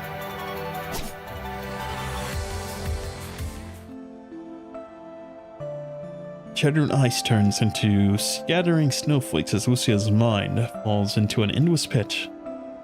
Am I still lost? Not being able to answer her own question, Lucia keeps falling when countless memories of her past, those she and Alpha share, flashes in front of her eyes. The memories she and Luna cuddled. The memories when they left the monastery. The monastery. How fascinating. When they left the monastery with those grown-ups. The memories when they became a construct. Luna, I will never... As her voice trembles, the figure four in their memories gently lands at the bottom of the pit. Sister. The ivory white young girl lights up with the black void like the moon of the night sky. Did you think everything you saw was the truth? Red glow rises around Luna, who floats into the air as countless pillars of light shoot out from underneath. And once silent, Ward shakes and roars. Oh boy, the final. Chapter 20, Lucia. This is your reward for facing your past. All right, here we go. Leader of Grey Raven, Lucia. Focusing. You would think that since this is the final, I would stop messing with the lines. But this is my result. My punishment for reading for 4 hours straight. Good grief. Okay. Stretch a little bit. Not so much to stretch. Let's go. Focusing on the mind beacon above, Lucia strives to drift upward within the dark pit. Having gotten over her attachments and accepted her regrets, Lucia escapes the abyss before the minds merge beyond the divergence point. I've made it. The merge. It hasn't crossed the divergence point and my consciousness hasn't been devoured. You won't be lucky next time. Looking at the direction of the voice, Lucia finds Alpha staring at her with her furrowed brows. If not for the connection. Alpha tightens her grip, focusing her energy and rage onto her blade. And yet, a hint of weariness appears on her face. You're also affected by the mind's quake.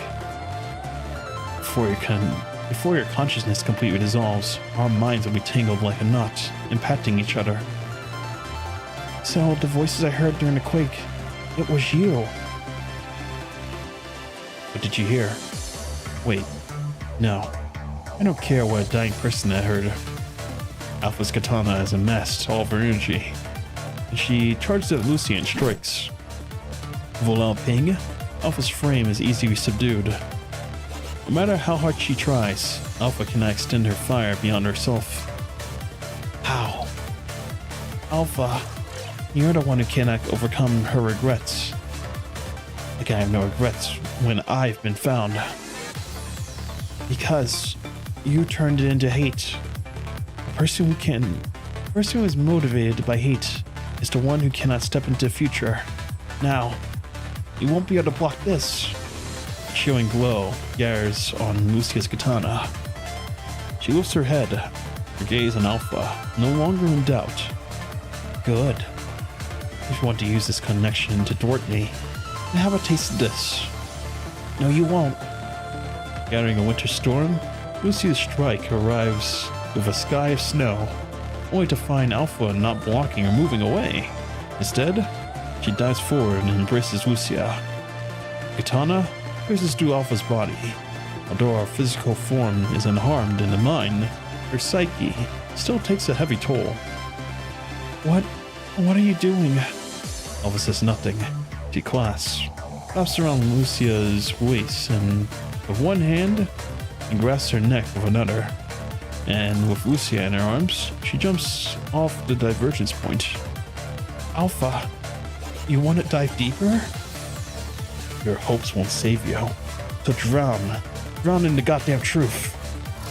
The mind responses to Alpha's hatred releases a thunderous roar. Shattered shards begin to fall everywhere. I'm not running from the past. I accepted their betrayal, and that's why I want to make a change. Don't you want to change things as well? Isn't that why you became an Ascendant? As they entangle and struggle, they once again fall into the deep mind. All right. Internal struggle. Because she still has some regrets.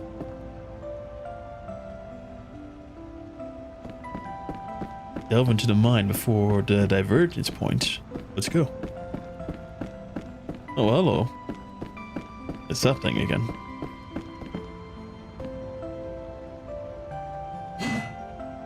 Even after becoming Ascendant, I was still searching for them. But the promised recall was a lie.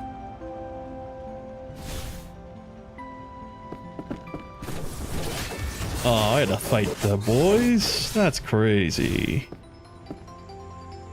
Morale, June.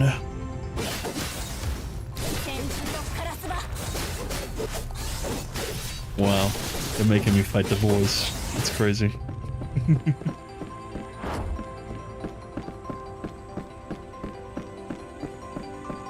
Space-time warps again in the mind.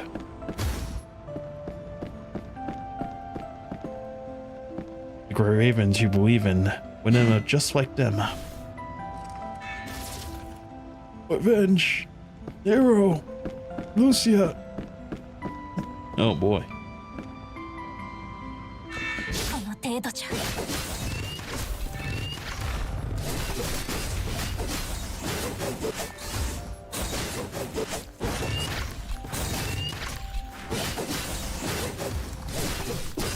And I'm fighting like the million enemies like she did back in the day.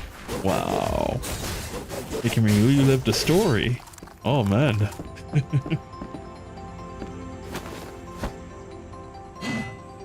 Even if you can move on your own, these memories.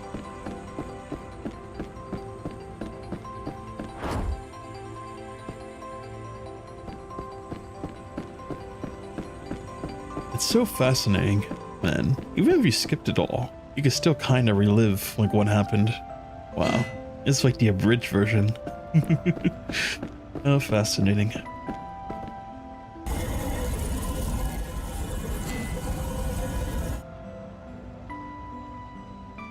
Oh, she's got a mask on this time.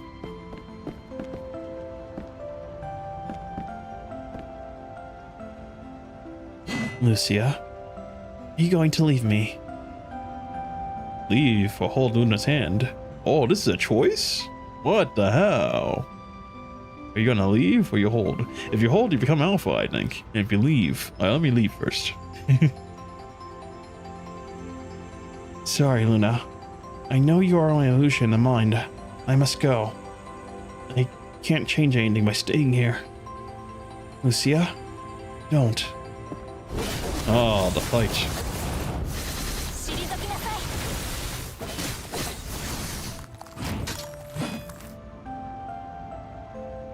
Oh, taking off the mask, are we? Are you me before the divergence point? Because you certainly accepted me. Come me in the future and let me lend you a hand as your reward for facing your past. Luna. Defeat Luna. Alright. Let's do this. Me at the pass. Oh, damn. Wait, it's going down, baby. 私の刃になってください Ah, we did it. We faced the past. Lucia, don't go. Via Luna slowly dissipates. Lucia still steps forward and holds her in her arms, gently caressing her face. Please forgive me. I have to keep my promise and find you out there, so I cannot stay. No matter what you choose this time, I'll be with you. But Luna, there's a bad person. I won't see you anymore. And that's okay. I swear I'll find you. Promise. I've been staying in a room where I can't see. It's so dark. I'm scared. If you're scared, then hold on my hand until you fall asleep. I won't let you go this time. Luna leans onto Lucia, touching her hand slowly and tightly as she disappears bit by bit. Oh, there's Luna, little Luna. Then it'll be a promise, Lucia. You'll come back for me no matter what. And you'll hold onto my head like this and you'll call me my name. Oh, little Luna as well. Oh my god, Lucia. Luna, Lucia, I'm getting so confused. Anyways, Luna smiles and holds hand of young Lucia as she remembers. The two walk away. Little by little, their figures disperse and fade, returning to the depths they came from.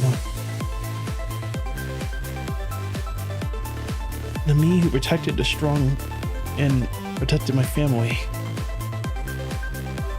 Me who became a weapon for the survival on purpose. The me who alienated everyone because of their betrayals. The me who was found after meeting Grey Raven and the new Commandant. The bitter past, the painful choices, the tender caresses, all these have forged me into who I am and ushered me into the future. You honestly think that there's a future for humans? Even though the road ahead is paved in darkness, I am still willing to believe in the spark of hope. Even after everything you've learned. Even after everything I've learned. Lucia turns around, and resolutely she walks, heading for the exit in the mind. Alright, we did it. Oh, 95. What's going on? 21 to the future. There it is. Welcome back, Lucia, to the future. Lucia opens her eyes and finds Liv and Lee before her in an intense battle with Rowan. Oh, they're fighting Rowan. Oh my god. Facing only half of the Grey Ravens, Rowan does not fight as hard as he did. Instead, pushed the two around with sporadic attacks, seemingly trying to stall for time.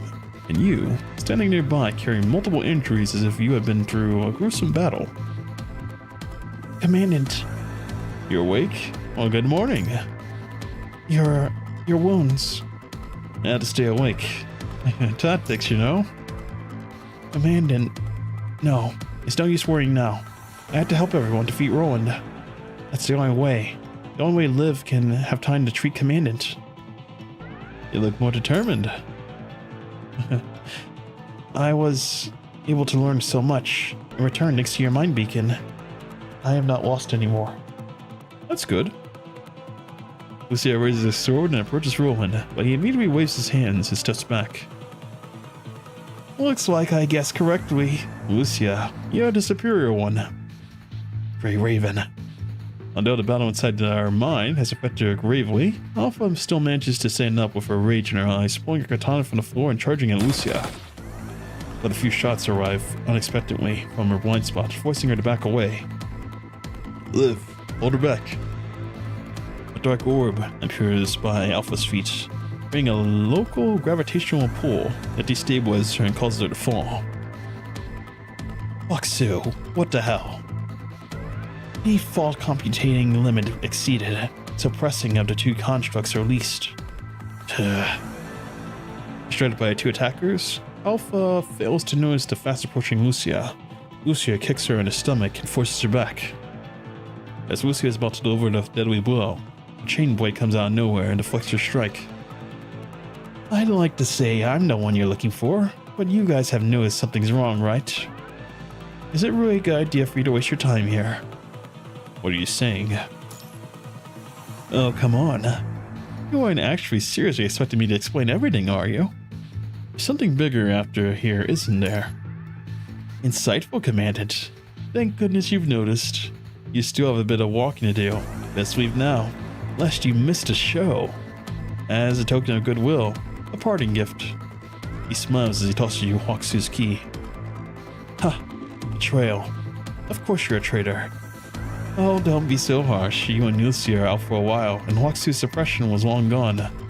Those three have been trying to find a way to take a Tremon has been trying to find a way to take you out while you down, and I also found my way to the key. Had I not been protecting you, we'd all be too late now. Oh wow. What are you planning? I'll reveal. I'll save for next time we meet. Now, get going, or you won't make it in time. Let's go. Ha, you wish. Hold on, Alpha. I'm the one you're looking for. Rowan stands between Alpha and you, and gesturing the four of you to go. Thanks for that, Lucia. I think I can probably take you now. Wait, what? Oh, he's got the fighter. Thanks to Lucia, I think I can probably take you now. What are you after? Rowan starts smiling for once, and his looks on Alpha unwavering. I've only ever wanted one thing, but telling you would be really stupid. It seems to me you're prepared for the consequences. Oh boy. He's gonna finally take down Alpha, now that she's weak. And I guess we're not gonna stop her, obviously, because, well, that's the enemy side. Oh, interesting. And then the final, Dark Reflections. Oh man. Let me take a look what happens on this one, and then I'm actually gonna call it. I would like to find out what happens in the next one, but I think for the sake of me and for the sake of everyone else, I'm gonna go ahead and end it here. Before it is a little bit of a cliffhanger, and I really want to see it. But yeah, I'm gonna wait till next time. We will do this, the final tomorrow. And I will be punctual for that one. I am not missing the time. I'm gonna be there for that. Oh man, as I am so interested in finding out what the ending is to this. Now let me just kill you guys off. Hello, goodbye. Ow. Don't hit me. That's cheating. There we go. I'm curious to see if there's another ending here. Where like, oh, you just go take her hand and you're here forever. Oh, fascinating that they put that in. Alright. Revenge. What a dirty man. Oh, dirty little man. Let me take you down. Oh my god. You gotta give me a chance to attack. That's hardly fair.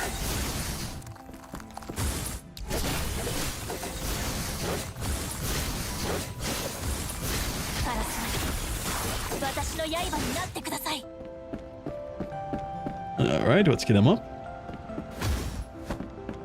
Move everyone for your memories. It'll happen again.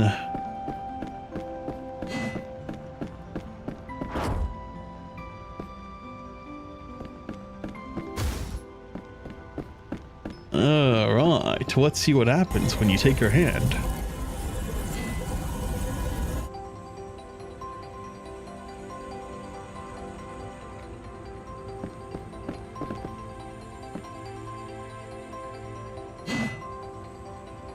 Old Luna's hand.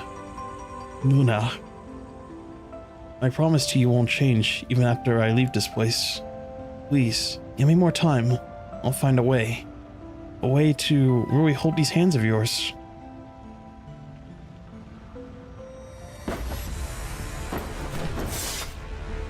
Huh? Are you me before a divergence point? Why are you here? Because you've accepted me. Come me in the future. Let me lend you a hand. Sure, we're facing your past. Alright. So you still fight her anyway. Wow. Okay, so you can't mess up. You can't mess it up. That's pretty nice. Because if you haven't read the story behind it, I guess you wouldn't understand, like, what's going on. So, yeah. That's pretty nice. That even if you haven't read it, you won't fuck it up. The game says you will not fuck this up.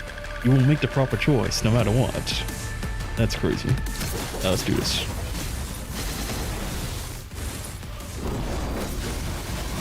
Oh, don't do that. That's not very polite. Now is it? Oh, she's dead. Okay, good.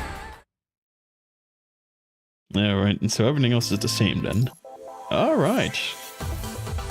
Well, that's cool. This story, ooh, this one was chock full of like interesting moments through it. I love this one. I think this is my favorite out of the bunch. But I guess this part of the story is shaped on like the experience of the previous one, so they all kind of cohesively come together. Wow. Oh my god. But you know what though? This kind of reminds me of just like the story in general. So like from chapter 1 all the way up to chapter, what are we on, 14 now? Or 13? Man, the first one is kind of just like the story. The first couple chapters are kind of The second one is like, you know, a little bit more interesting. And now at Shadow Companion, things are really ooh, on the top there. And I guess like the final one's gonna be the best of all. Oh man. It's funny. Even this, I wonder if this is like a comic joke that the creator did on people, just to kind of symbolize, you know, the story so far, because it has been kind of like that in a way. It's been really fascinating here. Really good. So I'm guessing the final one is gonna be, oh, the peak, man, the peak. But man, this is awesome. I love the story so far. It's great. It's absolutely great. And okay, this is over here as well. Okay. So, yeah, that is what we got to do. We will be doing Dark Reflections tomorrow. Same time, 10:30 EST, or whatever time zone you are. I don't know how to converge to every single time zone, but we will be taking it on tomorrow. Oh my god, I'm so fascinated. I can't wait. I'm a little mad at myself. I'm putting myself on a cliffhanger there, as much as everyone else. But oh, I am curious to see what is going to happen. Oh man, the final conclusion. How exciting. But yeah, I'm going to end it here simply because I need to get my voice a little bit of a break. And yeah, I just want to rest my eyes. And I've been sitting in this chair for quite a long time. Good grief. But anyways, let me go ahead and do this resource thing real quick. Right on my live shards. I have. Okay, good. I've been trying to get live shards so I can get her to the next rank, because that is very important. I should probably start doing Lucia Dawn and Lucia Lotus as well, but yeah, I think I'm gonna hold off on that. I'm gonna do this. Auto clear. 83. Yeah, congratulations, Drills, and congratulations. Ooh, I've done it. I'm no longer a student anymore. Let's go. Now, yeah, drill completion rewards. Thank you all. Thank you very much.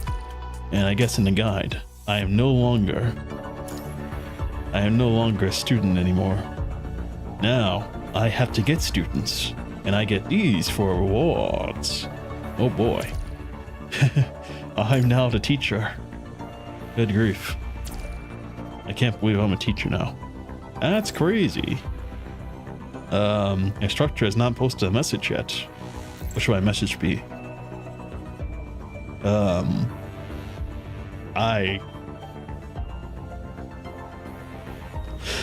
I have no idea. I'm on the spot here, man. I don't fucking know, man. But anyways, I'm gonna go ahead and end it here.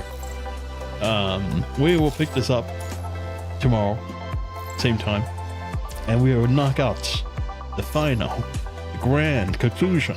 And I want to see what happens to Luna. Maybe Luna has like a change of heart. She's like, oh, yo, humans are actually, I mean, you're nice after all. I want to be with my sister. And then she joins our cause. That would be pretty cool. But yeah, I guess we'll find out. So anyways, thanks so much for watching. People of now, people of the future, VOD gang, whatever you want to be.